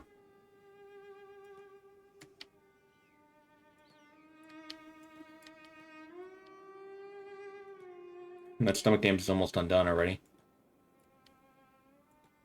There we go. Another stomach hit. Okay. Got my hopes up, game. Please don't crush him.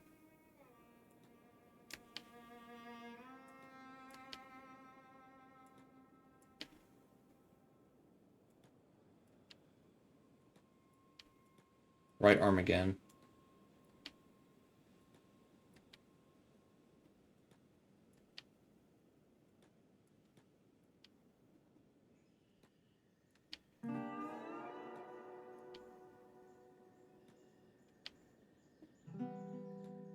Stomach again. All right.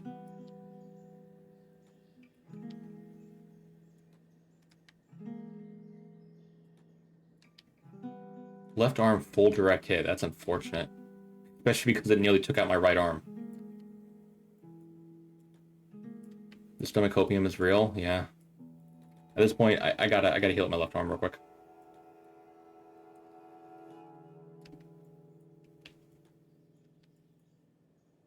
Because remember, I need to have my left arm above 0 health in order to use it.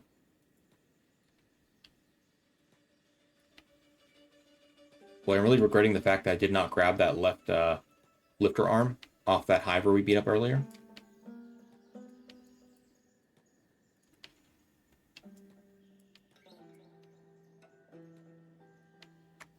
Check his health. Okay.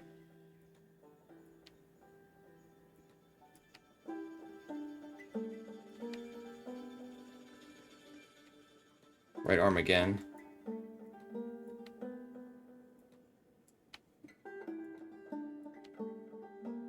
I wish I could, like, consistently bait him into using heavy swing, but the problem is I need to get too close for comfort for him to use heavy swing.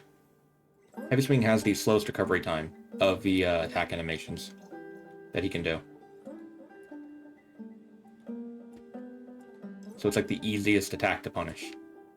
But it's very risky to get him to do it. Yep, stomach, you're right.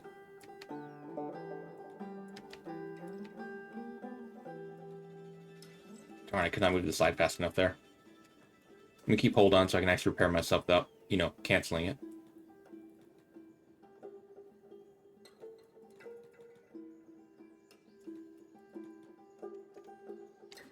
Okay.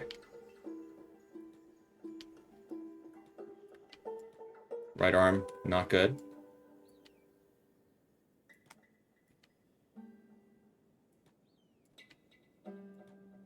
Good stomach hit.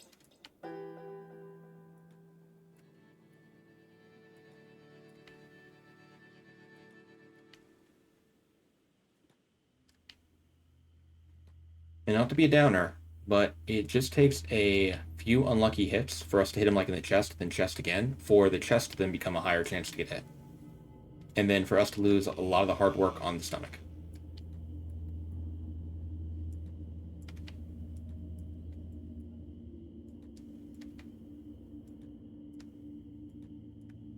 We actually had that happen before when we fought him. We got him down to, I think it was like 100 health. I gotta focus on the fight for a second. Got him to like 100 health in one of his body parts, and then we stopped hitting him there completely, and we knocked him out in a different body part.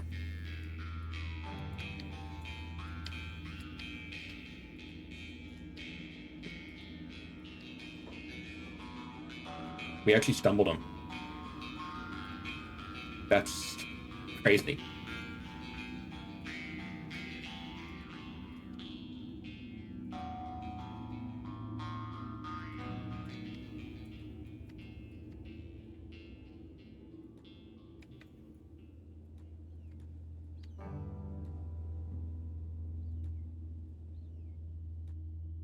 Yeah, we got a hit in his head too. Honestly, the head hits aren't really what we want though, because they're not very likely to knock him out. Like brushing a real cat. Brush, and then they just slap you. I'm dumb getting brushed.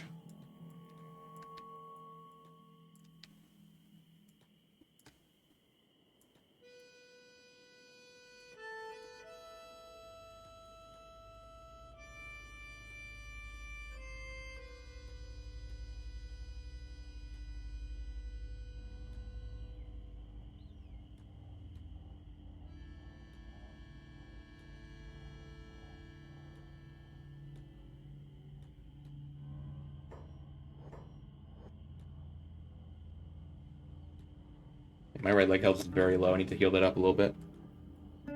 Otherwise, the next hit we take is going to slow us down too much, and he'll be able to catch up to us. Head hit again for 30. Okay. The unfortunate thing is he already healed up the 30 damage we did previously. I don't like autosave doing that to me. When autosave happens, if I'm holding down left click, well, left click's my movement key, it will keep it held down. So it could lead to me getting hit, which it almost did there. But you need autosaves because sometimes the game decides to crash itself, and autosaves can be a real lifesaver if you haven't quick saved recently. Stomach hit again. He's almost at 75% health right now. In his stomach.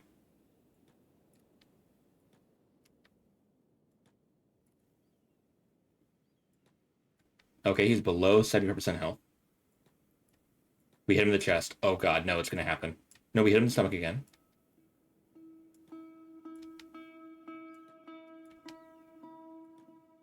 Stomach again.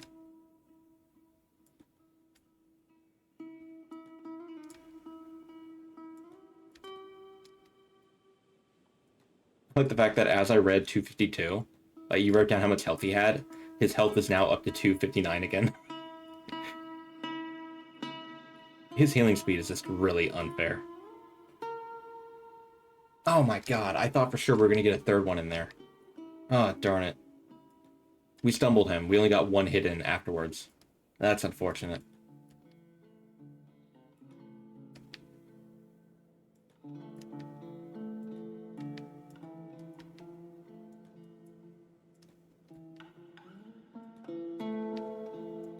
$215. That was a fast attack, though.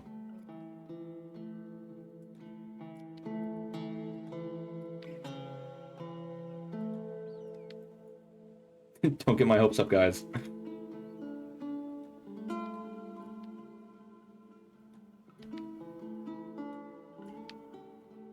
This fight would be so much easier if there was any quality, like any version of his weapon that we could get. The main thing that's making this fight difficult is the fact that he outranges us big time.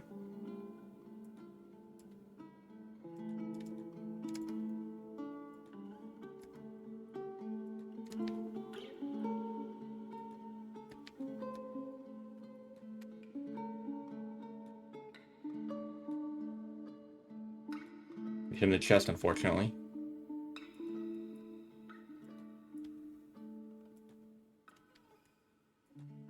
Right arm again.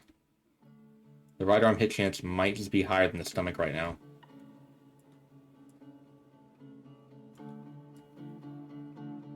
As might the chest.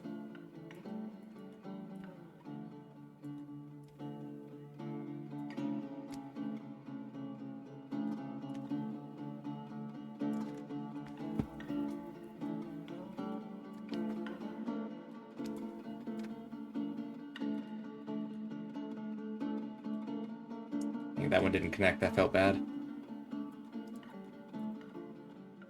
We haven't had an attack land in a while now. There we go. Right arm again. Gosh darn it. We did stumble him, though. And we hit him in the arm for every single one of those hits. That doesn't feel great. Unless we hit his right arm below 0, that would feel amazing then. The problem, though, is he'd heal it up really fast. And probably get his weapon in his hand again. And smack me with it. But we'll see.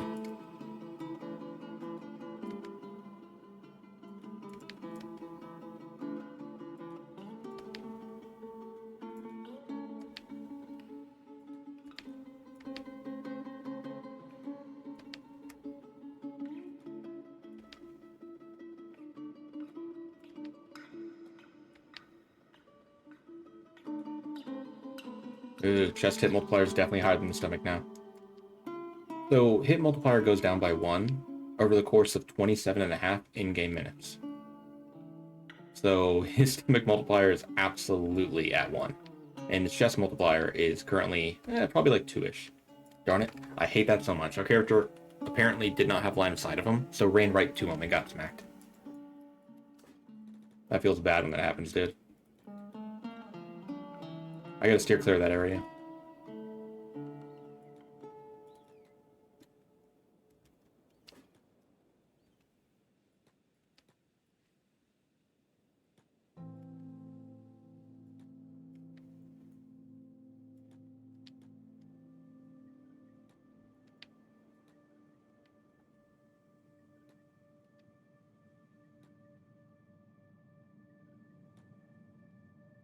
I mean, legitimately, right arm is getting hit a ton. So it might actually be like right arm that's gonna win us the fight. Okay, I gotta lock in. That was my stomach, thankfully, which is higher health in my chest, so we're not losing anything from getting hit there right now. But come on, dude, attack me. Thank you.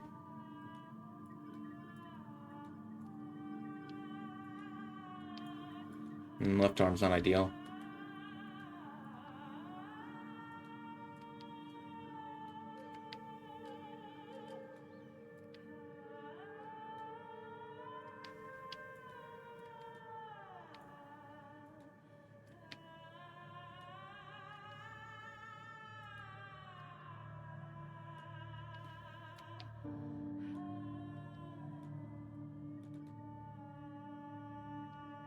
I hate this guy so much.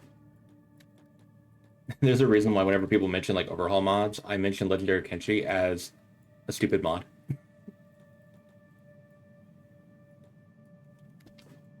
And how I would never recommend it. What happens if he hits you in the head? Oh, feels like nothing to me. You kind of missed it, Deoxys. We have this.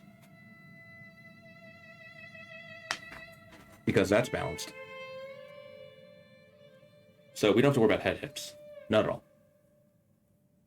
Yeah. Balanced. This is like one of the mods that don't even like try to hide the fact that they want skeletons to be OP in it. Like some mods will give you like a really strong helmet or a really strong shirt that might like, you know, make you want to play as an organic character instead of a robotic one. You know, to buff them up a little bit. This mod is like, hey, here's a belt item that only skeletons can wear that boosts your combat speed. And on top of that, it also gives you full 100% coverage for your head. Okay, that padding is really screwing me over right now. I gotta stay within that area.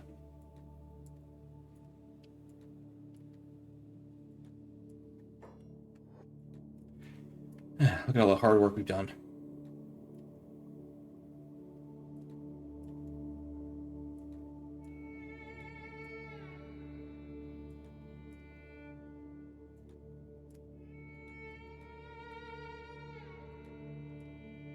I hate him so much. I hate him so much.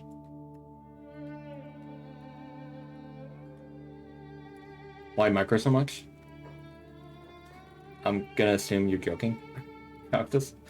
Okay, let me focus on the fight real quick.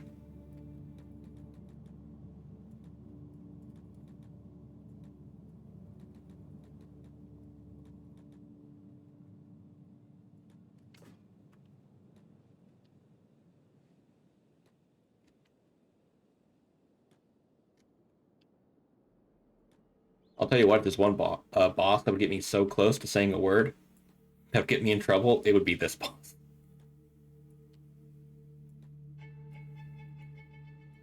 Oh Lord, it tempts me. It does.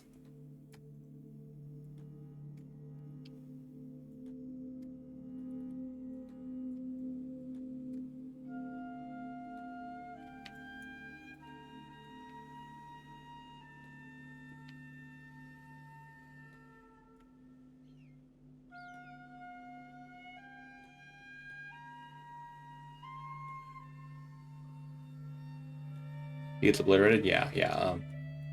This guy hits like a freaking truck. Has almost double the damage output I do, with more armor pen, more range. Just everything. Would this be even better with a squad? With a squad, I would feel like this would be an absolute pain in the butt as well. Because you'd be losing people if you weren't constantly microing them and moving them out of the way and telling them to go rest whenever their health gets low. Because remember, this guy has over 336 damage right now. And I'm saying right now because he is injured a little bit in his stomach and his arms. This is the nerfed version of the boss, the return to vanilla version. Just a reminder. The actual Legendary of Kenshi has this guy's stats up in the 100 pluses. Crossbows, but Diplo status. Can't do that. Also, his armor, kind of like ours, has insanely freaking busted harpoon resist with really good efficiency. You will never be able to crossbow this guy down. Like, even if you could shoot him with a crossbow, you could have a giant legion of crossbowmen, and you would be unable to beat this guy down, as he would be healing up faster than you could deal damage to. That's why we have to use a weapon with armor pen right now, as his armor is absolutely insane.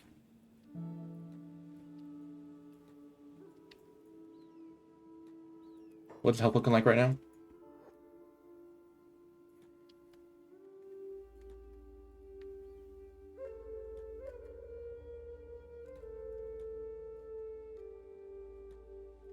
Here's what we're gonna do. I'm gonna let Agni fight him real quick without any micro, and we'll see what happens. We're gonna go back to go heal, basically. I just want to show this, because, like, he has no damage right now on him. So I might as well.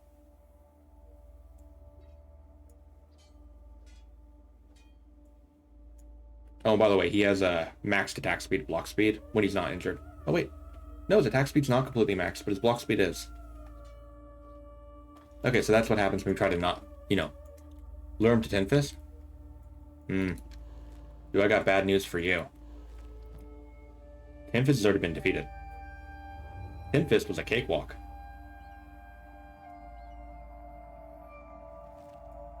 At the very least, like somebody said earlier on in chat, we at least do have wear damage still adding up.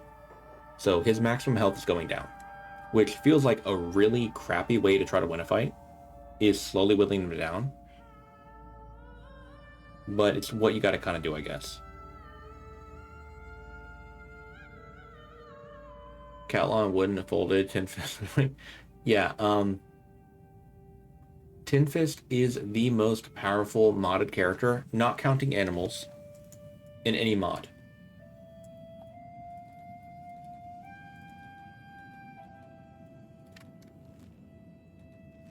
Like, if you were to put him up against High Executioner, Sept, High Executioner would lose, I feel. Because of how overpowered this guy's armor is, and the fact he has so much stats. Do base turns work against Diplo status, guys? Nope. The whole idea behind Diplo status, is back in the day, it was supposed to be assigned to characters who would come by your base, basically. And they didn't want those, like, raid leaders or whatever to get shot by crossbows and be, like, easily defeated. Like, you would think they would give it to Igor, but they didn't. Anyway. But it ended up changing into something else entirely, where it was given to, like, faction leaders and stuff.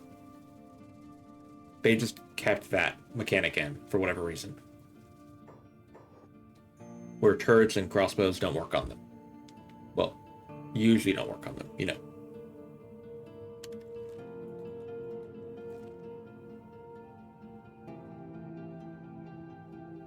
Sometimes things can happen,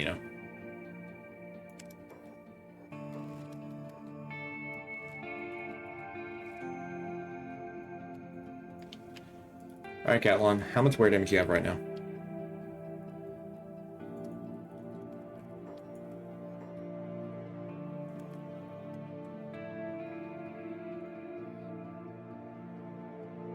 Honestly, I thought we did more than that. I need a drink of water, dude.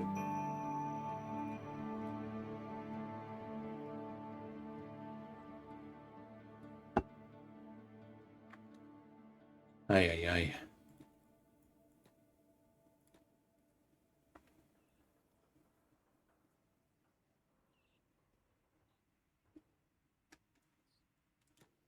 You basically sworn with 5 times attack slots, and that's even when you knew less about the game and everything. Learned from watching you on YouTube. Yeah, no, no, no, no, no, no, no, no, no, no, no, no, no, no, no, no, you little.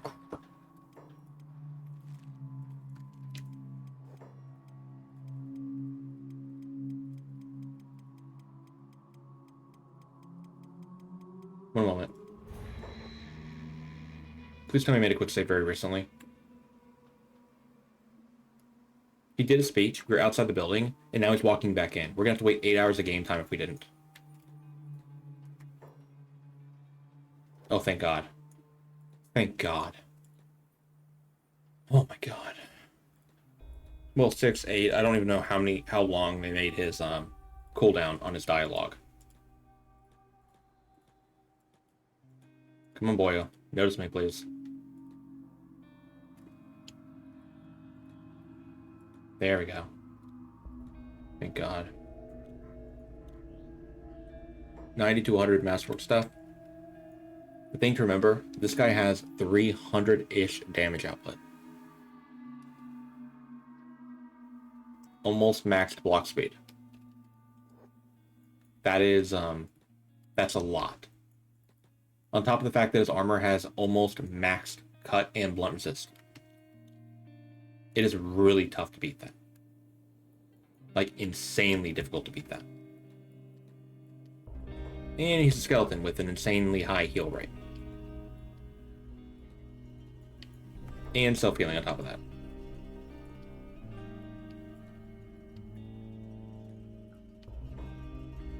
Okay, leg and stomach hit. I'm fighting him here because I feel a bit more comfortable fighting here than the other location where I had to keep, you know, turning around constantly. At least when I'm here, I can kind of circle around him. Stomach hit, yippee. I'm telling you right now, I don't feel like we're going to KO him from stomach damage. Many.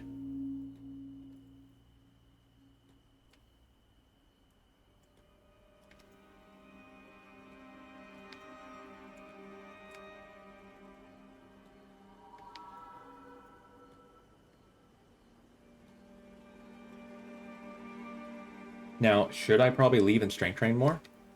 Yes. But that would be quitting. And I'm too stubborn.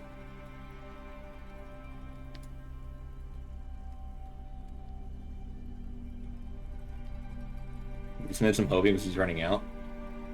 You know, having a cat will do that to you, you know?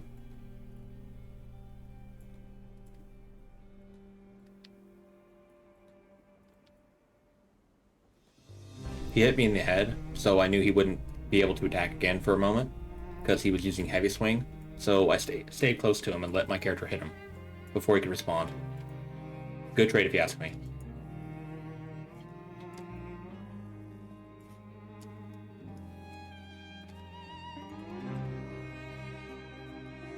I hear Maple right now playing with a squeaky toy. I love that.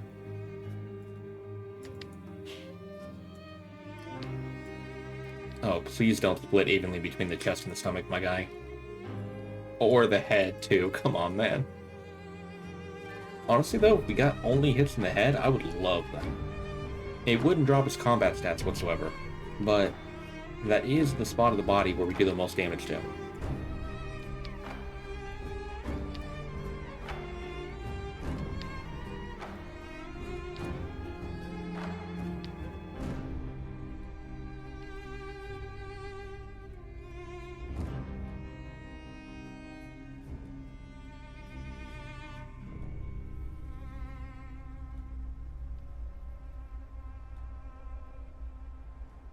Didn't back away fast enough and we weren't able to attack follow-up.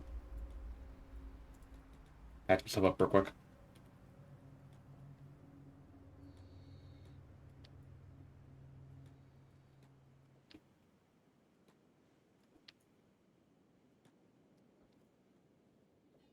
Not right now, Maple Girl.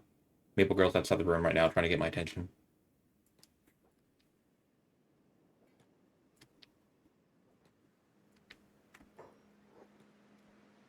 His stomach is healed up to full already again. Why not learn the skin bandit so you're not fighting alone? He would not follow me out that far. And even if he did, Cat-Lon is not hostile to everyone. Cat-Lon is hostile to whoever is nearby when he does a speech. Also, that wouldn't be a very fun way to deal with it, you know? I'm not saying it's not a good idea if it did somehow work, but I want to earn this victory. I want to peel this orange. You know? Oh, you're good, Minnie. You're good.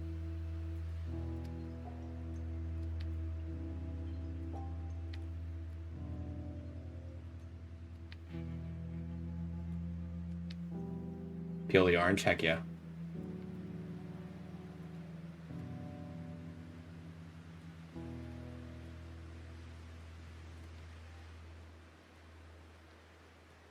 Left arm not ideal. We want to see a chest hit here soon. Not on me, to be clear. Not on me.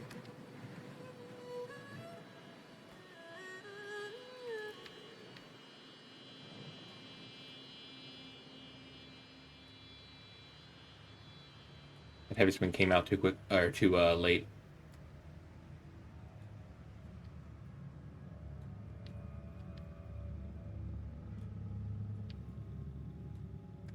Left arm again, not ideal again.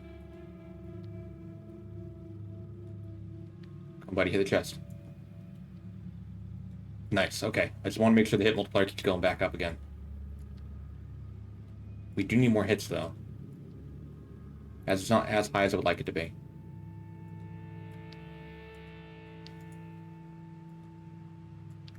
Unfortunate hit, but we'll just take the time to smack him back. Yep.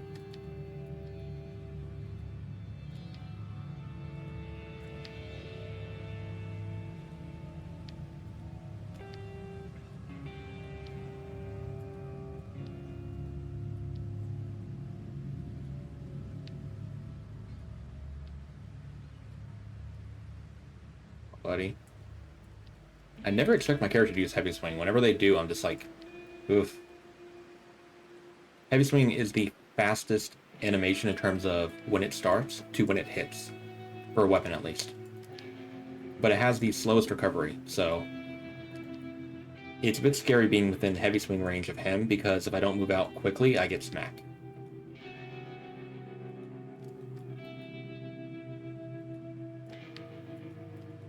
Stomach hit again. Stomach hit yet again. Oof, it's turning around.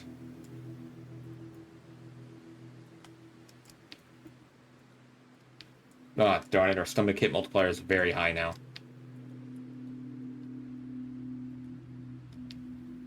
I mean, provided I stay locked in, I don't get myself hit, and we keep getting consistent hits like this, we can wear him down at this point.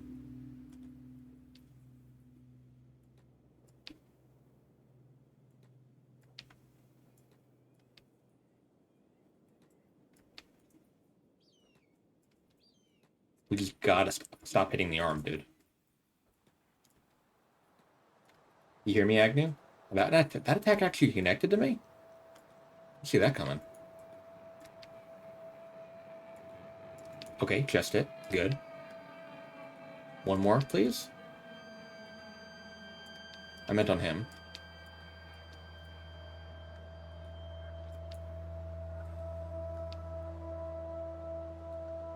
Okay, let me heal myself up real quick. Because now my left arm is close to getting hit down to 0, which would really suck.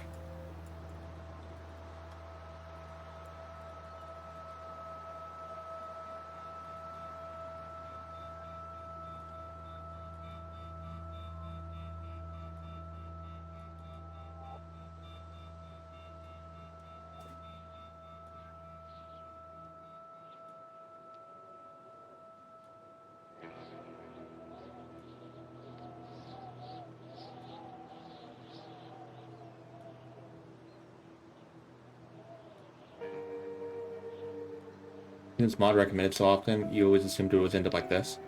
Just a reminder, this is the return to vanilla version of the mod. Imagine doing this fight, but you have an extremely small little sliver of a chance to attack. We're attacking like crazy compared to what you can do if you use that mod.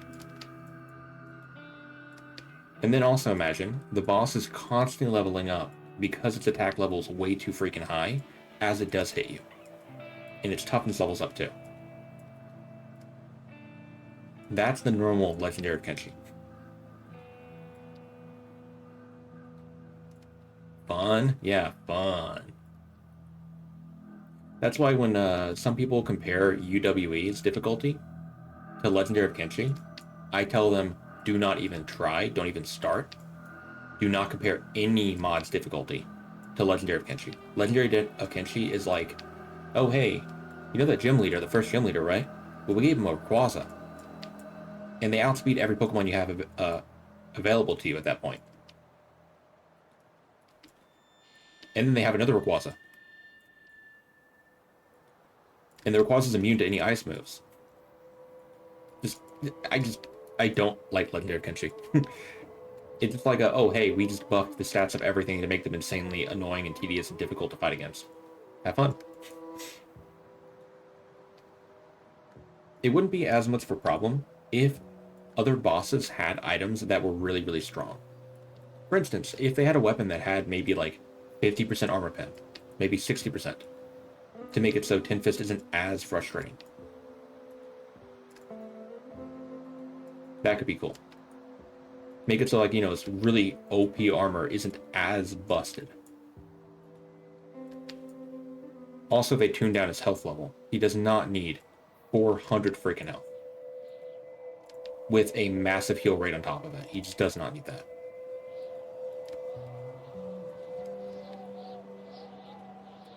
When I'm doing a boss fight, and my thought process is, okay, we did a lot of wear damage. That's good. We'll get him on the next one. That's not a good sign.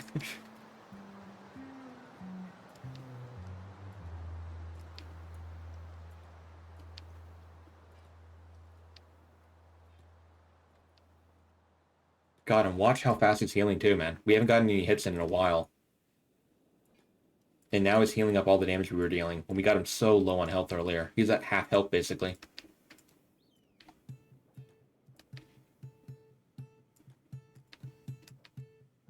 Now, I will say, base game Cat-Lon, complete pushover. Absolute wimp. He's a total wuss. Wuss is a word you can still say nowadays, right? I hope it is. You get what I'm trying to say. But he does not need this level of insanity. Like, he doesn't need a helmet, for God's sake. Or if he does have a helmet, it doesn't have to have maxed out protection, As much as I enjoyed your playthrough of Legendary of Kenshi, I'll go so as far to say it's not worth trying. Yeah. No, I will say, if you want to play with a giant squad and use multiple attack slots, I could definitely see the appeal in taking out a character like Cat-Lon. Because the squad could do it. It would be very scary. You'd have to toughness train on everybody. You would still run a risk of them dying, even in full heavy armor. But for people who play solo like me, unless you want to do a fight like this, I would not recommend it.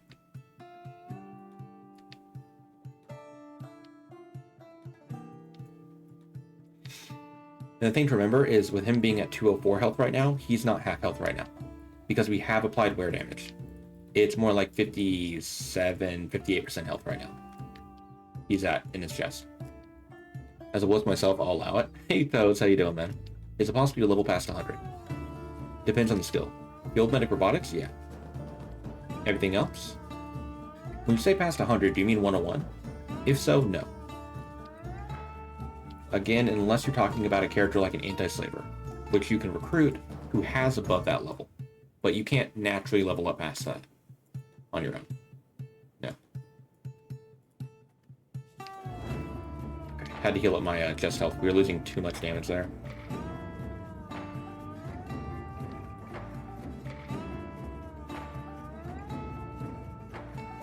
Why?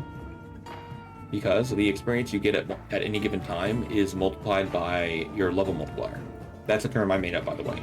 Effectively, it gets multiplied by a certain value based off what level you are. That's what I refer to as level multiplier.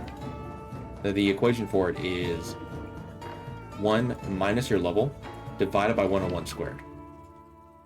So effectively, if you're level 1 or level 0, you're getting 1 times XP. If you're level 10.1, you're getting 81% XP. 20.2, you're getting 64%, and so on. And then if you're like level 90.9, you're getting 1% XP. At a certain point, the experience you get is multiplied by such a low number that it rounds down to 0. And because it's, 1 minus your level divided by 101, 101 is the point where you hit 0 times XP. But again, you hit 0 times XP before then, because it rounds down to 0. Hopefully I explained it correctly. Or in a way that makes sense. I know I explained it correctly, but sometimes I don't put things the best way,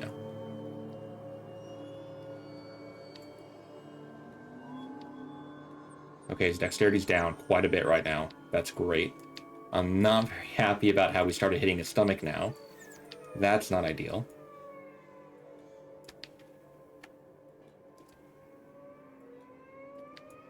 That's pretty disheartening, honestly.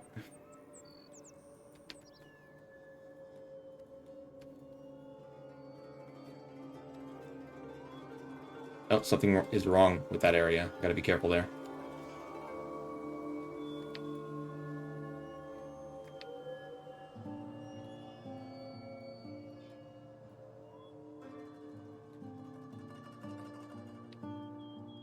Cat-Lon, you don't want to know what I'm going to do to you when we knock you out, buddy.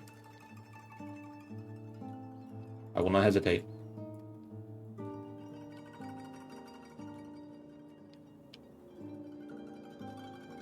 Probably shouldn't be taunting him right now when I'm still very frail compared to him.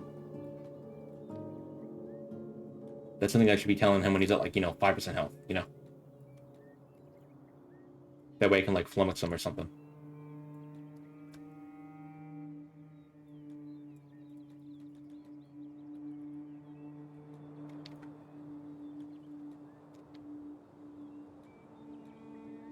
The fight wouldn't be as bad if he didn't have self-healing, honestly.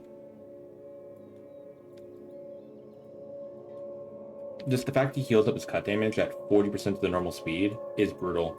Normally you have cut damage there as, something that's reliable. Constant, that's the term. It's something that doesn't go away unless somebody bandages themselves up.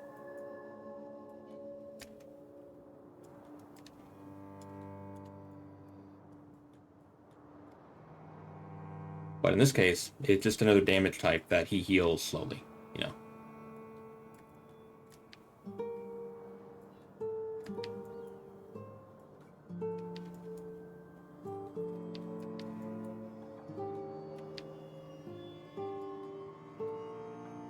Stomach again. Stomach multiplier's going up real high, man.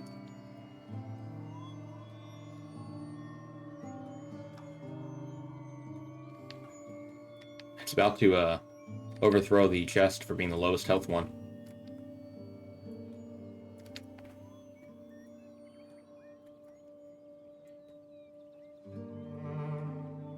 Darn, messed that one up. That's fine. It was a hit in the head, thankfully, so that's lucky for us. Now chest's gonna start getting hit, eh? Is that how it is? I feel like that's how it's gonna be.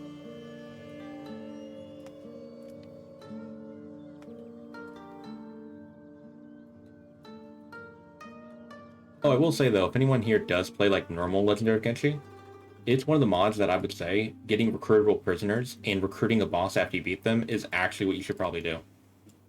It's the only time I'll ever say recruitable prisoners is probably a good idea. Because otherwise you're going to rip your hair out trying to get a giant squad.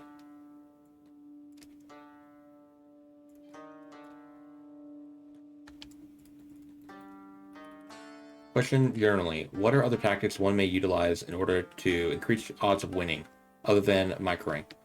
You talking base game? See, against Cat-Lon, base game, if you're talking this guy, I mean, at least, nothing. You can't bring allies with you.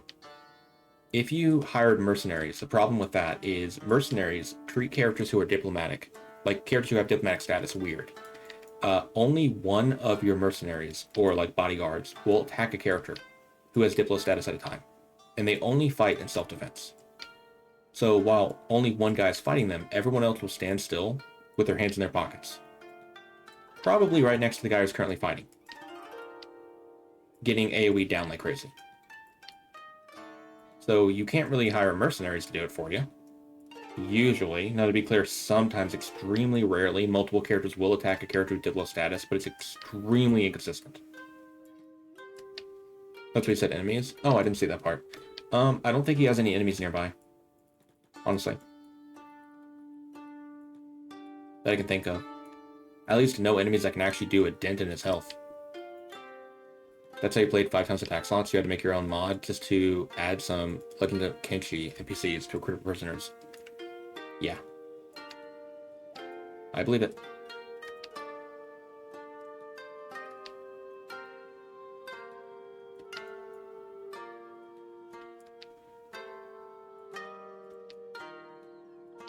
Now, characters you could easily defeat this guy. If you got like an anti-slaver with broken attack, and you trained your attack up to like 500 or so, you could thrash this dude. He would still hit like a freaking truck. But, you would attack way more frequently than him, and you could probably like almost stun lock him maybe. Maybe not stun lock him, his block speed is very high. Which is a bit of an issue. The only reason why you're able to like stun lock units like Cat-Lon in base game is because his block speed is so horrid, due to him having, you know, ancient samurai armor and not very good dexterity.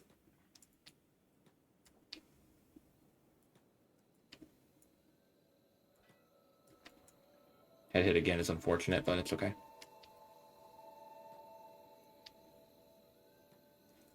Well, maybe you can have a group of people who would carry some enemies from his faction, maybe with bad weapons and good armor.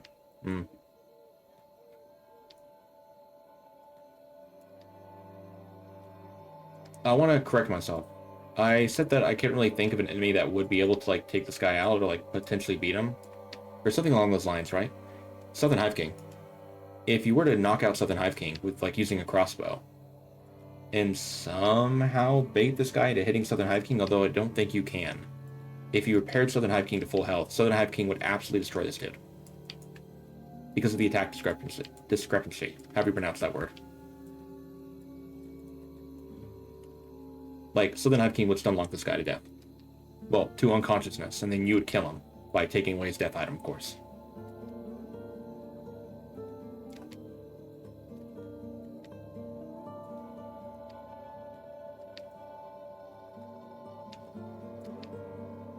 No humanoid character without, like, broken stats can beat the Southern Hive King in a 1v1.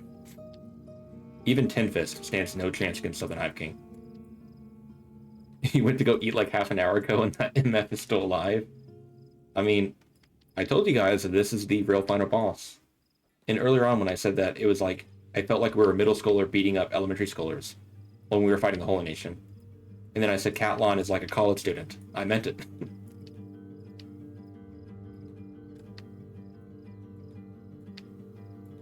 We are, we're getting there, though. I can't wait to rip those arms off. And take them for my own. Cat-Lon, you getting a little bit tired there, buddy? Your tummy not looking too good, buddy. You need to rest? You can take a little nap, you know, buddy.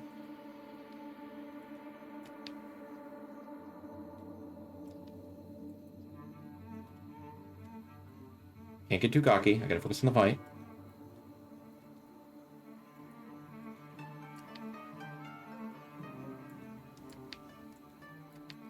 It's kind of low on health.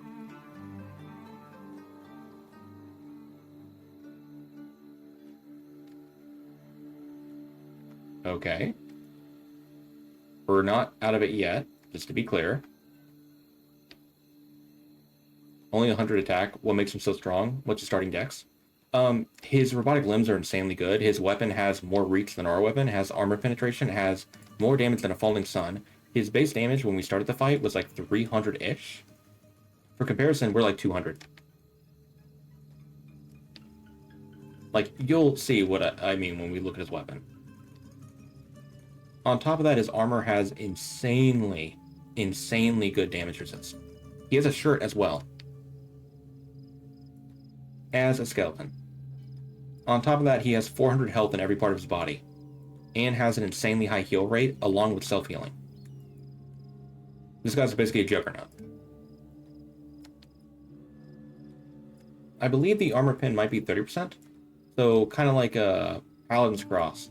But the thing is, a weapon with 30% AP, with more damage than a falling sun, if I recall correctly,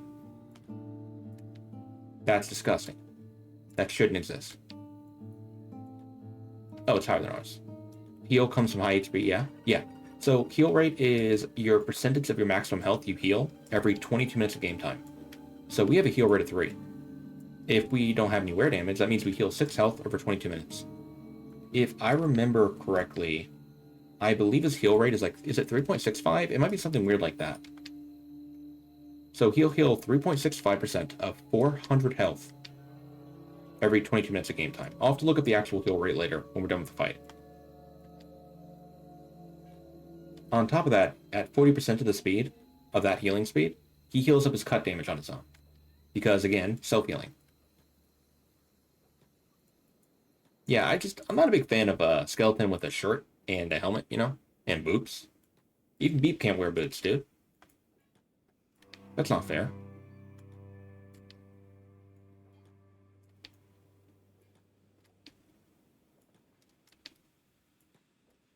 Okay, unfortunately, we've not hit the stomach in quite some time, and we're hitting the chest now. That's not good.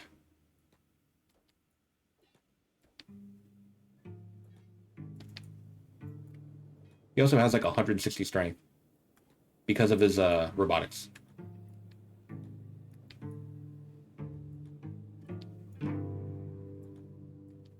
Okay, we hit the stomach.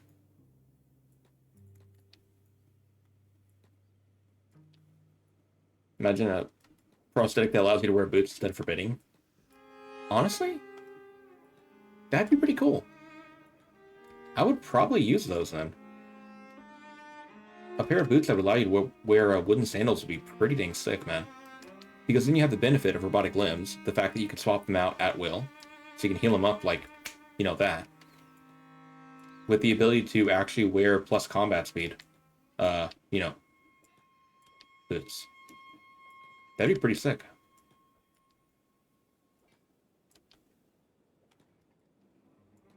Okay.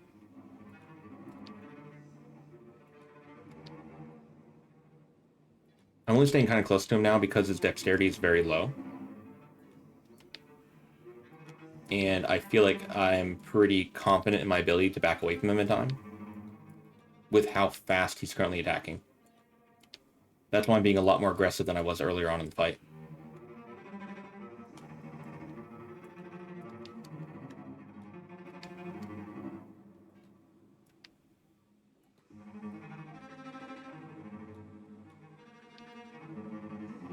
I just love like looking at chat and seeing stomach 38. And I look at his health and it's like 45 at that point. His heal speed is disgusting, dude. We hit a heavy swing. That feels good. Ah, yes. When he does heavy swing, I can pretty easily get my own in there. Yes, he's attacking very slowly now. Very slowly.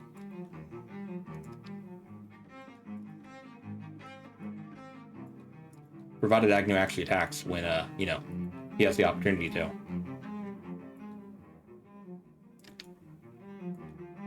Dang, okay, I gotta make sure I don't get too cocky. 2 hits more is all we need if he doesn't heal up too fast.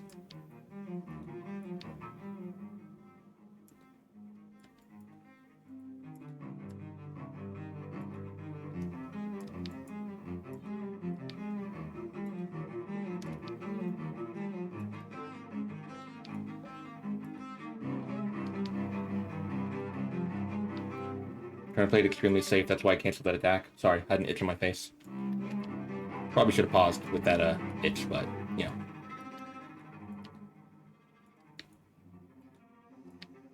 Okay, let me try to lock in.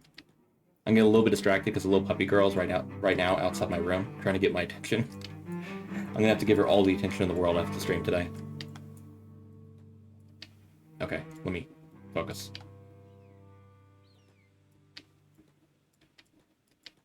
Cat-Lon has a bed welded to his back, basically. Pet the dog? Oh, you know I will.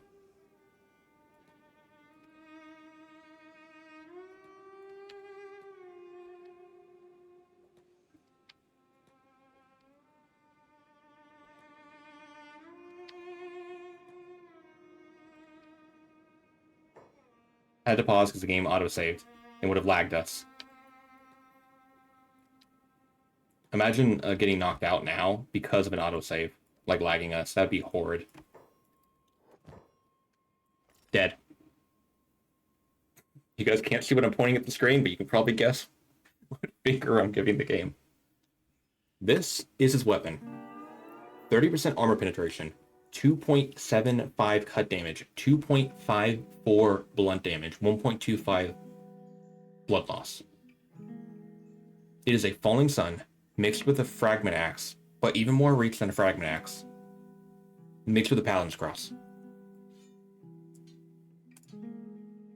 Of course, improved black and chainmail, golden helmet of the emperor, 90% cut resist, 95% efficiency, 212 harpoon resist. Oh, that was my weapon right there. 2.22 cut, 2.04 blunt. Compare the two of them, much, much better. Way better. And 30% AP as well. But yeah, again, 75% blunt, 90% cut, 95% efficiency, with 95 coverage for left arm and right arm, and 100% for chest and stomach. So, samurai armor, but busted, no combat speed reduction. Again, 75, 90, no combat speed reduction. Boots, no combat speed reduction. 72 blunt, 89 cut, 100% efficiency, 60% coverage for the legs. And here's his robotic limbs. Golden arm right.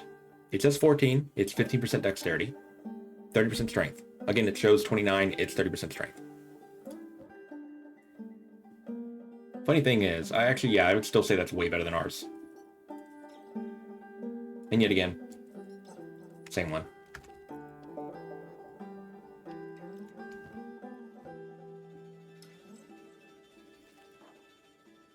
There we go.